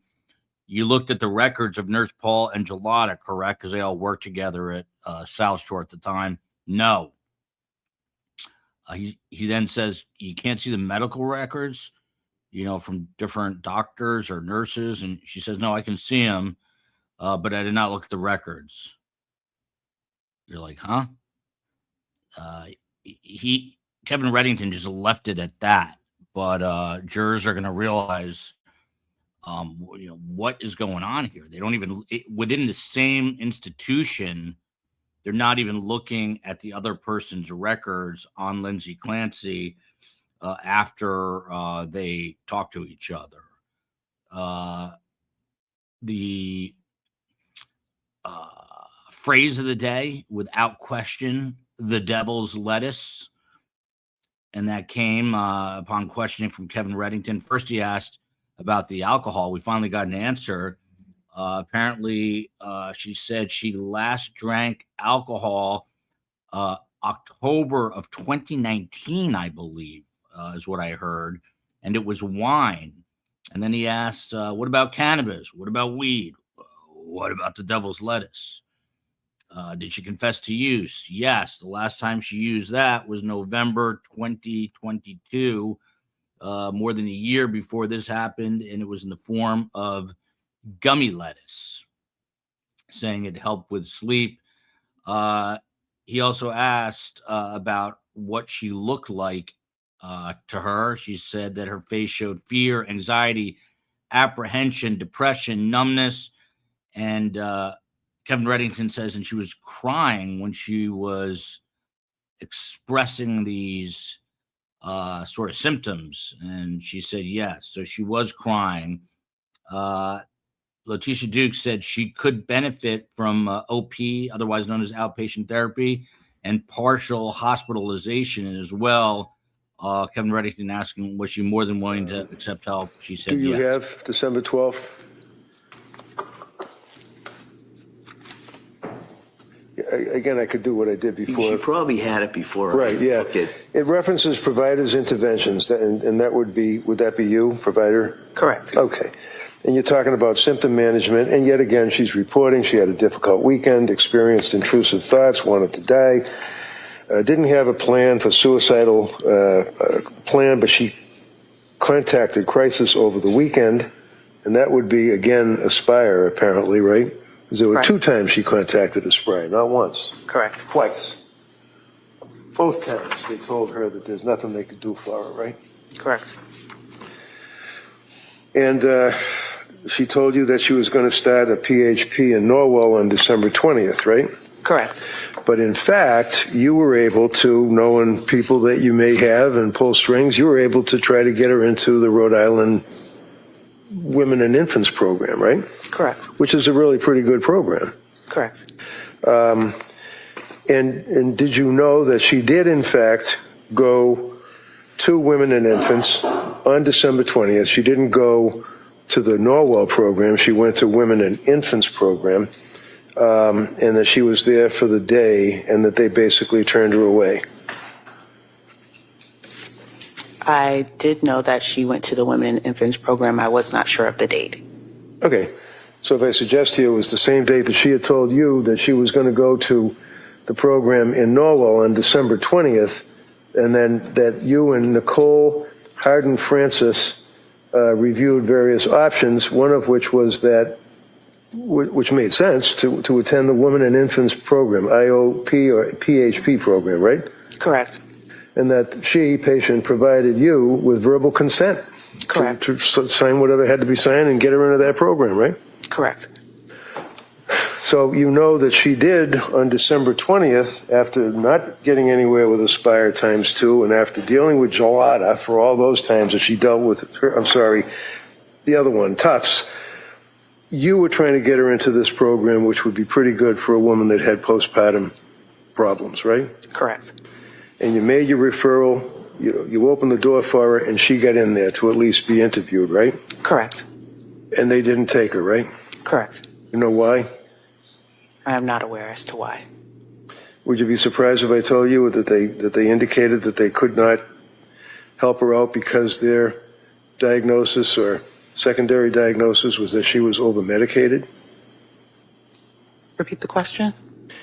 Would it surprise you to know that they indicated that they couldn't treat her as a woman with postpartum psychosis or postpartum depression or postpartum anxiety or any of that because their opinion was that she was suffering from an over-medication? It would surprise me, yes.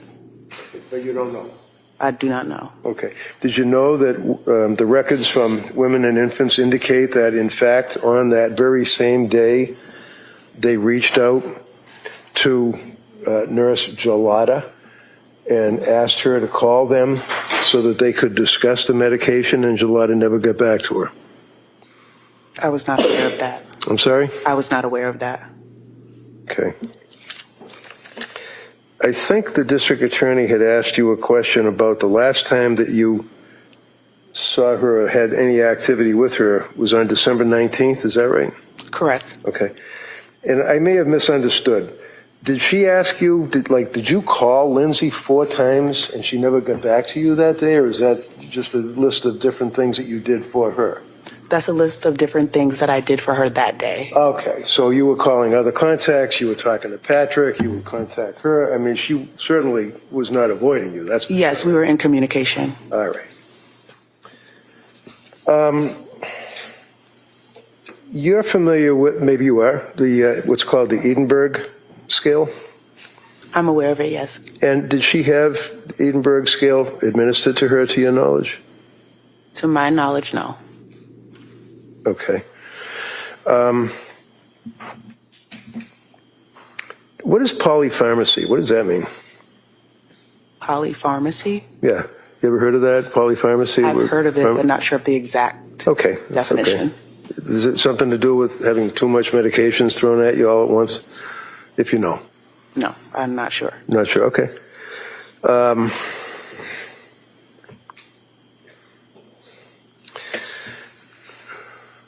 Excuse me for 1 minute.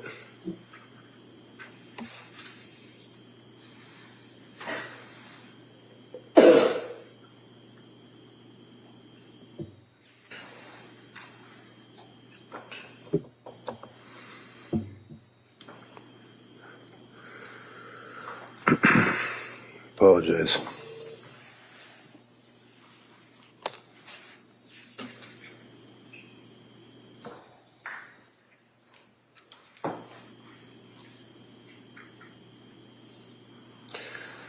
I just had something pulled up and it just went back to default on me, so I just need a second. I apologize.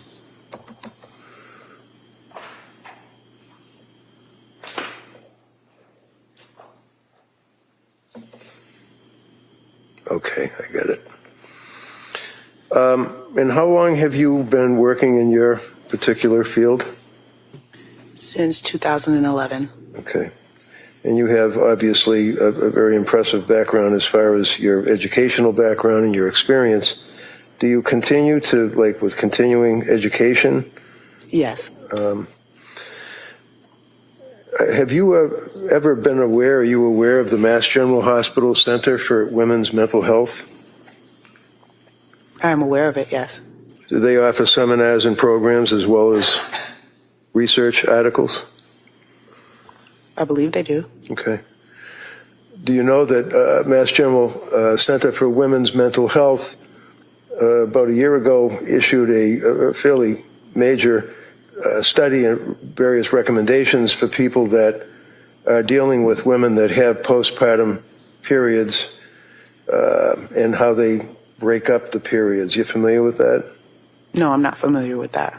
So if I suggest to you that in that particular Mass General Hospital article, it goes on about postpartum period, and do you agree that the postpartum period, 85% of women that are pregnant or after pregnancy experience some type of mood disturbance? Would you agree with that? No, I wouldn't agree with that. All right.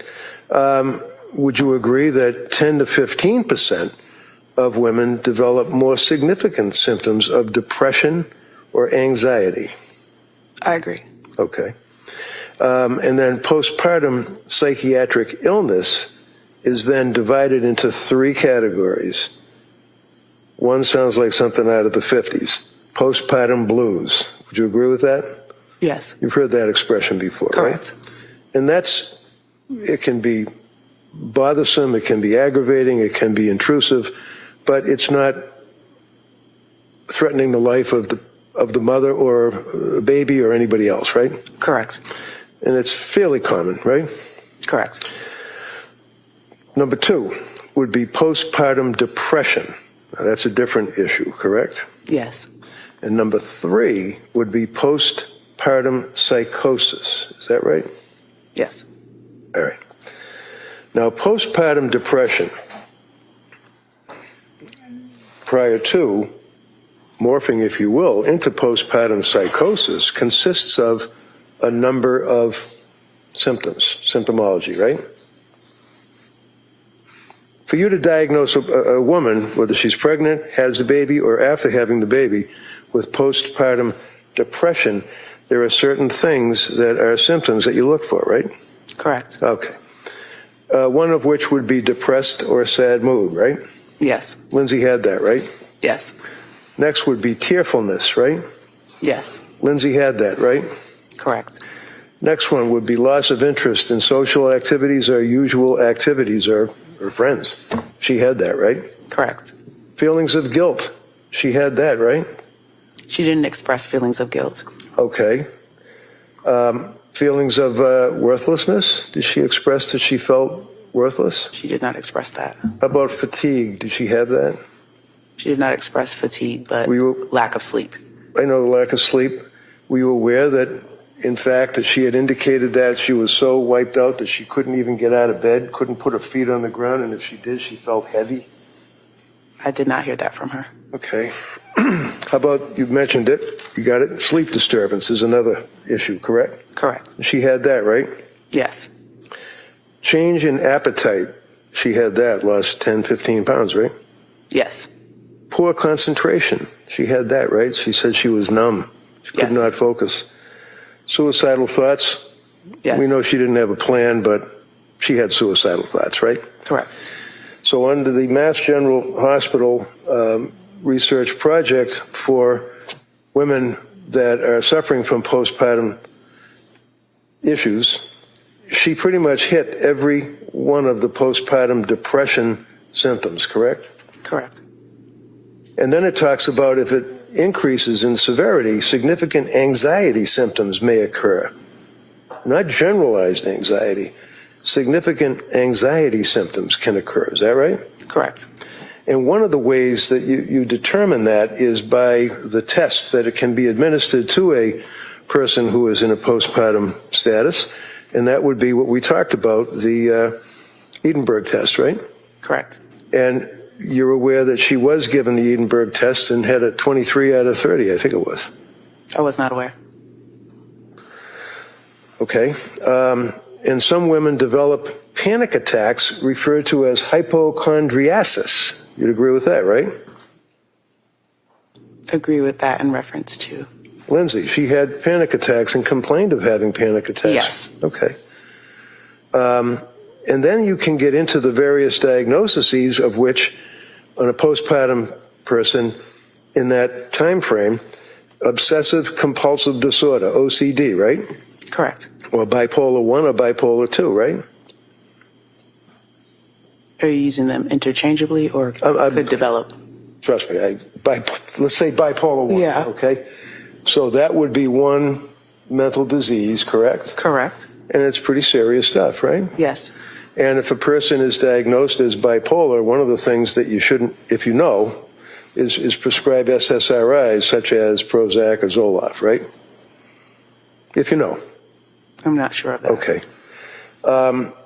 Would you agree that with various cases dealing with postpartum depression, all of the symptoms that we talked about, they utilize the Edinburgh Postnatal Depression Scale, which is a 10-item questionnaire that can identify women that have postpartum depression and the severity that they have. And on the scale, a score of 12 or greater it raises concern and indicates a need for more thorough evaluation, right? Correct. Do you know whether she was thoroughly evaluated by anybody other than Tufts and Gelada?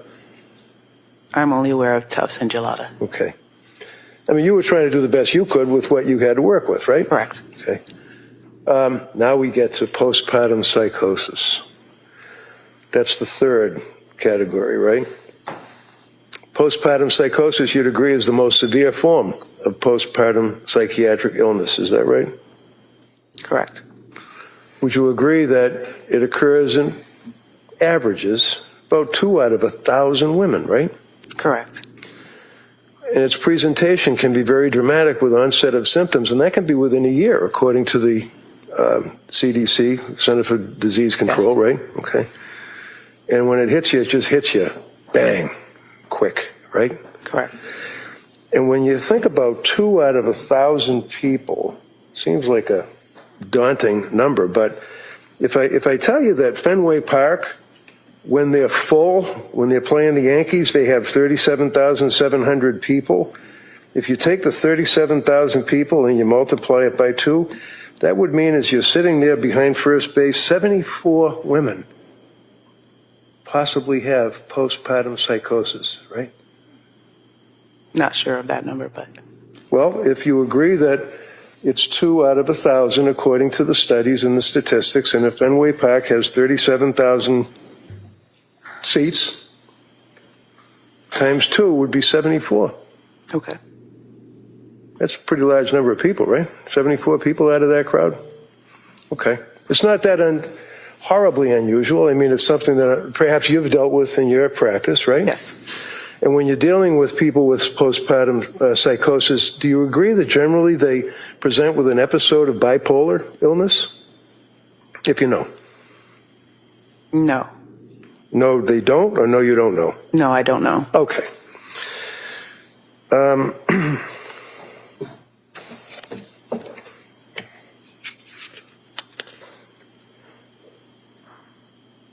Bottom line is, from your dealing with Lindsay, she appeared to be sincere, right? Correct. She appeared to be looking for help, right? Correct. She appeared to be hurting, right? Yes. Turning in every direction she could for help, right? Correct. And the last time you saw her was when? December 19th. Okay, thank you very much.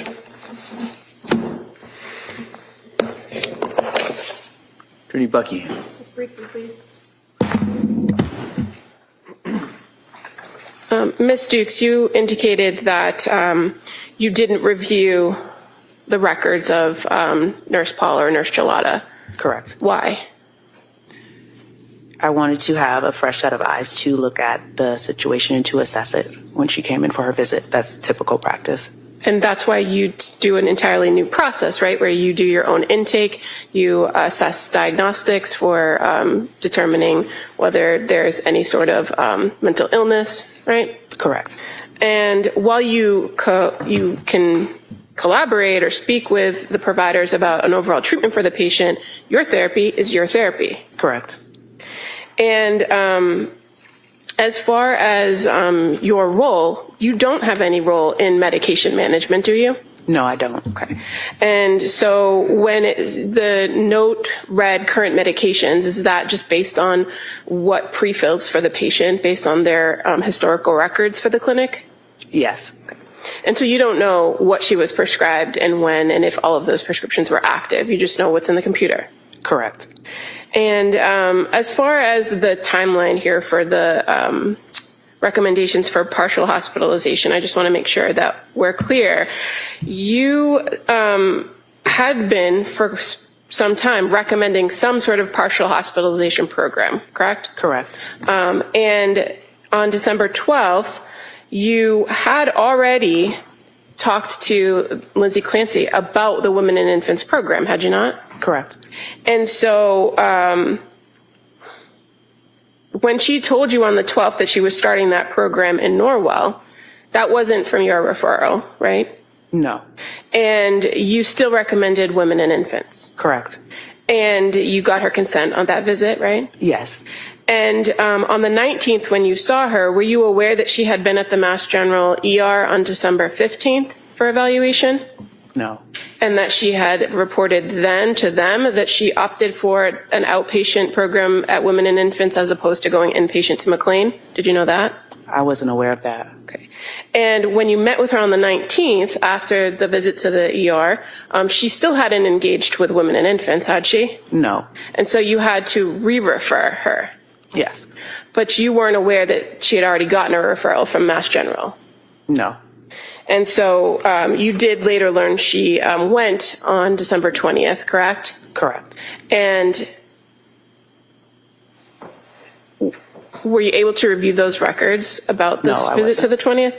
So you don't know that the ultimate plan and assessment for her was that they didn't think she qualified for the program, but they provided her with several options for other inpatient treatments for medication management, partial hospitalization, and general mental health. Did you know that? No. And as of your last meeting with her on December 19th, ultimately, what were your impressions of how she was doing? My impression was that her symptoms were improving because of the social aspects, spending time with family and friends and able to exercise when before it was difficult for her to engage or pay attention. And your observations of her while you were interacting with her, were they more positive than on previous occasions? Yes, she was able to smile and laugh. Okay, thank you. What was she laughing about? When was it she was laughing with you? I believe that was the last visit, the 19th. So on the 19th, it was on television or was it in person? It was a virtual visit, a video virtual visit. Yes. And on the 19th, on the virtual visit, what was the purpose of that visit? The purpose of that visit was to see if she was able to connect with care. Okay. So you would have, I guess, in your notes or reference to the fact that on the 19th of December that she was laughing. Not that she was laughing, but that she was able to laugh. Able to laugh. Yeah. Okay, because I'm looking here on December 19th, telemedicine, Letitia, I apologize, Dukes, perinatal behavior health program, and you talk in that form about the date of the service, December 19th, psychotherapy, PCP, Margaret, that would be the primary care, Margaret Anastasia. Perinatal behavioral health program, you talk with the quote, if this is telehealth visit, please dot the phrase video visit, whatever. Therapeutic intervention, she's 32 years old, married, female, presents for postpartum anxiety. Symptom management, patient continues to have low mood and numbness. Was she laughing when she had numbness? What date are you looking at? December 19th, the last day you saw her, or the last time you had any contact with her. She didn't appear to have that, no. She didn't appear to have what, laughing or numbness? Numbness. Well, it says right in the notes, does it not, that the patient continues to have low mood and numbness. Yes. Okay. I don't want you to say yes unless I can show it to you. So, the patient continues to have low mood and numbness, right? Correct. Patient has not had suicidal ideation and did not need crisis intervention over the weekend. In other words, she didn't kill herself, right? Correct. To help with the mood, patient has been spending time with her husband, children, and exercising, right? Yes. And exercise is one of the things that you would generally, your people would generally recommend that the mother do, right? Correct. That's a good thing to try to do, is to exercise, right? Correct. So the fact that the government has records that show that she would take her kids or her husband would take her kids, that they would go to a local gym and exercise or swim, that's consistent with what she was advised, right? Correct. It doesn't mean that she's just out there having a good time exercising, right? Objection. No, overruled. She was told that that's a good thing to do, right? She was told that that was a good thing to do, but the fact that she's able to follow through and do it shows improvement. Oh, okay. So when did she go to the gym? She didn't give me exact dates. These are things that Did she you ever told me ask she her? did. Did you ever ask her? If you're telling me that, this is showing improvement, is it in the records? Does it indicate that you asked her if she was exercising? And if so, where and when? So we don't write down everything that we talk about in the meeting. It's particularly a summary of that visit. Okay. And all I did was ask you about the patient was spending time with her husband, children, and exercising. And then you said that that's an indication that she's improving. Correct. Okay. And then I asked you if she's going to a gym. That's not a bad thing, is it? No, it's not. Okay. And then it says that she received a call, and counsel asked you about this. She received a call from women and infants, but missed the call. Do you remember that? Remember the DA asking you that question? You said that she missed the call. Yes. She didn't continue to read that the reason she missed the call is that she was at another medical appointment, right? Correct. And she called you back, right? Yeah. Okay. Clinician, maybe you, provided contact information for women and infants. Patient reported that she would contact them today, meaning December 19th, but in fact, she did, and you did with, back it up. She did with your help, and she then went the following day on the 20th, right? Correct. Okay. And finally, fair to say that nowhere in here does it say that she was laughing? You would have to go to the assessment, the risk assessment. Okay, let's do that. You got it? Let me see, please.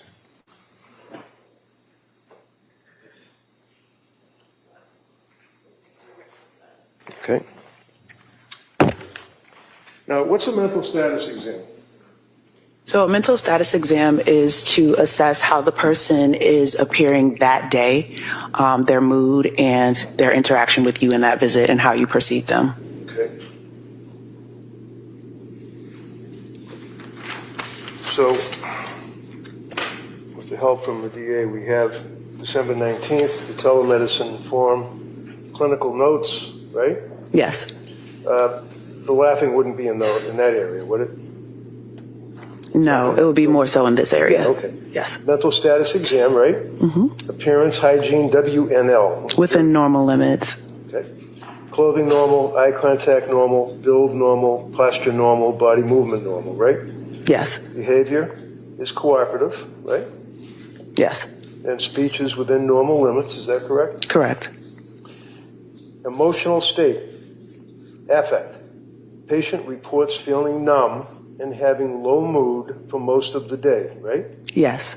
Facial expression, other. Facial expression, calm, was able to laugh and smile, right? Yes. Would that be in response to you saying something funny, or why was she laughing? That would be in response to me saying something funny. So you guys were kind of bonding a little bit. Yes. All right. But she basically still continued to report that she was numb, having low mood, and basically the symptomology that she had already reported, right? Correct. Okay. Thank you, ma'am. I appreciate it. All right, Commonwealth? Nothing further, thank you. All right, thank you. Thank you. You may step down. Thank you.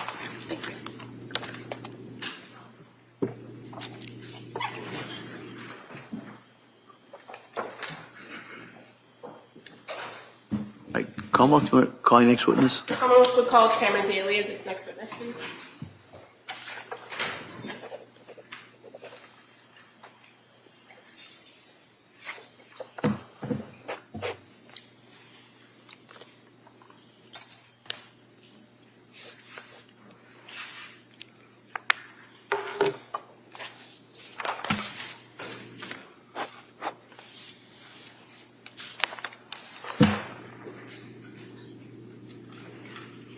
Good afternoon, sir. Stop right there.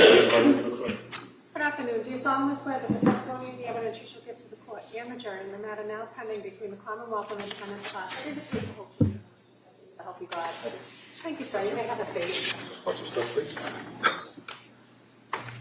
All right, good afternoon, sir. Afternoon, Your Honor. All right, Ms. Buckingham, please. Thank you. Sir, could you please tell the jury your first and last name? Cameron Daly, And how do you spell your first name? Cameron. And can you just spell your last name for the record? Daley. And where do you work? Duxbury Police Department. How long have you been there? 6.5 years. And back in January of 2023, what was your assignment then? Patrolman. And I'm going to draw your attention specifically to January 24th, 2023. Were you asked to do a particular assignment out of Duxbury in that evening? Yes. And what were you asked to do? Report to Brigham Women's Hospital And why were you going there? for hospital watch of the suspect. And that individual was Lindsay Clancy? Correct. Was there already a Duxbury officer on scene at Brigham and Women's when you got there? Yes, 2. 2? Yes. And who were they? Officer Lepard and Officer Broderick. And when you arrived at the Brigham and Women's Hospital, were you by yourself or was there somebody else with you? I was with another officer, Officer Thomas Johnson. Okay. And were you able to make observations of the suspect, of the defendant, Lindsay Clancy, on that day? Yes. And she was asleep, was she not? Correct. And she had medical devices attached to her? Yes. Was she being treated by the medical staff there at Brigham? Yes, periodically. Okay. And were you inside or outside the room, if you know? Outside the room. And were any visitors or any other people other than the medical staff in that room with her while you were there? No. And from the 24th into the 25th,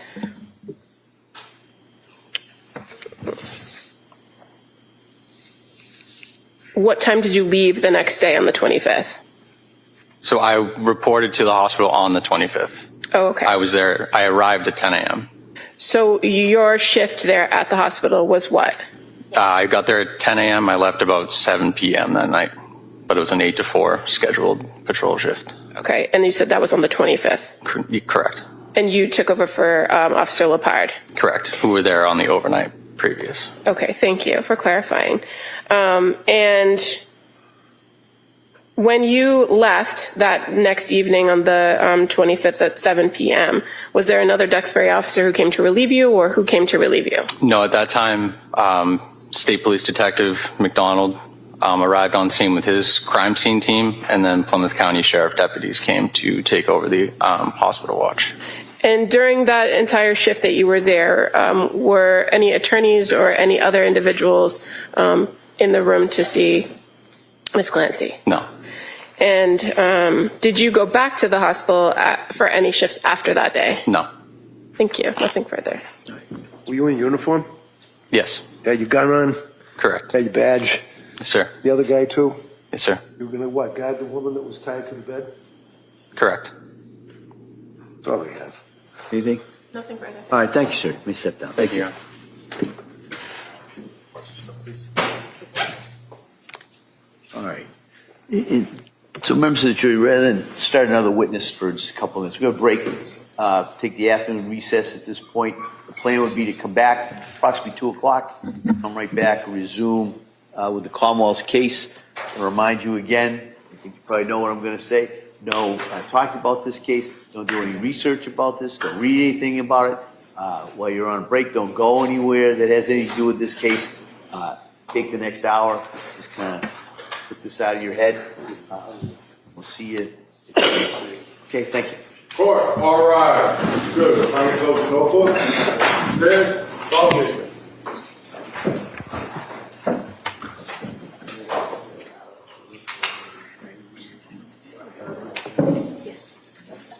Easier said than done. Judge William Sullivan telling the jurors, take an hour and get this out of your head after listening to testimony for 12 days about how a mother strangled her 3 kids to death. Not so easy to do.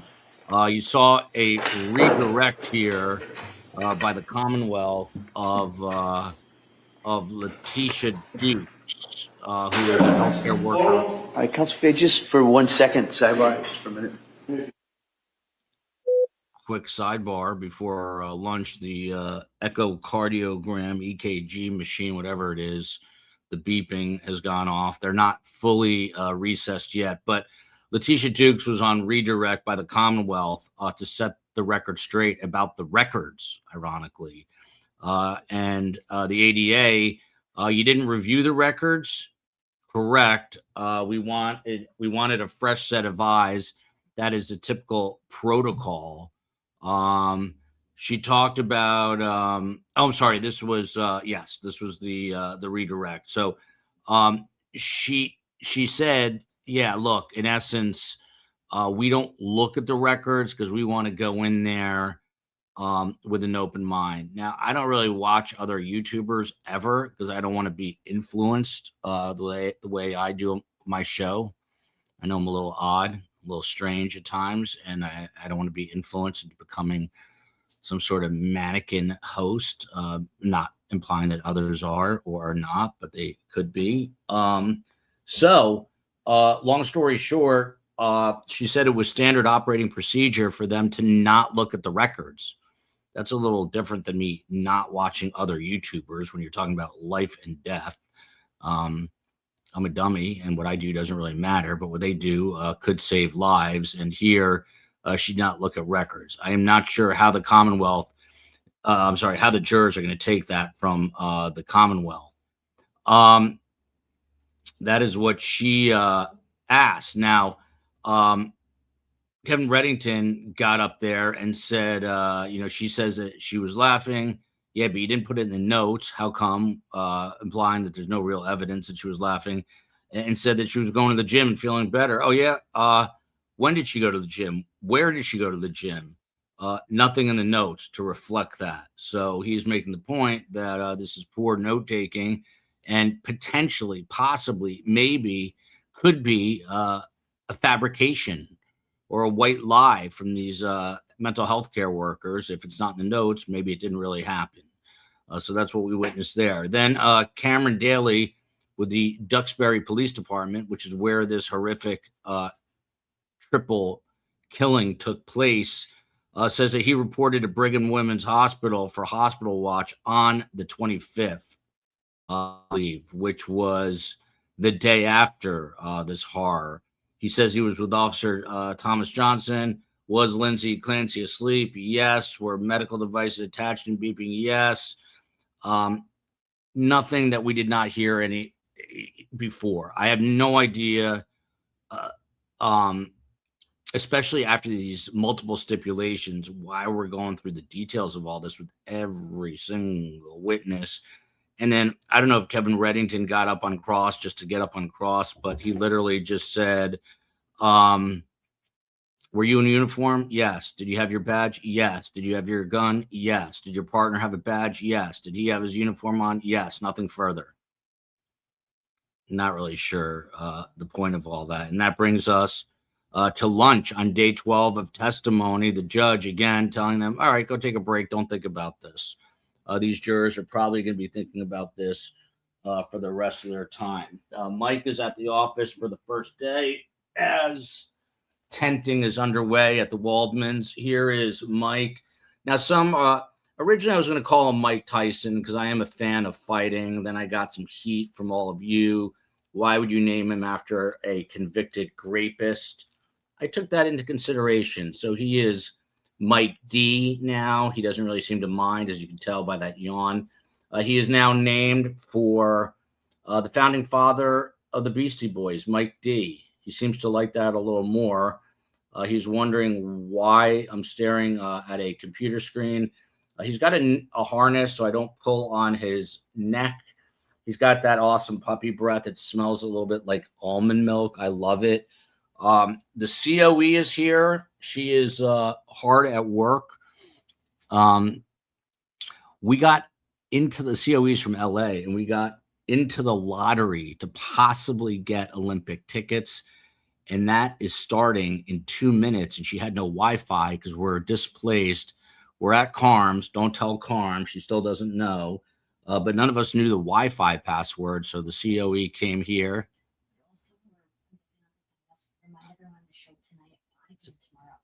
COE reminded me she's also building out the thumbnail. She would hate for you to think that she's not working on the show.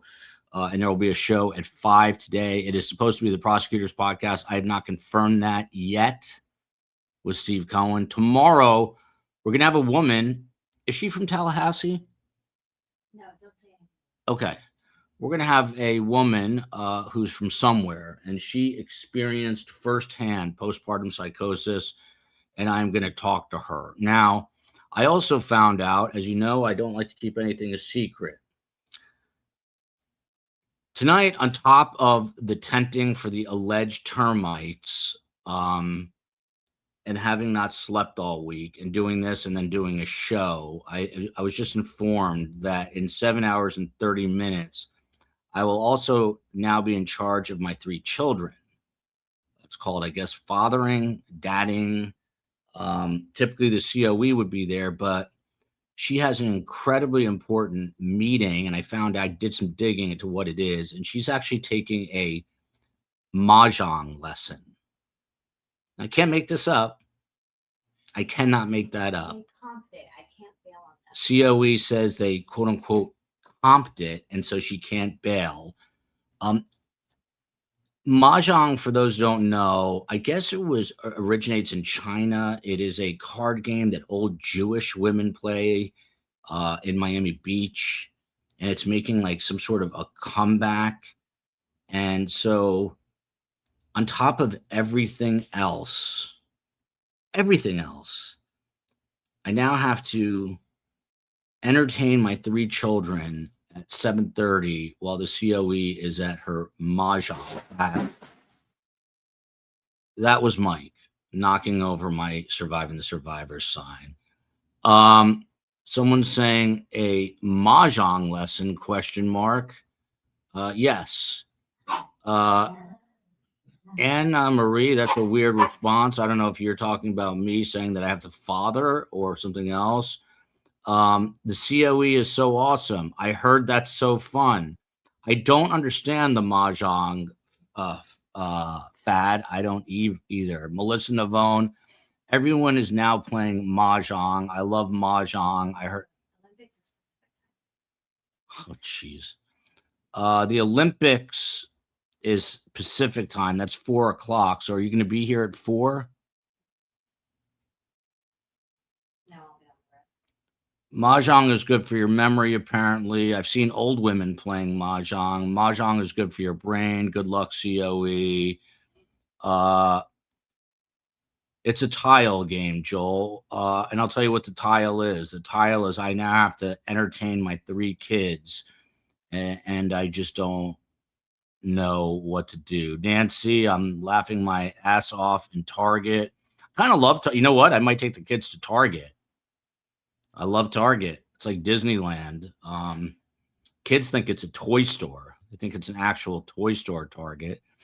Who remembers their first? I have to go on this. I actually have a call that I'm 2 minutes late for, but is it me? You know, one day there were just stores. Like when I was a kid on Raritan Avenue, there was a Murray's 5 and 10.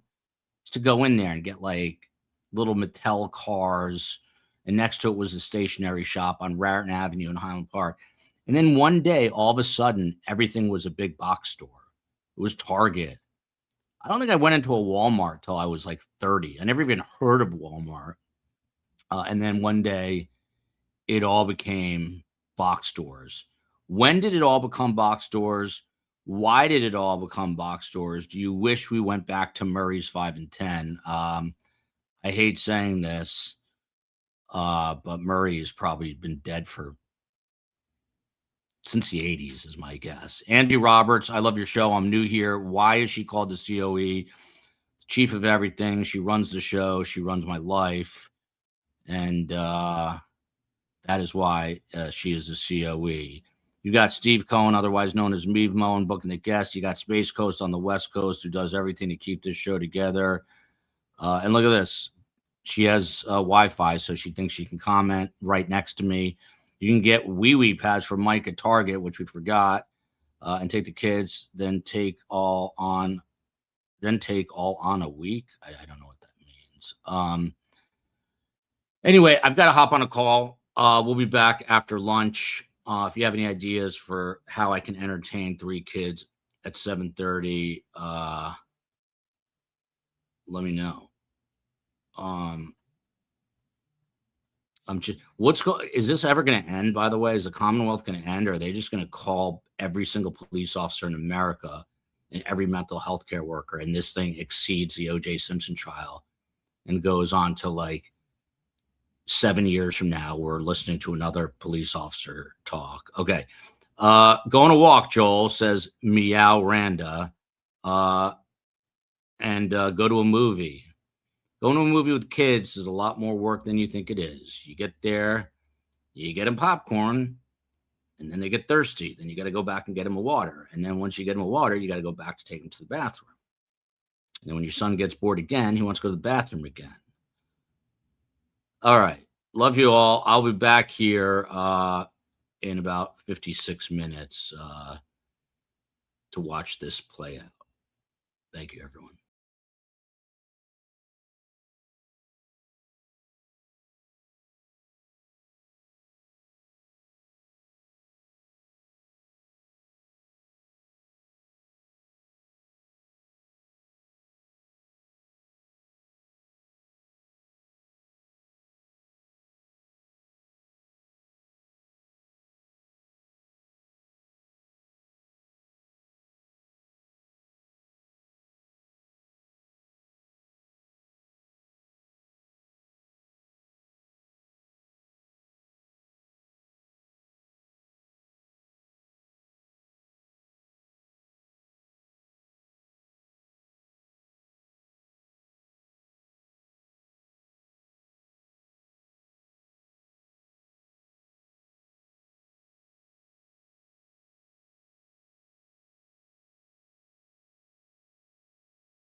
court is back in session. You may be seated. Your Honor, for the purpose of the record, we return back to the matter of Commonwealth versus Lindsay Clancy. All parties are present, excluding the jury. All right, counsel, can I see it sidebar?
Your Honor. We could just go back to second. sure. Please, sorry.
While we're waiting for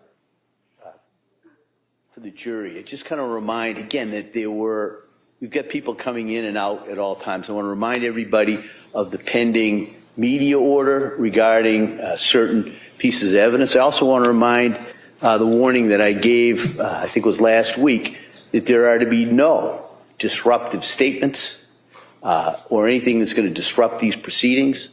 If that's done, they will be dealt with summarily, as we say. All right, so just a warning in regards to that. Okay.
(2:26) Eastern Time. We are about to continue testimony in the Lindsay Clancy trial. It is sidebar after sidebar. This break lasted the better part of an hour. Yeah.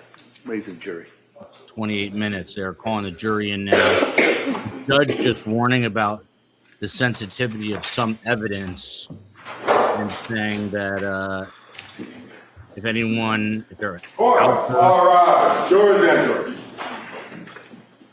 or anything else happening, it will be dealt with summarily. 13 Mandy telling me Lindsay's in tears. Thank you, Mandy. Oh, Mandy. Oh, Mandy. They came back from lunch, went into immediate. This court's now in session. Please be seated. Your Honor, for the purpose of the record, we return back to the trial of Commonwealth versus Lindsay Clancy. All parties are present, including the defendant and including the 18 jurors.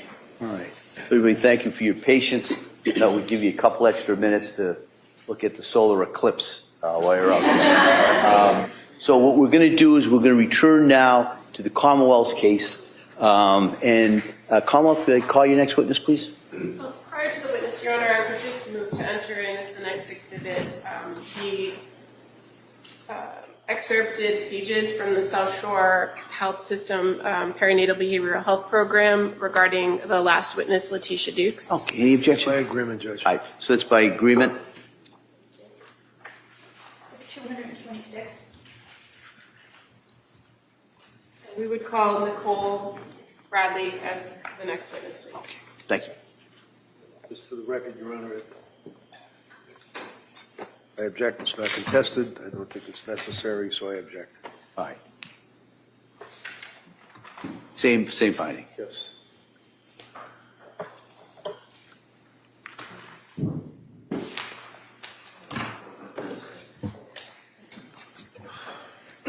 Good afternoon. Good afternoon. You stop right here, raise your right hand to the clerk, please. Good afternoon. Do you solemnly swear that the testimony and the evidence you shall give to the court and the jury, no matter now finding between the Commonwealth and the defendant, shall be the truth, the whole truth, and nothing but the truth, so help you God? I do.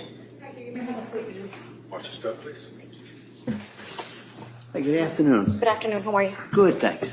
Just going to ask you to keep your voice up so the jury can hear you and speak into that microphone, okay? Okay. Thank you. Yes, come on. Thank you. Could you please tell the jury your first and last name? Yeah. Nicole Bradley, And Where do you work? Plymouth County Sheriff's Department. What do you do there?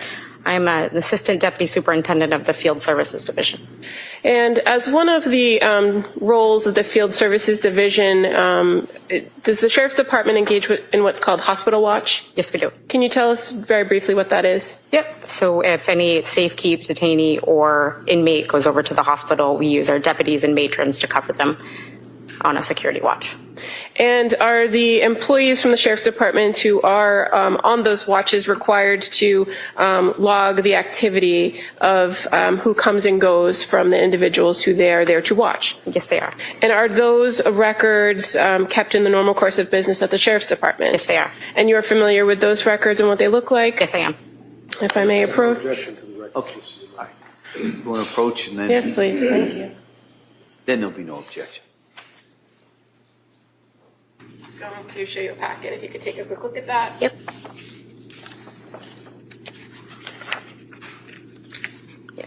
And does that packet reflect the hospital logs that are kept by the Sheriff's Department? Yes, they are. And you're familiar that between January 25th, 2023 and February 3rd of 2023, that the Sheriff's Department engaged in hospital watch on a patient by the name of Lindsay Clancy? Yes, I am.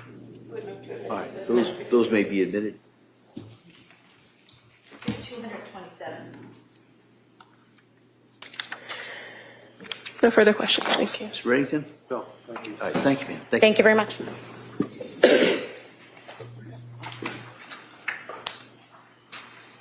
Commonwealth I calls literally- Dr. Renee Stonebridge. I just took a note. That was Nicole Bradley. I literally have no idea what her purpose was. If anyone Same does, objection let as me know. decided by a judge. Okay. It's not contested. It's not necessary. All right. Same finding, same analysis. Thank you.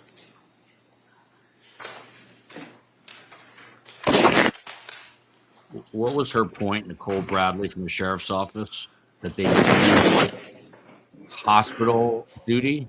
Was there anything else there? Good afternoon, ma'am. Good afternoon. Can you stop right there? Raise your right hand to the clerk, please. I have 0 tats, but I appreciate a nice tat sleeve.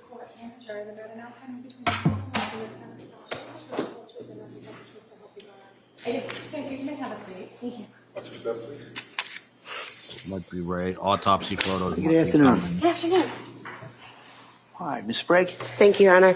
Good afternoon. Can you please state and spell your name for the record? Yes, my name is Renee Stonebridge, Renee Stonebridge. Where do you work? I work at the Commonwealth of Massachusetts at the Boston office. And what department do you work for? I work for the Chief Medical Examiner's office. And how long have you worked there? I have worked there since July of 2017. And can you describe your educational background? Yes, I did 4 years of college at SUNY at Stony Brook in New York. I was a double major in German languages and literature and biology. And then I did 4 years at the American University of Antigua, where I got my medical degree. I also graduated with honors, magna cum laude. After that, I did a 4-year combined anatomic and clinical pathology residency program at NYU Winthrop Hospital in Long Island, New York. I also served as chief resident during my final year there, so 2016 to 2017. After that, I did a 1-year forensic pathology fellowship at the Boston office of the Chief Medical Examiner. And then after that, I did a 2-year neuropathology fellowship program through Brown University at Rhode Island Hospital. And I am board certified in forensic pathology, anatomic pathology, clinical pathology, and neuropathology. What is neuropathology? Neuropathology is the study of the brain, the dura, the eyes, and spinal cord, and muscle. What is your role at the Office of the Chief Medical Examiner here in Massachusetts? My role there is the Director of Cardiac and Neuropathology. I'm also a medical examiner, but my primary focus is brains and hearts. And so will there be an occasion where a medical examiner is doing an autopsy and they will send you either a brain or eyes or things of that nature to examine? Yes. And why are those things sent to you in particular? We have certain criteria that is followed in order for a neuropathology consult to occur. Some occasions are any children under the age of 2. I am to receive the brain, typically the spinal cord, depends on circumstances, the eyes and the dura as well. Also, if there's any suspicion of some type of homicidal injury to the head, blunt trauma, typically, those cases will typically come to me as well. Sometimes there are cases in which it may just be something that is a surprise. One of the MEs is doing the autopsy, the head is opened up and they see something unexpected. They see something that may be hard to diagnose as someone who is not neuropathology trained, or maybe something like a tumor that is unexpected, or a rare neurologic disease, neurodegenerative disease that requires further neuropathologic evaluation. And were you tasked with doing some examinations regarding Cora Clancy, Dawson Clancy, and Callan Clancy? Yes. And specifically for Cora Clancy, what did you examine? For Cora Clancy, I examined the eyes. And what were your findings when you examined her eyes? The findings when I examined the eyes were that there was acute hemorrhage of the extraocular muscles and adipose tissue. So when the eyes are taken out, this happens after the brain comes out of the skull. And there is a thin portion of bone in the bottom frontal portion of the skull where that bone is broken, and the eyes can then be examined on the inside of the head. Obviously, they're examined also on the outside of the head as well. But you can look at the optic nerve and you can look at the tissue that is surrounding the eyes. So the eyes are within the head with some muscle and some adipose tissue. So there was hemorrhage in these portions of adipose tissue and muscle that is surrounding the eye itself. And then also one of the findings was that the optic nerve sheath on the left side has some punctate hemorrhage. So the eyes, they're sitting in the head, and then there's the optic nerve that connects to the back of the eye and goes to the brain, which sends these signals so people can see. And there was some hemorrhage in this portion surrounding the nerve that connects the left eye. And are you able to determine by seeing these hemorrhages what caused them? Hemorrhages themselves are a very general finding. However, given the entirety of the case, knowing what I know from the autopsy findings, I can say it is consistent with something asphyxial. And why is it that when there's something asphyxial, that means strangulation of some type, correct? Yes, it can be. Why is it that these types of hemorrhages occur in the eye? What happens when there's some sort of asphyxial element to a person, it could be from many different things, but what happens is the blood in the head, if there's, say, some type of compression of the neck or something else that causes asphyxia, there's many things, but if there's some sort of compression, the blood basically gets kind of stuck in the head area. And because the blood can't flow back down through the body, what happens is there's little tiny blood vessels. They're in the eyes, they're in the skin, in the mouth, all over the head region. They basically get blocked up with this blood because it can't move. And these little blood vessels will burst, which leads to these little hemorrhages. And in terms of Dawson Clancy, what did you examine with Dawson Clancy? For Dawson Clancy, I examined the eyes as well. And what were your findings? The findings were that there was also some acute hemorrhages in these muscle and adipose tissue surrounding the eyes. And then the right eye had some small hemorrhages in the posterior retina and the optic nerve sheath. So the back of the eye, there's the retina within the eye, and the retina connects with the optic nerve at the back portion of the eye. And in this case, there was a little bit of hemorrhage at that connection point where the retina connects to the optic nerve. And what is hemorrhage? Hemorrhage itself is just blood that is no longer contained in a blood vessel. So it's burst from that vessel? Correct. And then in terms of Callan Clancy, what did you examine with Callan Clancy? For Callan Clancy, I examined the brain, the dura, the spinal cord, and the eyes. And what were your findings? The findings were that there was hypoxic ischemic changes. Essentially, that means that there has been some sort of incident which has caused the brain to have a certain period of time in which blood and oxygen flow were not appropriate.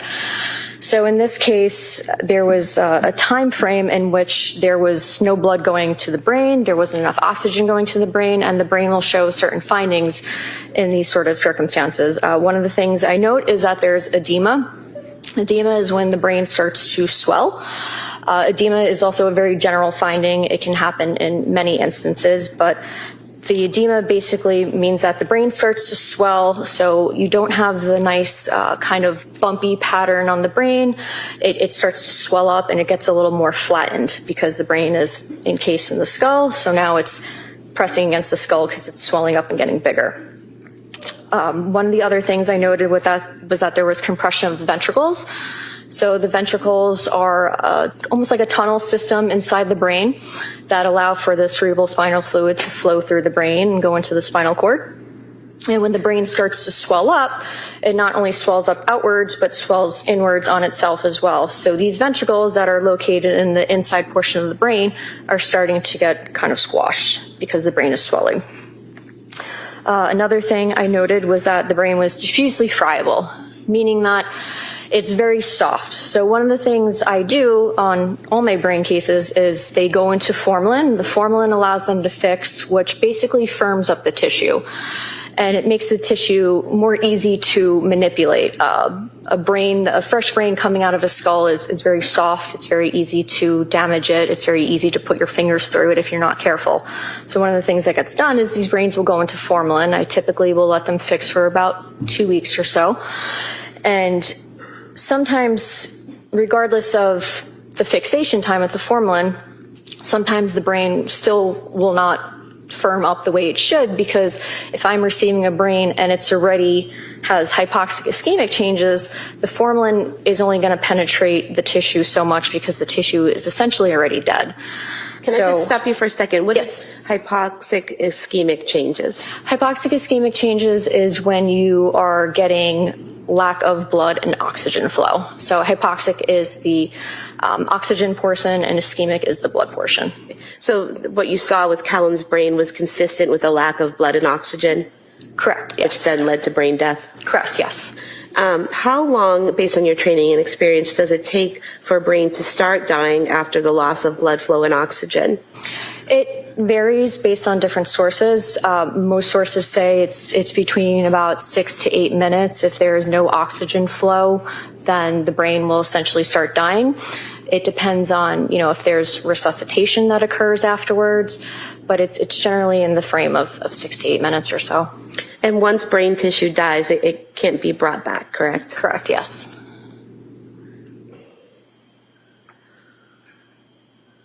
I have nothing further. Thank you. You're welcome.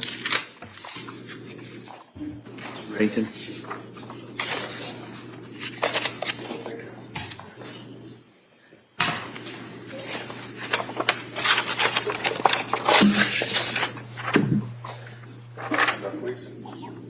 Absolutely brutal. No cross. Dr. Renee Stonebridge. Hold on. Counsel, hold on.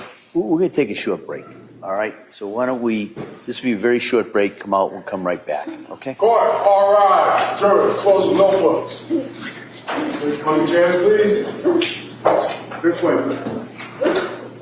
This break, obviously, because of Lindsay Clancy here, unable to contain her emotion. She's sobbing. You can see her not hyperventilating, but you can see the breaths she's taking.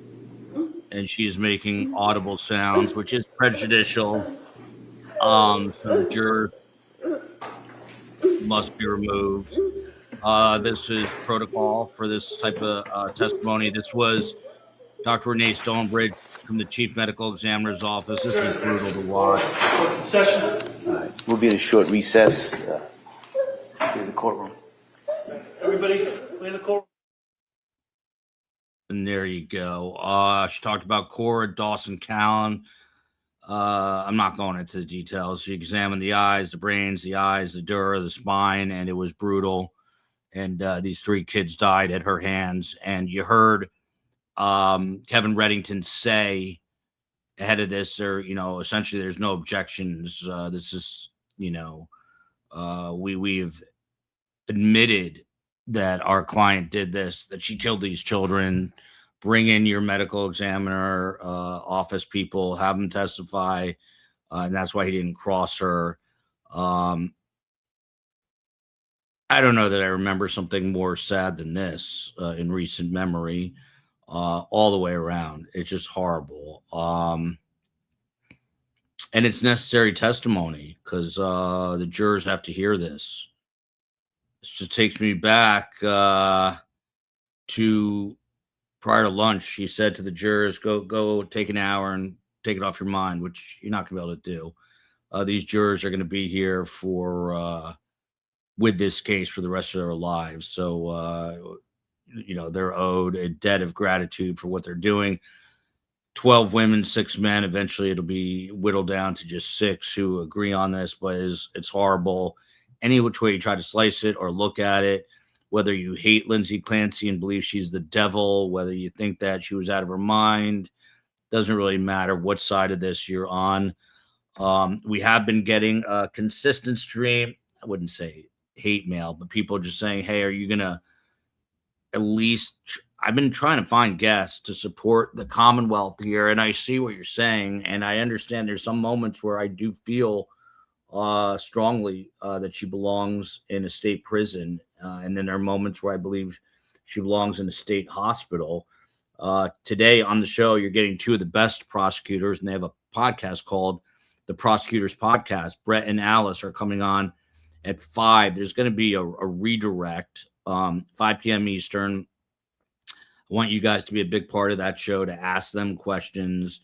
You got one who went to Harvard, one who went to Yale, both prosecutors, both with a very successful podcast and that they co-host with each other.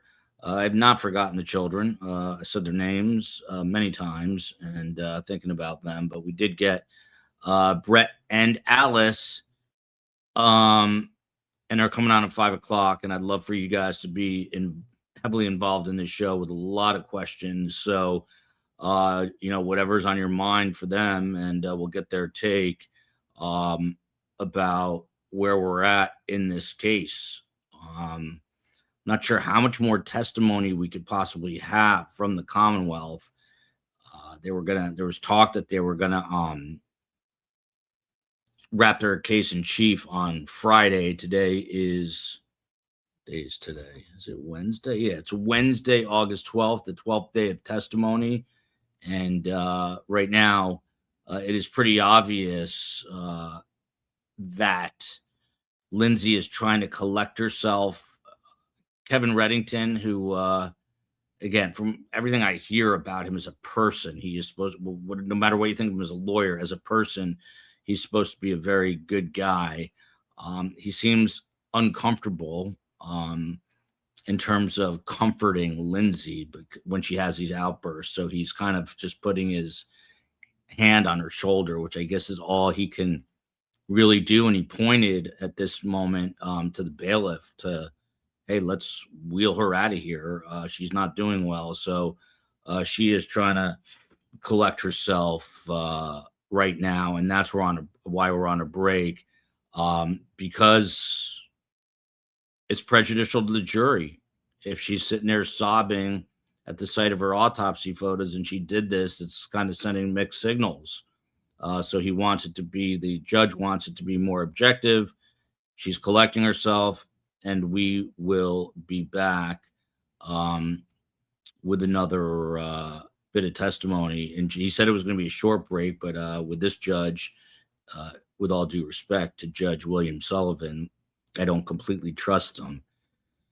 So we'll see. Her children were the victims. I don't think anyone can debate that. The only debate is, was she out of her mind in that short time frame when Patrick left, or was she in her right mind? If you believe she was in her right mind, you've got to send her to state prison.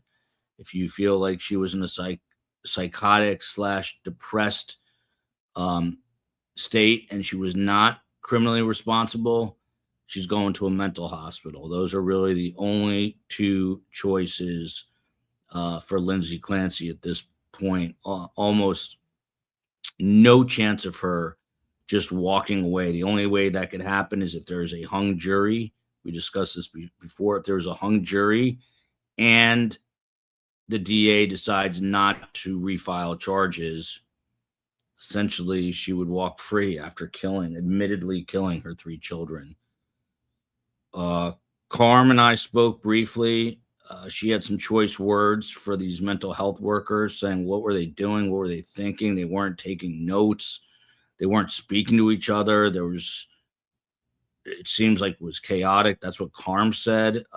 She also said it's incredibly depressing and she has trouble watching any of it, but she's been trying to tune in from overseas.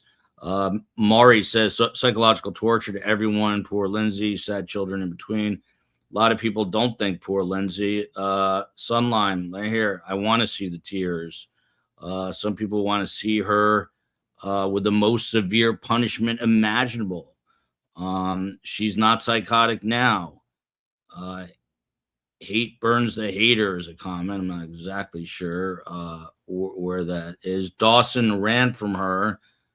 He is the only one, I believe, that was on his back, if I'm right about that.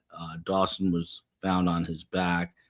Look, I wish I could offer something to dull the horror of this, but I can't, because this is an awful, awful, awful, awful, awful case.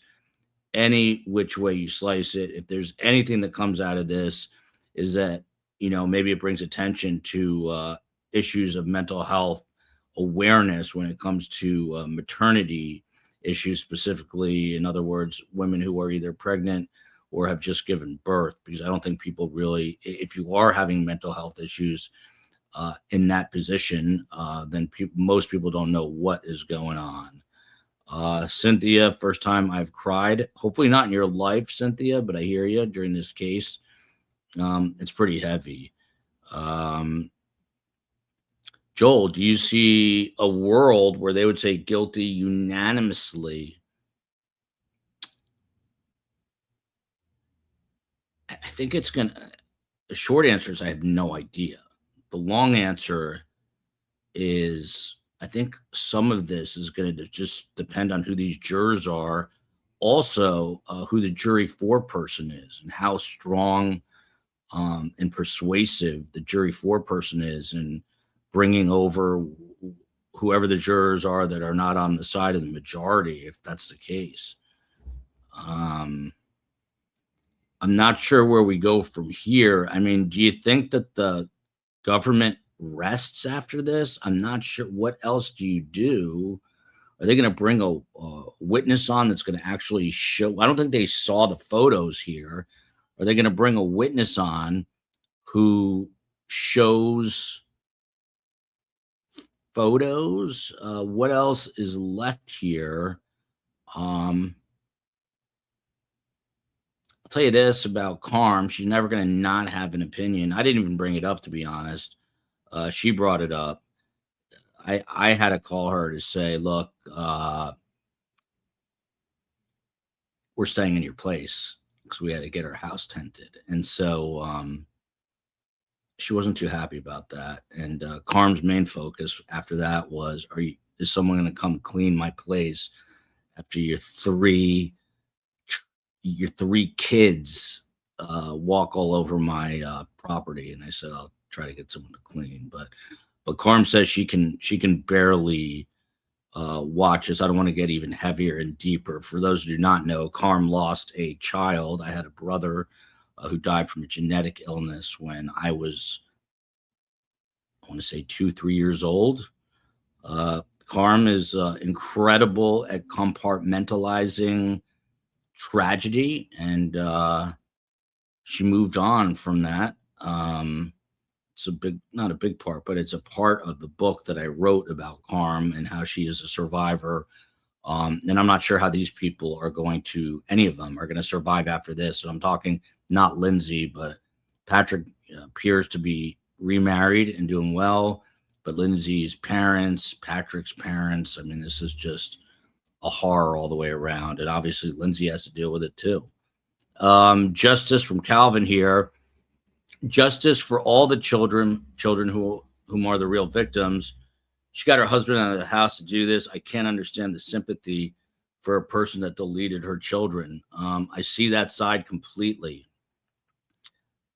I think human nature is to empathize with other humans because we all struggle with different things. You know what I mean?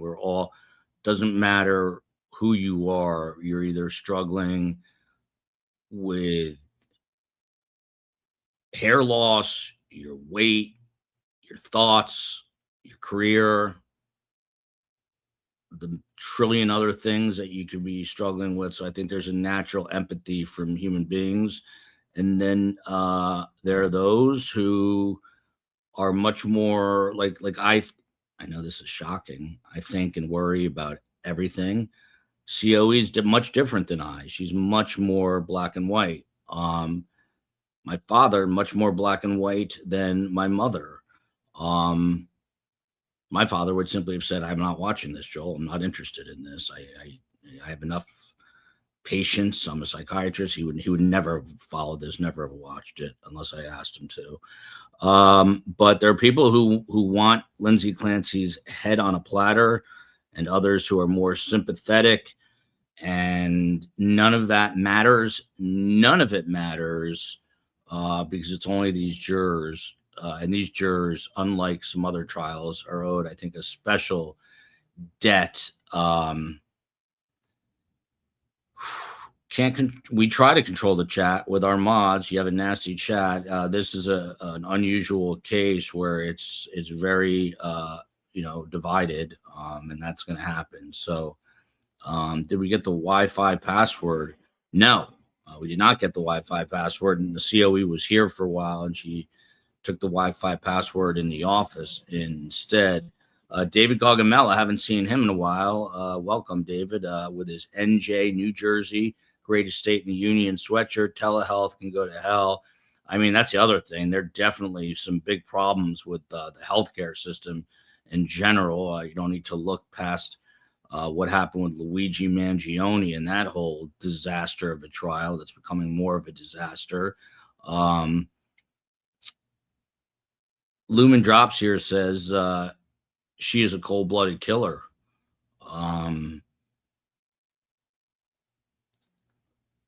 I think feelings are going to change too now, and emotions swing with testimony. I think anyone listening to this, and by the way, could you be a medical examiner? I mean, could you get handed an eyeball and brains on a plate and then have to diagnose it? Who are these people? I mean, I guess give them all the credit in the world because someone has to do that job. But imagine that being your profession, being a medical examiner. It's like you go to work, you're looking at a set of eyeballs, and then you're back home later that day with your kids having dinner.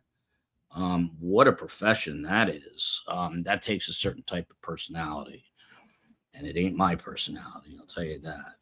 But it is a very necessary job, and we should give them credit. But wow. There was another trial recently, very recently, where the medical examiner also had a tat sleeve. I remember that vividly because I commented on it. It was a woman. I'm wondering if that's a trend among female medical examiners because this last one had a tat sleeve. Anxiety made in love science. Maybe she could have been a medical examiner. I failed high school physics thanks to Mr. Friedank. I haven't said that name in 45 years. He was maybe the worst teacher ever. and he prevented me from going to medical school like everyone in my family because I failed physics, and I hate physics, and I hate Mr. Friedank to this day for that. He's probably no longer alive, so maybe I take that back. But in retrospect, I'm glad I didn't become a doctor.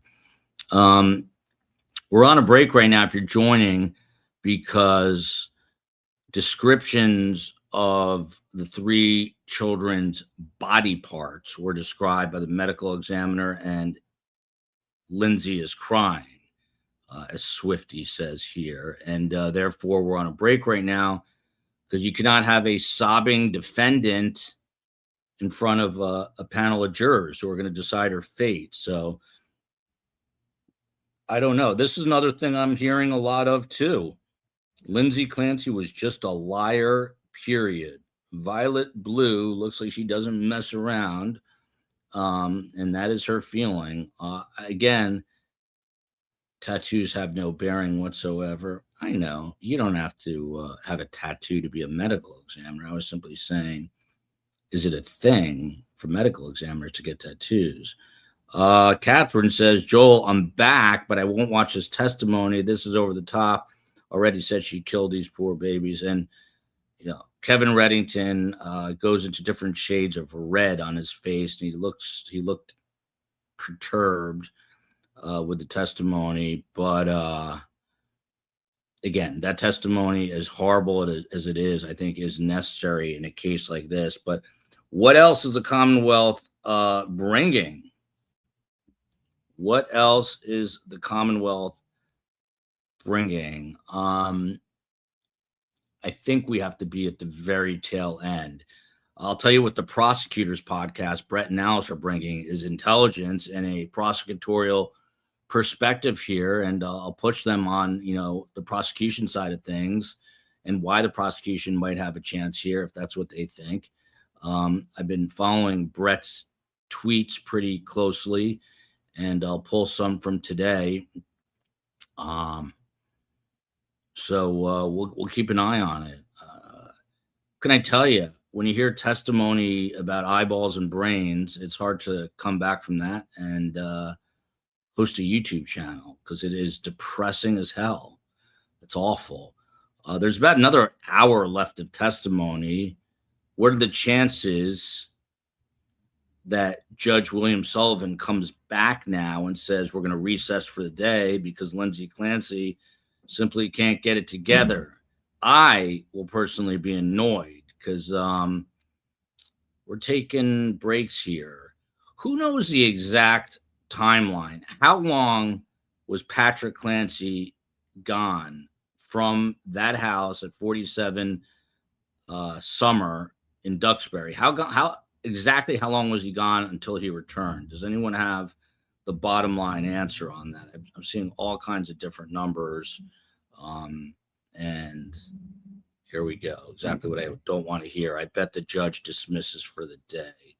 I mean, what do you do with Lindsay Clancy now? She's obviously, I mean, it's very clear. See, Gilbert is saying 55 minutes, and that seems, I've heard 24 and 26 minutes. Do we have other, and then, okay, so Canada here, we don't get political. I won't read the rest of your name, but 54 minutes. Sherry, so how did it go from 24 minutes now to 55 minutes? I have no idea. Someone else saying 45 minutes. I'm going to ask the prosecutors about this too. This is also, I mean, if you're feeling worn out and just exhausted, which is how I feel that way every day of my life. But I'm feeling that way right now more so that, like, I can't wait to get back. Carm, by the way, where we're staying while our house gets tented is like right, it's a condo right on the beach. So Fred and Ethel are at some friends, and I'm going to take Mike and the kids on a walk. I might put the kids in a harness as well, but definitely Mike, and I'm going to take them for a walk. All right, Canada's back here. He left at 5:15 and he was back at 11. So that's 60 minutes minus 4. That's 56 minutes, correct? I just did the math. That's why I tell my kids you actually have to learn 26 minutes. I don't know. How about under an hour? How about he was gone for under an hour? If I was in news, that's what I would be saying. As he left and was there, gone, less than an hour. M2 Chalet saying back to 24 now. We could just debate this all day. Leslie 5160, a new member, welcome. Tread with caution. You have entered Surviving the Survivor territory. You're listening to me, as they say in the business, vamp, which is talk. I was at least 24 minutes. So now it's 24 minutes before he went into CVS. Joel, 24 was just to the restaurant. Okay, so I'm just going with under an hour here. Please have questions if you're going to come back at 5, which I hope you do. By the way, with this, I will guilt you here for my children's sake who say it gets the algorithm chugging. Please hit the like and subscribe button for us. We've got an active Patreon page as well. Those are for the diehard STSers. Joel, can we have a pool party? I would love to do that, Mary Dean, if I wasn't covering this case. Now you guys, I'm getting all bummed out here. I'm definitely going to need, we're going to cover Shanna Gardner. If you don't know that case, it was a custody battle she had with her then husband, Jared Bridegan, who was a Microsoft executive. She gets someone to put a tire in the road. He stops to remove it. He gets shot in the head and is killed while his 2-year-old baby is in the back seat. It's similar in a lot of ways to the Dan Markel case. But before I go cover that, I'm definitely taking a couple of days off between this and that. And that jury selection in that case starts August 31st. But jury selection for one of her co-defendants began, I think it was this past week, and testimony in that trial, opening statements are set for Monday, but we can't do it all. So we're going to stay on this, not cover the Mario Fernandez Saldana, and then pick up on Shanna Gardner. I'm going to head up to Jacksonville, Florida for that. Yes, and here we go. Look, I remember that case. We are on an extended break. I will not be at all surprised if Judge Sullivan comes back and recesses for the day here, which means there'll be another day before the Commonwealth rests its case. Here's a member for 5 months. Can we address folks calling one another stupid, uneducated, lacking empathy, and not willing to understand because we disagree? Can we please not do that? But I can't babysit. We have the mods, but I can't control people's emotions. People get emotional. Maybe it's good to get it out, but please don't fight with each other. Life's too short. That is Jose Baez. The Shanna Gardner trial will have Jose Baez. It's like a Broadway show featuring Jose Baez. True crime is a weird thing, man. It is real people's lives, real stuff. But Jose Baez, Casey Anthony fame, he's going to be defending Shanna Gardner, and guy will do anything to win, so we'll see. Joel, could the state move for a mistrial based on the crime? I mean, I think you can pretty much file a motion on anything. It's like an indictment. You can indict a ham sandwich, but I don't think it's going to go anywhere. Justice for Jared. Now, here's a case where there's going to be a definite side that I think people take. There is a bad guy, a bad woman, two bad guys. There's a confessed trigger man, Henry Tenen, who now reneged on his confession. So as far as I know, they're trying him too. I just don't know exactly when that is happening. Rita Young, born and grew up in Jacksonville, which is where that trial is going to be. Andre said, I hope they don't recess. We're going to find out in a minute. Please hit that like button. There we go.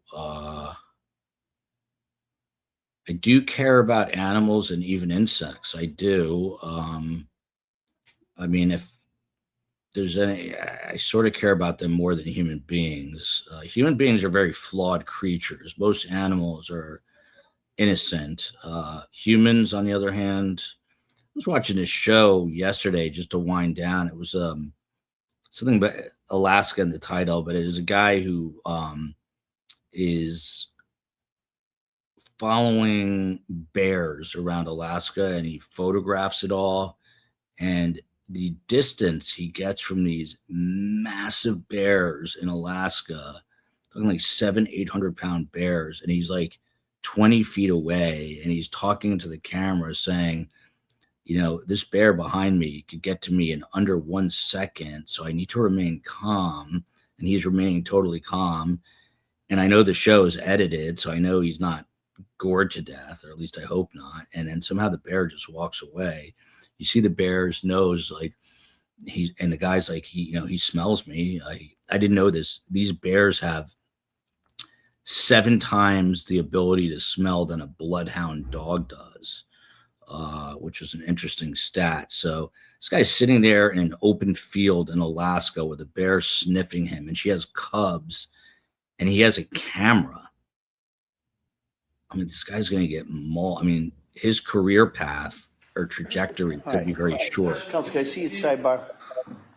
An immediate sidebar. We're back with an immediate sidebar. Taliana, I bet they will recess. We just heard Lindsay's name being sort of yelled out there by accident. They unmuted for a split second. This is pretty much a statement I agree with. Animals are the best. Humans are parasites for the most part. There's some good humans.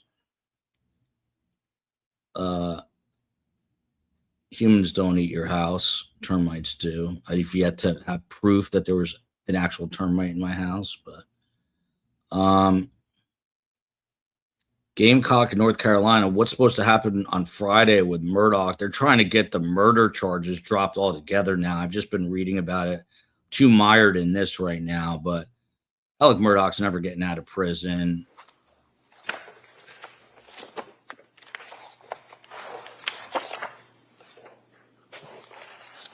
All right, jurors entering. Jurors are coming back. Janet Moorcraft saying she would love to see in every OBGY office a pamphlet explaining this. That should be mandatory, I guess, at this point. Why isn't it?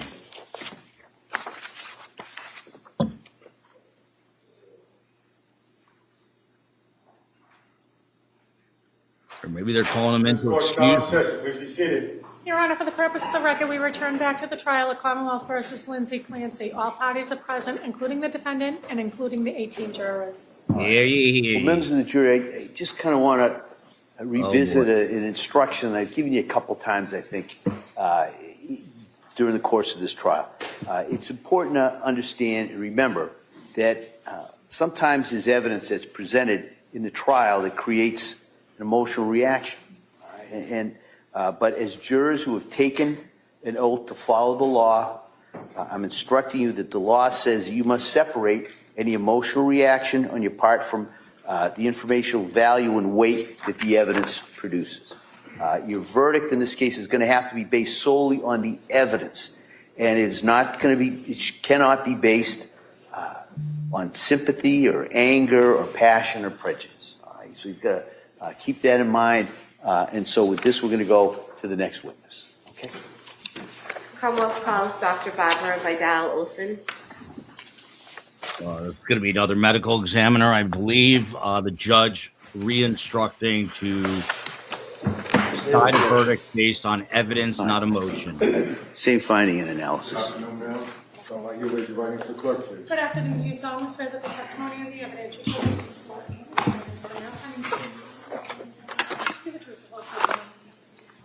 I do. Don't judge. Watch your step. All right. Good afternoon, doctor. Good afternoon. All right. I'm going to ask you also to keep your voice up so the jury can hear you and speak into that microphone if you would. Okay. All right. Ms. Sprague. Thank you, Your Honor. Good afternoon. Can you please state and spell your name for the record? My name is Dr. Barbara Olsen, B-A-R-B-A-R-A-O-L-S-O-N. I previously practiced under my maiden name, Barbara Vidal, Vidal. Can you describe for us your educational background, please? I completed my undergraduate studies at the University of New Mexico. I also completed 4 years of medical school at the University of New Mexico School of Medicine. Afterwards, I came to Boston to study the field of pathology at Beth Israel Deaconess Medical Center.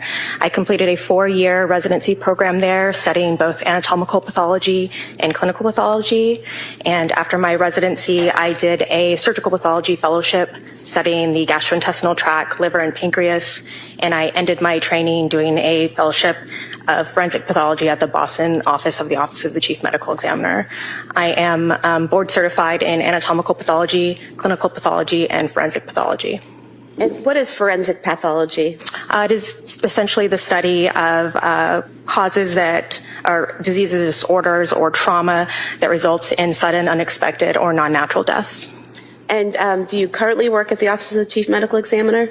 Yes, I'm a medical examiner at the Cape Cod office of the Chief Medical Examiner. How long have you worked there? Since 2021. And approximately how many autopsies have you performed? I have examined over 1,900 bodies and performed over 800 autopsies. And when performing an autopsy, is there a specific process or procedure that you follow? Yes. So an autopsy is composed of many parts. The first part being documentation review, and the second part being the examination of the body, which is broken up into 2 parts. The first part being the external examination, where I look for identifying characteristics of a decedent, such as eye color or hair color. I also look for any evidence of natural disease or trauma on the outside of the body. And the second part is the internal examination, where I create a Y-like incision on the chest and abdomen and examine the soft tissues, bones, and organs, looking for any evidence of natural disease and trauma. I also examine the brain. And did you perform an autopsy on Cora Clancy on January 25th, 2023? Yes. And did you follow that same process with Cora Clancy? Yes. And so that started with a document review, is that correct? Yes. And what type of documents are you reviewing when you do that? Typically, I have a preliminary police report to review, as well as either EMS records or records from the emergency department. And did you start with an external examination of Cora? Yes. And what did you observe during that external examination? The external examination of Cora, I saw evidence of medical intervention. She was intubated, had various EKG pads and defibrillator pads on her body. She also had a catheter on her right hand and puncture sites on her left hand and her left groin. She had her neck stabilized with a cervical collar, and she had an intraosseous catheter, which is a type of IV that they put directly into the bone on her right lower leg. Her hands at the time of my external examination were covered by police evidence bags, and they were secured at the wrist with tape. When I removed those, the fingers showed no evidence of injury, and the fingernails were all of equal length and intact. And then I noted evidence of trauma of the neck with associated injuries of her head and minor injuries of her right arm and of her legs as well. And in terms of the injuries that you observed,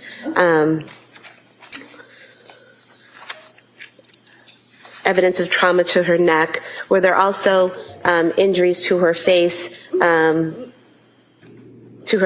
neck area that seemed to go along with the trauma to her neck? Yes, there were findings of the head that were associated with the trauma of the neck. And what were those? So on her neck, she had a ligature furrow.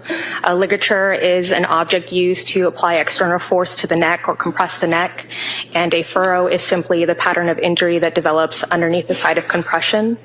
So for Cora, her ligature furrow consisted of a linear, horizontally oriented area of pallor or paleness around her neck with distinct superior and inferior edges. On the front part of her neck, the lower half of the ligature furrow was associated with additional red abrasions ranging from 1 to 2 millimeters in size. And on the back of her neck, the superior and inferior edges of the ligature furrow had developed some linear bruising as well. And what do you mean by a furrow? So again, the furrow a ligature is when you have external compression by an object on the neck, and a furrow is simply a pattern of injury that occurs beneath it. It can be an imprint, it could be a pattern, or it could be more developed types of injuries such as bruising or abrasions. And what about injuries? All right, Counsel,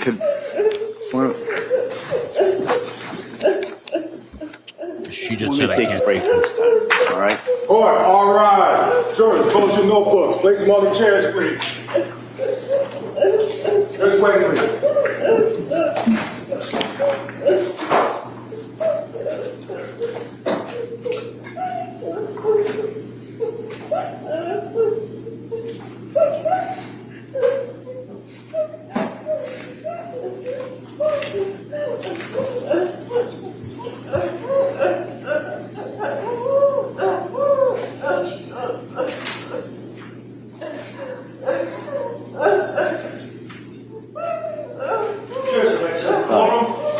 Recess for a few minutes. I'm going to come back. We'll speak to counsel in regards to schedule. Okay. Thank you.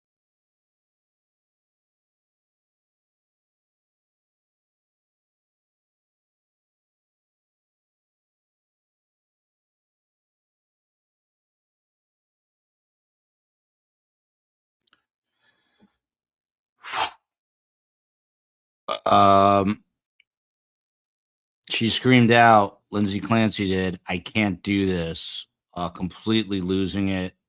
This, without a doubt, the most dramatic moment from her in this trial so far. 319 on the East Coast, 319 in Plymouth, Massachusetts. They are discussing some graphic testimony on the stand just now. Dr. Barbara Olson, a second member today from the medical examiner's office, a doctor, the first one talking about the eyes, the brain, the dura. I'm not going to get into any of the details. Now, Dr. Barbara Olson examined Cora. The one thing I will say is that she had bags around her hands to preserve evidence. She did say that. And then a couple minutes into her testimony just now, Lindsay Clancy completely broke down. I didn't know what the noise was because I was taking some notes, and then I realized it was her kind of like murmuring and crying. And then she vocalized, "I can't do this," and became sort of hysterical.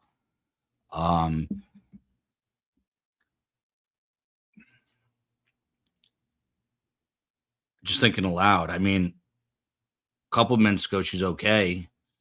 And now she's completely broken down. I mean, to the point of verbalizing, "I can't do this." Is there any parallel there with the fact that she appeared somewhat normal and then commits these horrific crimes? Because people are saying, how did she switch gears? Well, I don't know. She just switched gears in front of us. I don't know if there's any kind of comparison to be made at all. I'm just, as I said, thinking out loud right now. So look at the differing opinions. That's not hysterical and secret squirrels laughing, LOL. That is not hysterical. I'm not sure what that is then. What is that? Is that a composed human being? What is that? It's obviously not a composed human being. Marcia Petersburg can't really take this much more. She's saying, please offer her a damn plea deal. Tamara Bullock, it's a pity party. Look, you just talked about it. Dogs wouldn't react this way at all. They'd just maybe be tilting their head at the screen, but human beings have some serious emotional reactions. Let's Go says it's fake. Juju here says heartbreaking. So it depends on the person, obviously. I can't tell anyone how to think about this. I would not try to tell anyone how to think about this. I can tell you this is a true statement. These are very graphic details from Virgo, Leo, Cap. And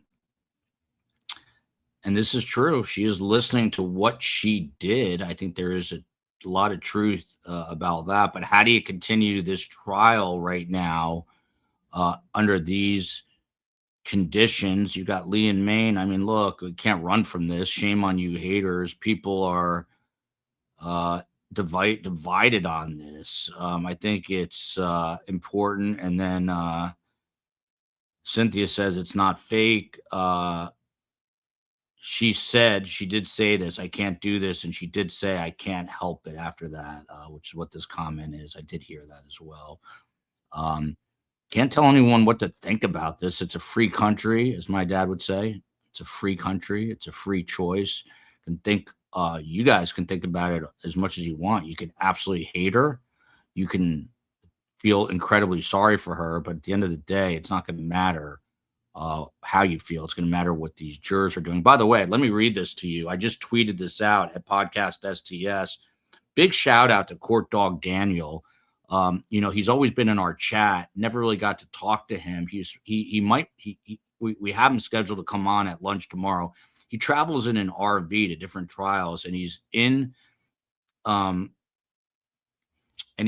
courtroom now. Look at Heidi saying shame on people that dislike child killers. So she's, looking at it from that perspective. It's going to go on ad nauseum. I think the smarter thing to do is realize you're not going to convince it. It's like politics. You can't really convince someone these days if they think differently than you politically. So maybe just accept it and move on. But people aren't that easy or simple. But I asked Court Dog Daniel, who's in the courtroom right now, prior to this. It was just prior to this. It was when the previous witness was on the stand. I think it was Dr. Stonebridge, Renee Stonebridge, and they were showing or discussing the eyes and some of the brain. I said, what were the jurors doing? And he responded, brutal. But the jury held their own, much better than Lindsay. The jury is pretty stoic and balanced at this point, although I was all the way to the left. I could see Lindsay very well, jurors not as well. I couldn't see any over-the-top stuff from the jurors. And then he says, I'm looking forward to the jury interviews after the fact. Shout out to Court Dog Daniel. Again, the prosecutors are coming on, which is a good thing today because they're incredibly smart. I think they're going to be able to cut through some of the emotion and talk about the realities of this case. And this comment, and I'm not calling you out, RN, Nurse Cincy, but I don't think this is contrived. I don't think Kevin Reddington is saying to Lindsay Clancy, okay, have an outburst here. I think that's really tough to do. And she's not that good an actress. I think it is pretty genuine. I think it is pretty genuine. The question is now, what do you do if you're the judge? He already had one case similar to this overturned. And he's got to be really careful here. I don't think the defense at this point is going to want to cut a plea deal. I mean, what's the plea deal going to be? This is just sort of torture all the way around. It really is. Beverly, I don't think Lindsay Clancy is faking this at all. I mean, isn't an option to correct me, please, if I'm wrong here, and I'm not an attorney, but one option might be to remove Lindsay Clancy during this testimony, right? And just get through this without her. I mean, I don't think she wants to be there for this. Look at this. Right as I say that, from horsing around, we must have, as Carm says, ESPN is what Carm says. Thinking alike. Can't she sit this part out? Yeah. I think she can. So why doesn't she just sit this part out? I'm not sure.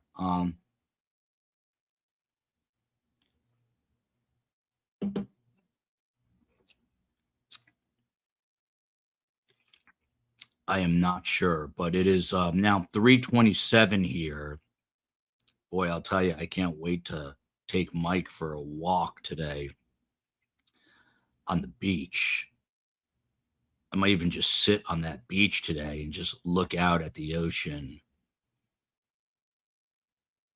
I don't want to depress anyone anymore. You ever look at like a speck of sand and think that that's all we are? We're just on this earth for a millisecond. I won't go into it now because it'll depress me more than it'll depress you, but really all just little specks of sand. Leslie Botkin, Carm's BFF. I love this. I don't know if Carm knows her, but I love it. The trial is so inhumane. This trial is so inhumane. Everyone knows she killed her kids, but what the F is the purpose? Make her feel like a POS. She already knows this.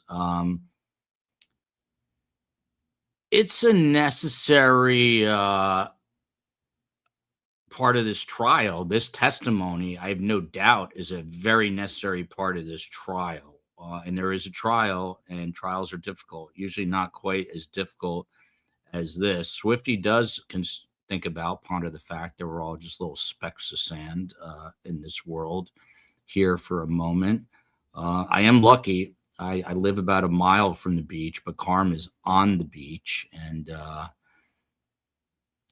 it's funny, when you live on the beach or near the beach, you never go. I hardly ever go because you take it for granted. That is human nature. You're like, oh, I'll go tomorrow. What if there is no tomorrow? I can't even go there, right? I could go really heavy into that right now, but I won't do it for the sake of my mental health and everybody else's mental health. Tina Vina getting a laugh out of me. The size of a termite. If you've been following, you know what's up. I don't want to push my book, but this is really a time to order Surviving the Survivor because this is heavy. Carm, my beloved mother, has been through a lot of heavy stuff, and that's why I wrote that book. I always say it's the most important story I've ever reported on. And the book is the same title as the podcast, Surviving the Survivor. And I think it's a funny book, but it's a very meaningful book, and it will change the way you see a lot of things. I think a lot of people take themselves too seriously. A lot of people, I don't know, think that we're here for ever. We're not. I learned that with my dad. Am I depressing people more? Probably. Janet stuttered. Shame on people with no empathy for the mentally ill. There's some people who don't think she's mentally ill here. That's the issue. Some people think she did this deliberately. She knew that she was in her right mind. She clearly was having issues. I mean, if you listen to all this testimony, there's no way she did not have issues. Issues were abounding in her life. That the whole crux of this, again, is what was going on in that under 1 hour period, which is what I'll refer to it now as, when Patrick Clancy left the house. That's it. And when she committed these crimes, was she in her right mind or not in her right mind? Was she criminally responsible or not criminally responsible? That's what these jurors have to weigh. I don't know how they're going to figure this one out. If I'm a juror, I'm walking into that deliberations room and I'm going, I can't do that. I have no idea how to do this. So that's why it's important to have a jury foreperson. And I agree with you from Lisa. The children deserve a proper trial. It's always about Lindy, and it's so frustrating. Lisa, I hear you loud and clear. Hear you loud and clear on that. And I understand both sides. Neil Campbell says we all feel sorry for the kids. I do understand both sides. Could be a lot worse. Shin dog. Joel's losing it. Love that monkey. Session, please be seated. All right, let's see if they recess for the day here. Back to the matter of Commonwealth versus Lindsay Clancy. All parties are present, excluding the jury. All right. Counsel sidebar, please. Okay, so Lindsay's back there. An immediate sidebar is this a case. I don't know if it's the judge that doesn't want her out. I mean, she's not going to be able to get through this unless they inject her with some heavy dosage medication and just knock her out. And she's like weakened at Bernie's in her wheelchair. I mean, other than that, she's going to have an emotional reaction to this.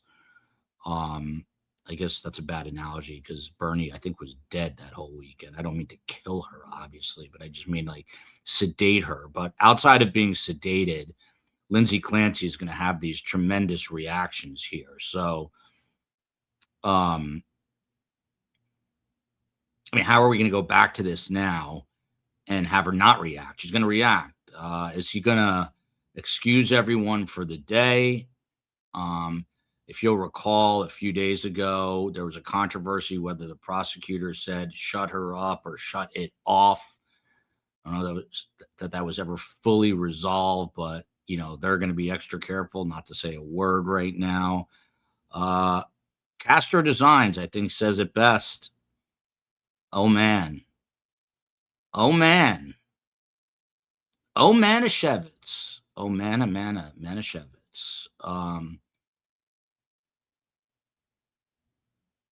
The judge may want her there for legal purposes regarding an appeal. Any chance she's not the only? I don't think there's any chance of that. A lot of conspiracy theories regarding the husband. I simply look at that as conspiracy unless you have evidence.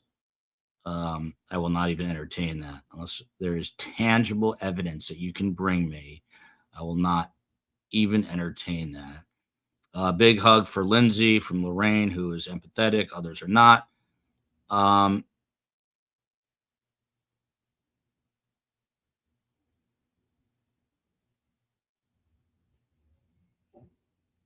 Looking at the comments here, Sharon Curlin saying the crying is prejudicial. I don't think this rises to the level of a mistrial. I mean, you see defendants getting very upset. Watched every minute of this. I just don't know. It'll be a hung jury. Yeah, I mean, I think that Tim Jansen's been predicting this from day one. Who decides if it's a mistrial? The judge would decide that. Someone just asked. Kevin Reddington's probably really mad. No better advice than this in the world. Stay hydrated, which I don't do enough, and I'm drinking a Coke now to try to stay awake. Look at this. Joel, I bought your book to read on my flight to Europe next month. Thank you, Dina. Let me know. I got the last one in Canada on Amazon. I'm going to have to tell my publisher to talk to Mr. Bezos and get that corrected. Let's see what happens here.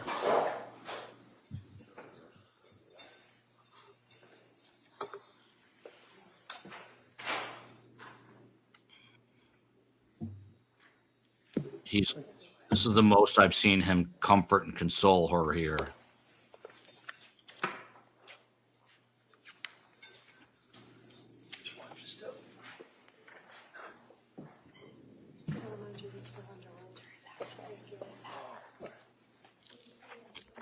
Are they going to try this again? It's not going to work. All set.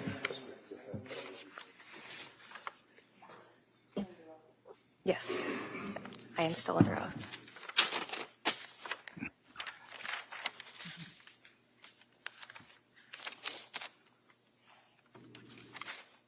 I mean, she's going to be serving a life sentence one way or the other, whether it's in prison, in a mental hospital, or in her mind. It's going to be two of those three. She'll never forgive herself for this, I don't think.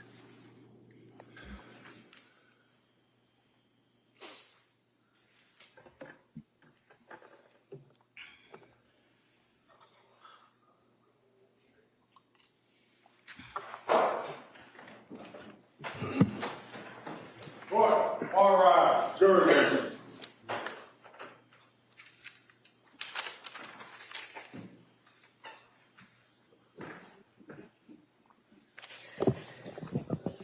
The priest is there. We all need him. There's Lindsay's father next to the priest. Court's now in session. Please be seated. Your Honor, for the purpose of the record, we return back to the trial of Commonwealth versus Lindsay Clancy. All parties are present, including the defendant and the 18 jurors. All right. Attorney Sprague? Thank you, Your Honor. You had described previously the injuries to Cora's neck. Were there also injuries on her face that correlated to those marks? Yes. On examination of her face, she showed diffuse petechial hemorrhages of the skin of the face, most prominently around the skin of the eyes. I am surprised we're back She showed petechial at it. hemorrhages But on the why? inside of her eyelids as well as the inside of her lips.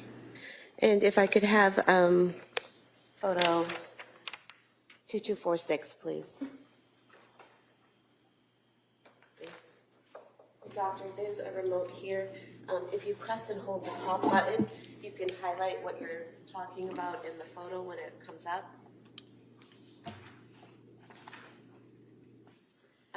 What are we seeing here? Is that the area of the petechial hemorrhage? Yes, in this photo, I have the lower lip pulled down, and on the inside of the lower lip, we can see punctate hemorrhages, which are the petechial hemorrhages. Okay. And if you could, is that working for you? I can need to see that. There we go. Okay. This area here? Yes. Okay. You just hold that top button and hold it down. And so we can remove that photo. When you talked about petechial hemorrhage in the eyes and eyelids, did it look similar to that? Yes.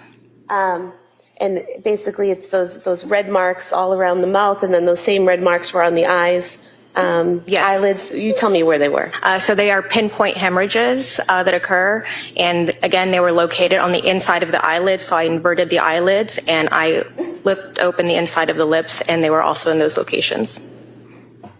And if we could have photo of 7784, please. If you could tell us what injuries we're seeing here in this photo. In this photo, we are looking at the body from the left, and you can see the ligature furrow in this photo. Here is the linear area of pallor with the distinct superior and inferior edge. You can also appreciate in this photo some small punctate hemorrhages or the petechial hemorrhages of the face. Okay. And if you could show photo 7782, please. What are we seeing here in terms of injuries? In this photo, we are looking at the front of the neck, again focused on the ligature furrow, which is this distinct area, linear area of pallor. And on the front of her neck, the lower half of this ligature furrow had scattered red abrasions associated with it. You can take down the photo. What are abrasions in terms of what you do? So abrasion occurs when there is sufficient friction against the skin to cause a removal of the superficial layer of the skin. Is it basically a scrape? Yes. And can we have photo 2256, please? You can tell us what we're looking at here, please. This is a close-up photo of the back of the neck. Here is the linear area of pallor with the distinct superior and inferior linear edges. You can appreciate that the linear edges in this photo started to develop linear bruising. And were there other injuries on the body other than those on the neck and the face? Yes, she had injuries to her right arm and on her legs. And if I could show you photograph 7789. Are you able to tell us what we're looking at here? This is an up-close photo where we can see a very small, faint bruise. All of the bruises on her legs as well as her right arm consisted of small scattered bruises. And if we could have photo 7770. What are we seeing here? This is an image focused on her right leg. Here we see 3 bruises on her knee and 2 bruises on her left lower leg. This is a site of medical intervention, the intraosseous catheter site where the needle enters the bone. And if we could see 7790, please. What are we seeing here? This is a close-up photo of her left leg. Again, we can see a bruise here as well as a bruise here on her left lower leg. And then the last photo, 2233. I'm sorry, one more after that. What are we seeing here in this photograph? In this photo, we can see the bruises I described earlier, as well as the inside of her left ankle. We're seeing 2 additional bruises. And if we could see photograph 7794. What is shown in this photo? This is an image of her left leg, again showing the 2 bruises close to her left ankle and then additional bruises on her left lower leg. And then 7775, please. What are we seeing in this photo? This is an image of her right arm extended, and I have the image focused on her right bicep where there was 3 small bruises. And in terms of bruising, are you able to tell the age of a bruise by looking at it? No. Can you tell whether it's a fresh or an old bruise? So generally speaking, we can appreciate the color of bruises. So red, blue, purple bruises tend to be bruises that occur more recently. And as they heal over time, they start to take on a yellow or green appearance. And the bruises that you observed on Cora's body, how did they appear? They all had versions of red appearance to their shapes. So because they had red appearance, does that mean that they are fresh wounds? They occurred recently. And again, you can't tell how they occurred or what the exact time and date they occurred? Correct. Is there any information you can glean from the location of the wounds where some of the bruises were close together, like the 3 on the knee or the 2 on the lower right leg? No, I can only document where they are and their measurements. Now,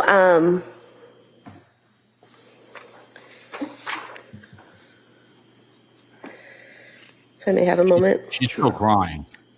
She's still crying. You can hear her. Going back to the injuries on her neck, what do those tell you based on your training and experience, when you're trying to determine the cause of death? What do those wounds tell you? When I see a ligature furrow that is horizontally oriented in association with significant petechial hemorrhages, those findings are consistent with a ligature strangulation. And what is ligature strangulation? Again, a ligature is an object used to apply external force to the neck, and a strangulation is when it is done by someone else. And when that happens, what effect does it have on the body? How does it? What is the mechanism of death? Ligature strangulation results in a category of asphyxial type of deaths. Asphyxia means that the body is deprived of oxygen, and in this case, specifically the brain. So when you have compression on the outside of the neck, blood is how oxygen is delivered throughout our body. So the right side of the heart delivers blood to our lungs, where during breathing and respiration, we then put oxygen into our blood. It then moves to the right side of our heart and gets pushed out to our body through blood vessels we call arteries. Once the oxygen is released at its targeted site, it then recirculates to the right side of the heart through blood vessels called veins, and the process starts all over again. It's a continuous circulation. But when you have compression of the neck, first and foremost, your airways reduce, it's compressed. So you can have a reduction in your ability to breathe or complete inhibition in your ability to breathe. When you have compressions of the veins of the neck, the blood cannot drain from the head. And so then the blood actually has a backwards flow of pressure that meets the arterial blood. And that results in an increase of blood pressure within the blood vessels, as well as an overall increase in intracranial pressure. And with the compression of the artery, there's no oxygenated blood being delivered to the brain. And as this blood is gathering in the face and head area, is that kind of causing the same type of pressure as a balloon filling up? Yes, or like a water pipe as well. Okay. And what happens as that blood pools and causes that pressure in the face and the head? What normally happens is, first and foremost, the brain just has a reduced ability to take in oxygen, and in the smallest vessels in the face and brain, such as capillaries or venules, they are subject to rupture. And as that pressure is building in those veins and are rupturing, is that painful? Just like our blood vessels run throughout all of our body, there are nerves throughout all of our body as well. And so there is a component of pain present until loss of consciousness occurs. And how long can it take, or does it take, for loss of consciousness to happen? I cannot put a specific time on it for the interval. There's multiple variables to consider in a case-by-case basis. The type of ligature used, the force of the ligature used against the neck, as well as the intensity and duration of the altercation. However, in situations where there's complete oxygen deprivation, loss of consciousness can occur as early as 10 to 30 seconds, with brain damage beginning at the 1-minute mark and irreversible brain damage and subsequent death occurring around as early as 5 minutes, again with the caveat that there are variables that might accelerate or decelerate that time frame. Is there a type of constant pressure that's required to cause that loss of consciousness? Ultimately, once the brain has a critically low level of oxygen, a loss of consciousness will occur. It takes an average of 4 pounds to compress the veins of the neck and an average of around 10 pounds to compress the arteries of the neck. And so if someone's squeezing something or pulling something around the neck at that 4 pounds or 10 pounds of pressure in a consistent basis without any resistance, does unconsciousness happen faster? It could occur faster, yes. What if someone's resisting or struggling or pulling away? Could that take longer?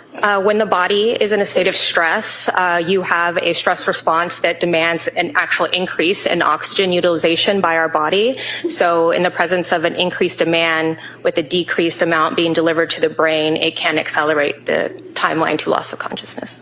What do you mean by accelerate the time to loss of consciousness? It's obvious what she means. No, overall, you can ask. It would just make it occur faster. And so if that pressure isn't constant, say someone struggles and is able to get free a little bit, and then you have to tighten it again, does that make it take longer? Sustained.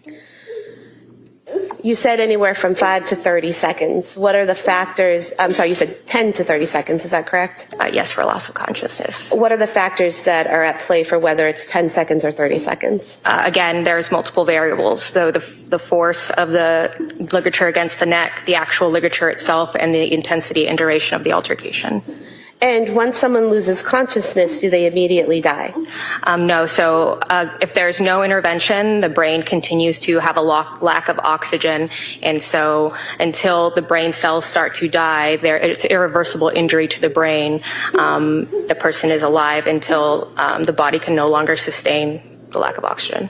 If someone is strangled to the point of unconsciousness and the strangulation stops, can they wake up? Without intervention is very unlikely. So do you recall testifying previously that when asked if a person were to use a ligature around someone's neck to the point where they pass out? But, counsel, we've had that answer, right? It's an inconsistent statement. This is your witness. I know, and I can impeach with an inconsistent statement. I see it sidebar. Kevin Reddington, if you watched right before that objection, man, this is tough. My God.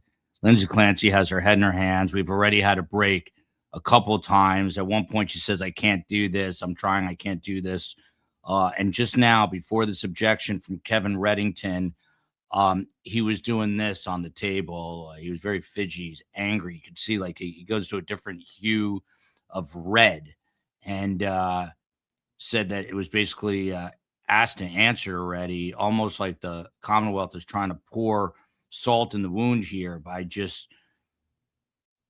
forcing home the point. And the judge got visibly annoyed Doctor, right do you now. have to continue to apply to strangle someone past the 30 seconds to cause death? No.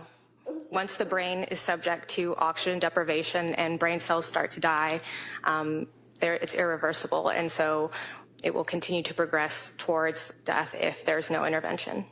What do you mean by intervention? Resuscitative efforts, if somebody tried to give CPR, if they were hooked up to oxygen machines. Okay. Do you recall testifying previously that it would be your opinion that pressure would need to be continually applied even after losing consciousness to cause death? Sustained. Hold on. Sustained. Next question. So your testimony is that you can strangle someone for 30 seconds, let go, and then they die. I said that in this presence of complete oxygen deprivation, there is a general time frame. And so 30 seconds, I cannot give a specific number to that. Once strangulation occurs, again, the brain starts to be subjected to a lack of oxygen. So whether the ligature is present or whether the ligature is not present, the oxygen deprivation and irreversible brain damage is already occurring. And there's no coming back from that? Not without intervention. It's very unlikely. Again, the brain cannot heal those cells. Did you form an opinion to a reasonable degree of professional certainty, to medical certainty, as the cause of death of Cora? Yes. And what was that? Asphyxia. And was that by manual strangulation? By strangulation. Mechanical strangulation, I mean. Yes. Did you also examine or do an autopsy on Dawson Clancy? Yes. And when was that? January 25th. And did you observe injuries on Dawson Clancy when you did the external examination? I did observe injuries to Dawson. He had trauma to his neck with associated injuries of the head, as well as minor injuries to his left arm and his legs. And if we could pull up photo 2166.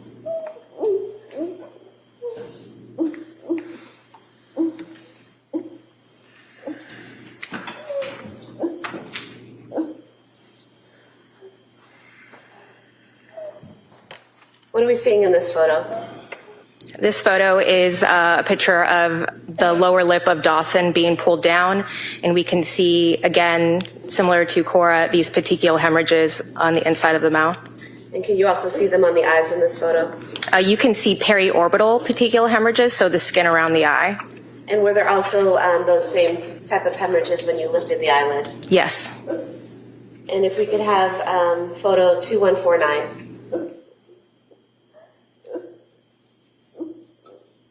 What are we seeing here?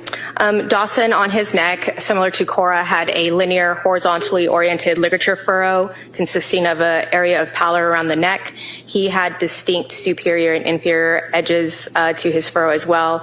This is on the back side of the neck, where we can also appreciate abrasions that are in line or parallel with the inferior and superior edges of the furrow. And if we could have photo 2147, please. What are we seeing in this photograph?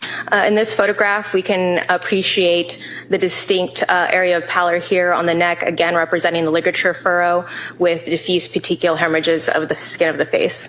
And what are we seeing there on his shoulder? This is just some dried body fluid. And if we could see photo 2151, please.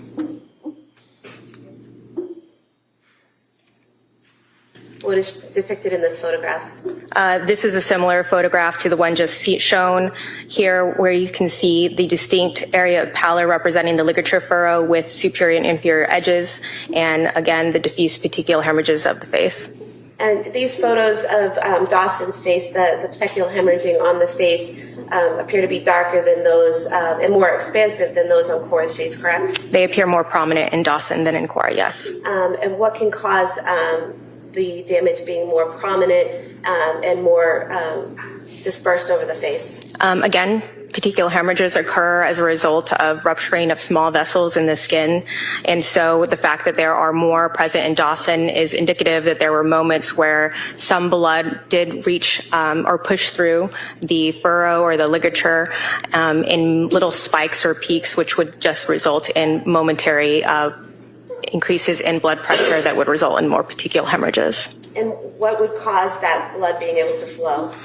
Any movement against the carotid arteries. The carotid arteries are thicker and more muscular than the veins, so they're more likely to push through with the blood. So that could be movement of the ligature or movement of the person handling the ligature or movement of Dawson himself. So it could be from Dawson struggling, or it could be from more pressure or force of the ligature? Yes, changes in the pressure of the ligature. And if I could see photo 2143, please. What are we seeing in this photo? This is the back of his left forearm. It is a little pale with the light, but there were 3 small bruises on the back of his left forearm. And going to photo 2155. What are we seing in this photo? This is a picture of us. So at this position, Dawson is face down. So we're looking at the side of his right leg, and we can see a small faint bruise here. And then going to photo 2144. What are we seeing in this photograph? This is an up-close photograph, but I can appreciate that there are small bruises in the center of the image. And photograph 2156. What are we seeing in this photograph? In this photograph, we're looking at the back of the legs. The one closest to us is the left leg. The one farthest from us is the right. You can see bruises here, here, and here, as well as the inside of the right knee. And so when you said here, here, and here, that was the outer portion of the left upper leg. Thank you. We could have photo 2119, please. What is depicted in this photograph? This is an up-close photo of his hands. And is there any significance to the blueness of the fingernails? I would not have called these necessarily blue or cyanotic. That would be more of the discoloration of his face. There is some subtle blueness to the nail beds, which is again a sign of cyanosis, which is just reflective of a decrease in oxygen in the body. And last photo is the PDF, please. What are we seeing here? This image, Dawson is face up, and we can see his right and left legs. Here on his right lower leg, we see small bruises. On his right knee, left knee, we are seeing a bruise. And here is a site of medical intervention, the intraosseous catheter site. And what are you able to tell us about the bruises on Dawson in terms of whether they're fresh or old? They were all red and purple in appearance, so they were more recent.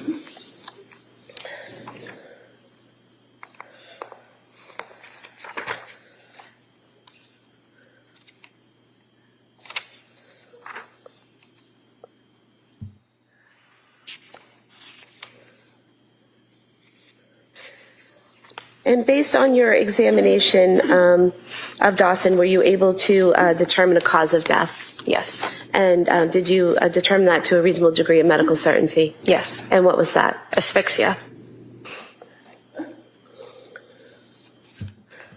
Your Honor, I'd move to submit the original photos of Cora and Dawson as for identification, and the other, the ones that were just shown to the jury as exhibits. So mark the first set for identification. It's N and O for identification. All right. Then over the defendant's objection, using the same analysis as stated at sidebar, those other photographs may be admitted. The photos of Cora and then Dawson as the next exhibits, please. It's 228 and 229.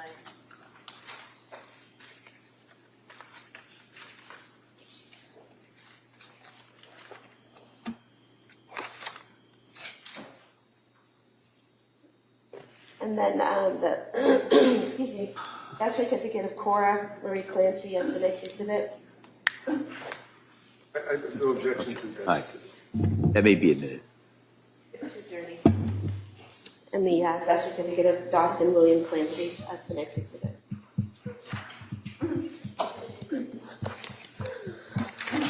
I have nothing further. Thank you. Ms. Remington? No, thank you. All right. Thank you, Doctor. You may step down. Thank you, Your Honor.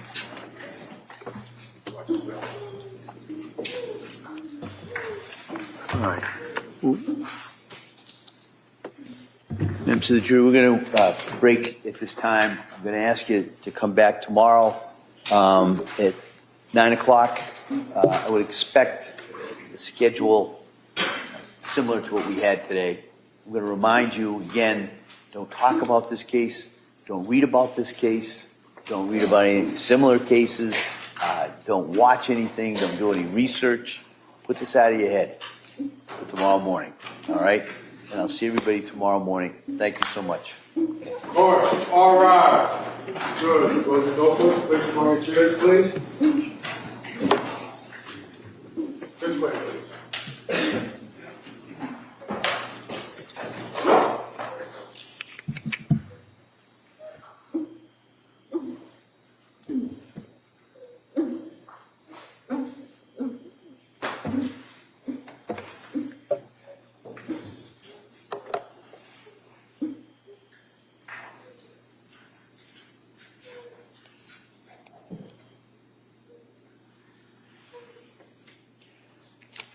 Jurors, if that's the court, this court's in session.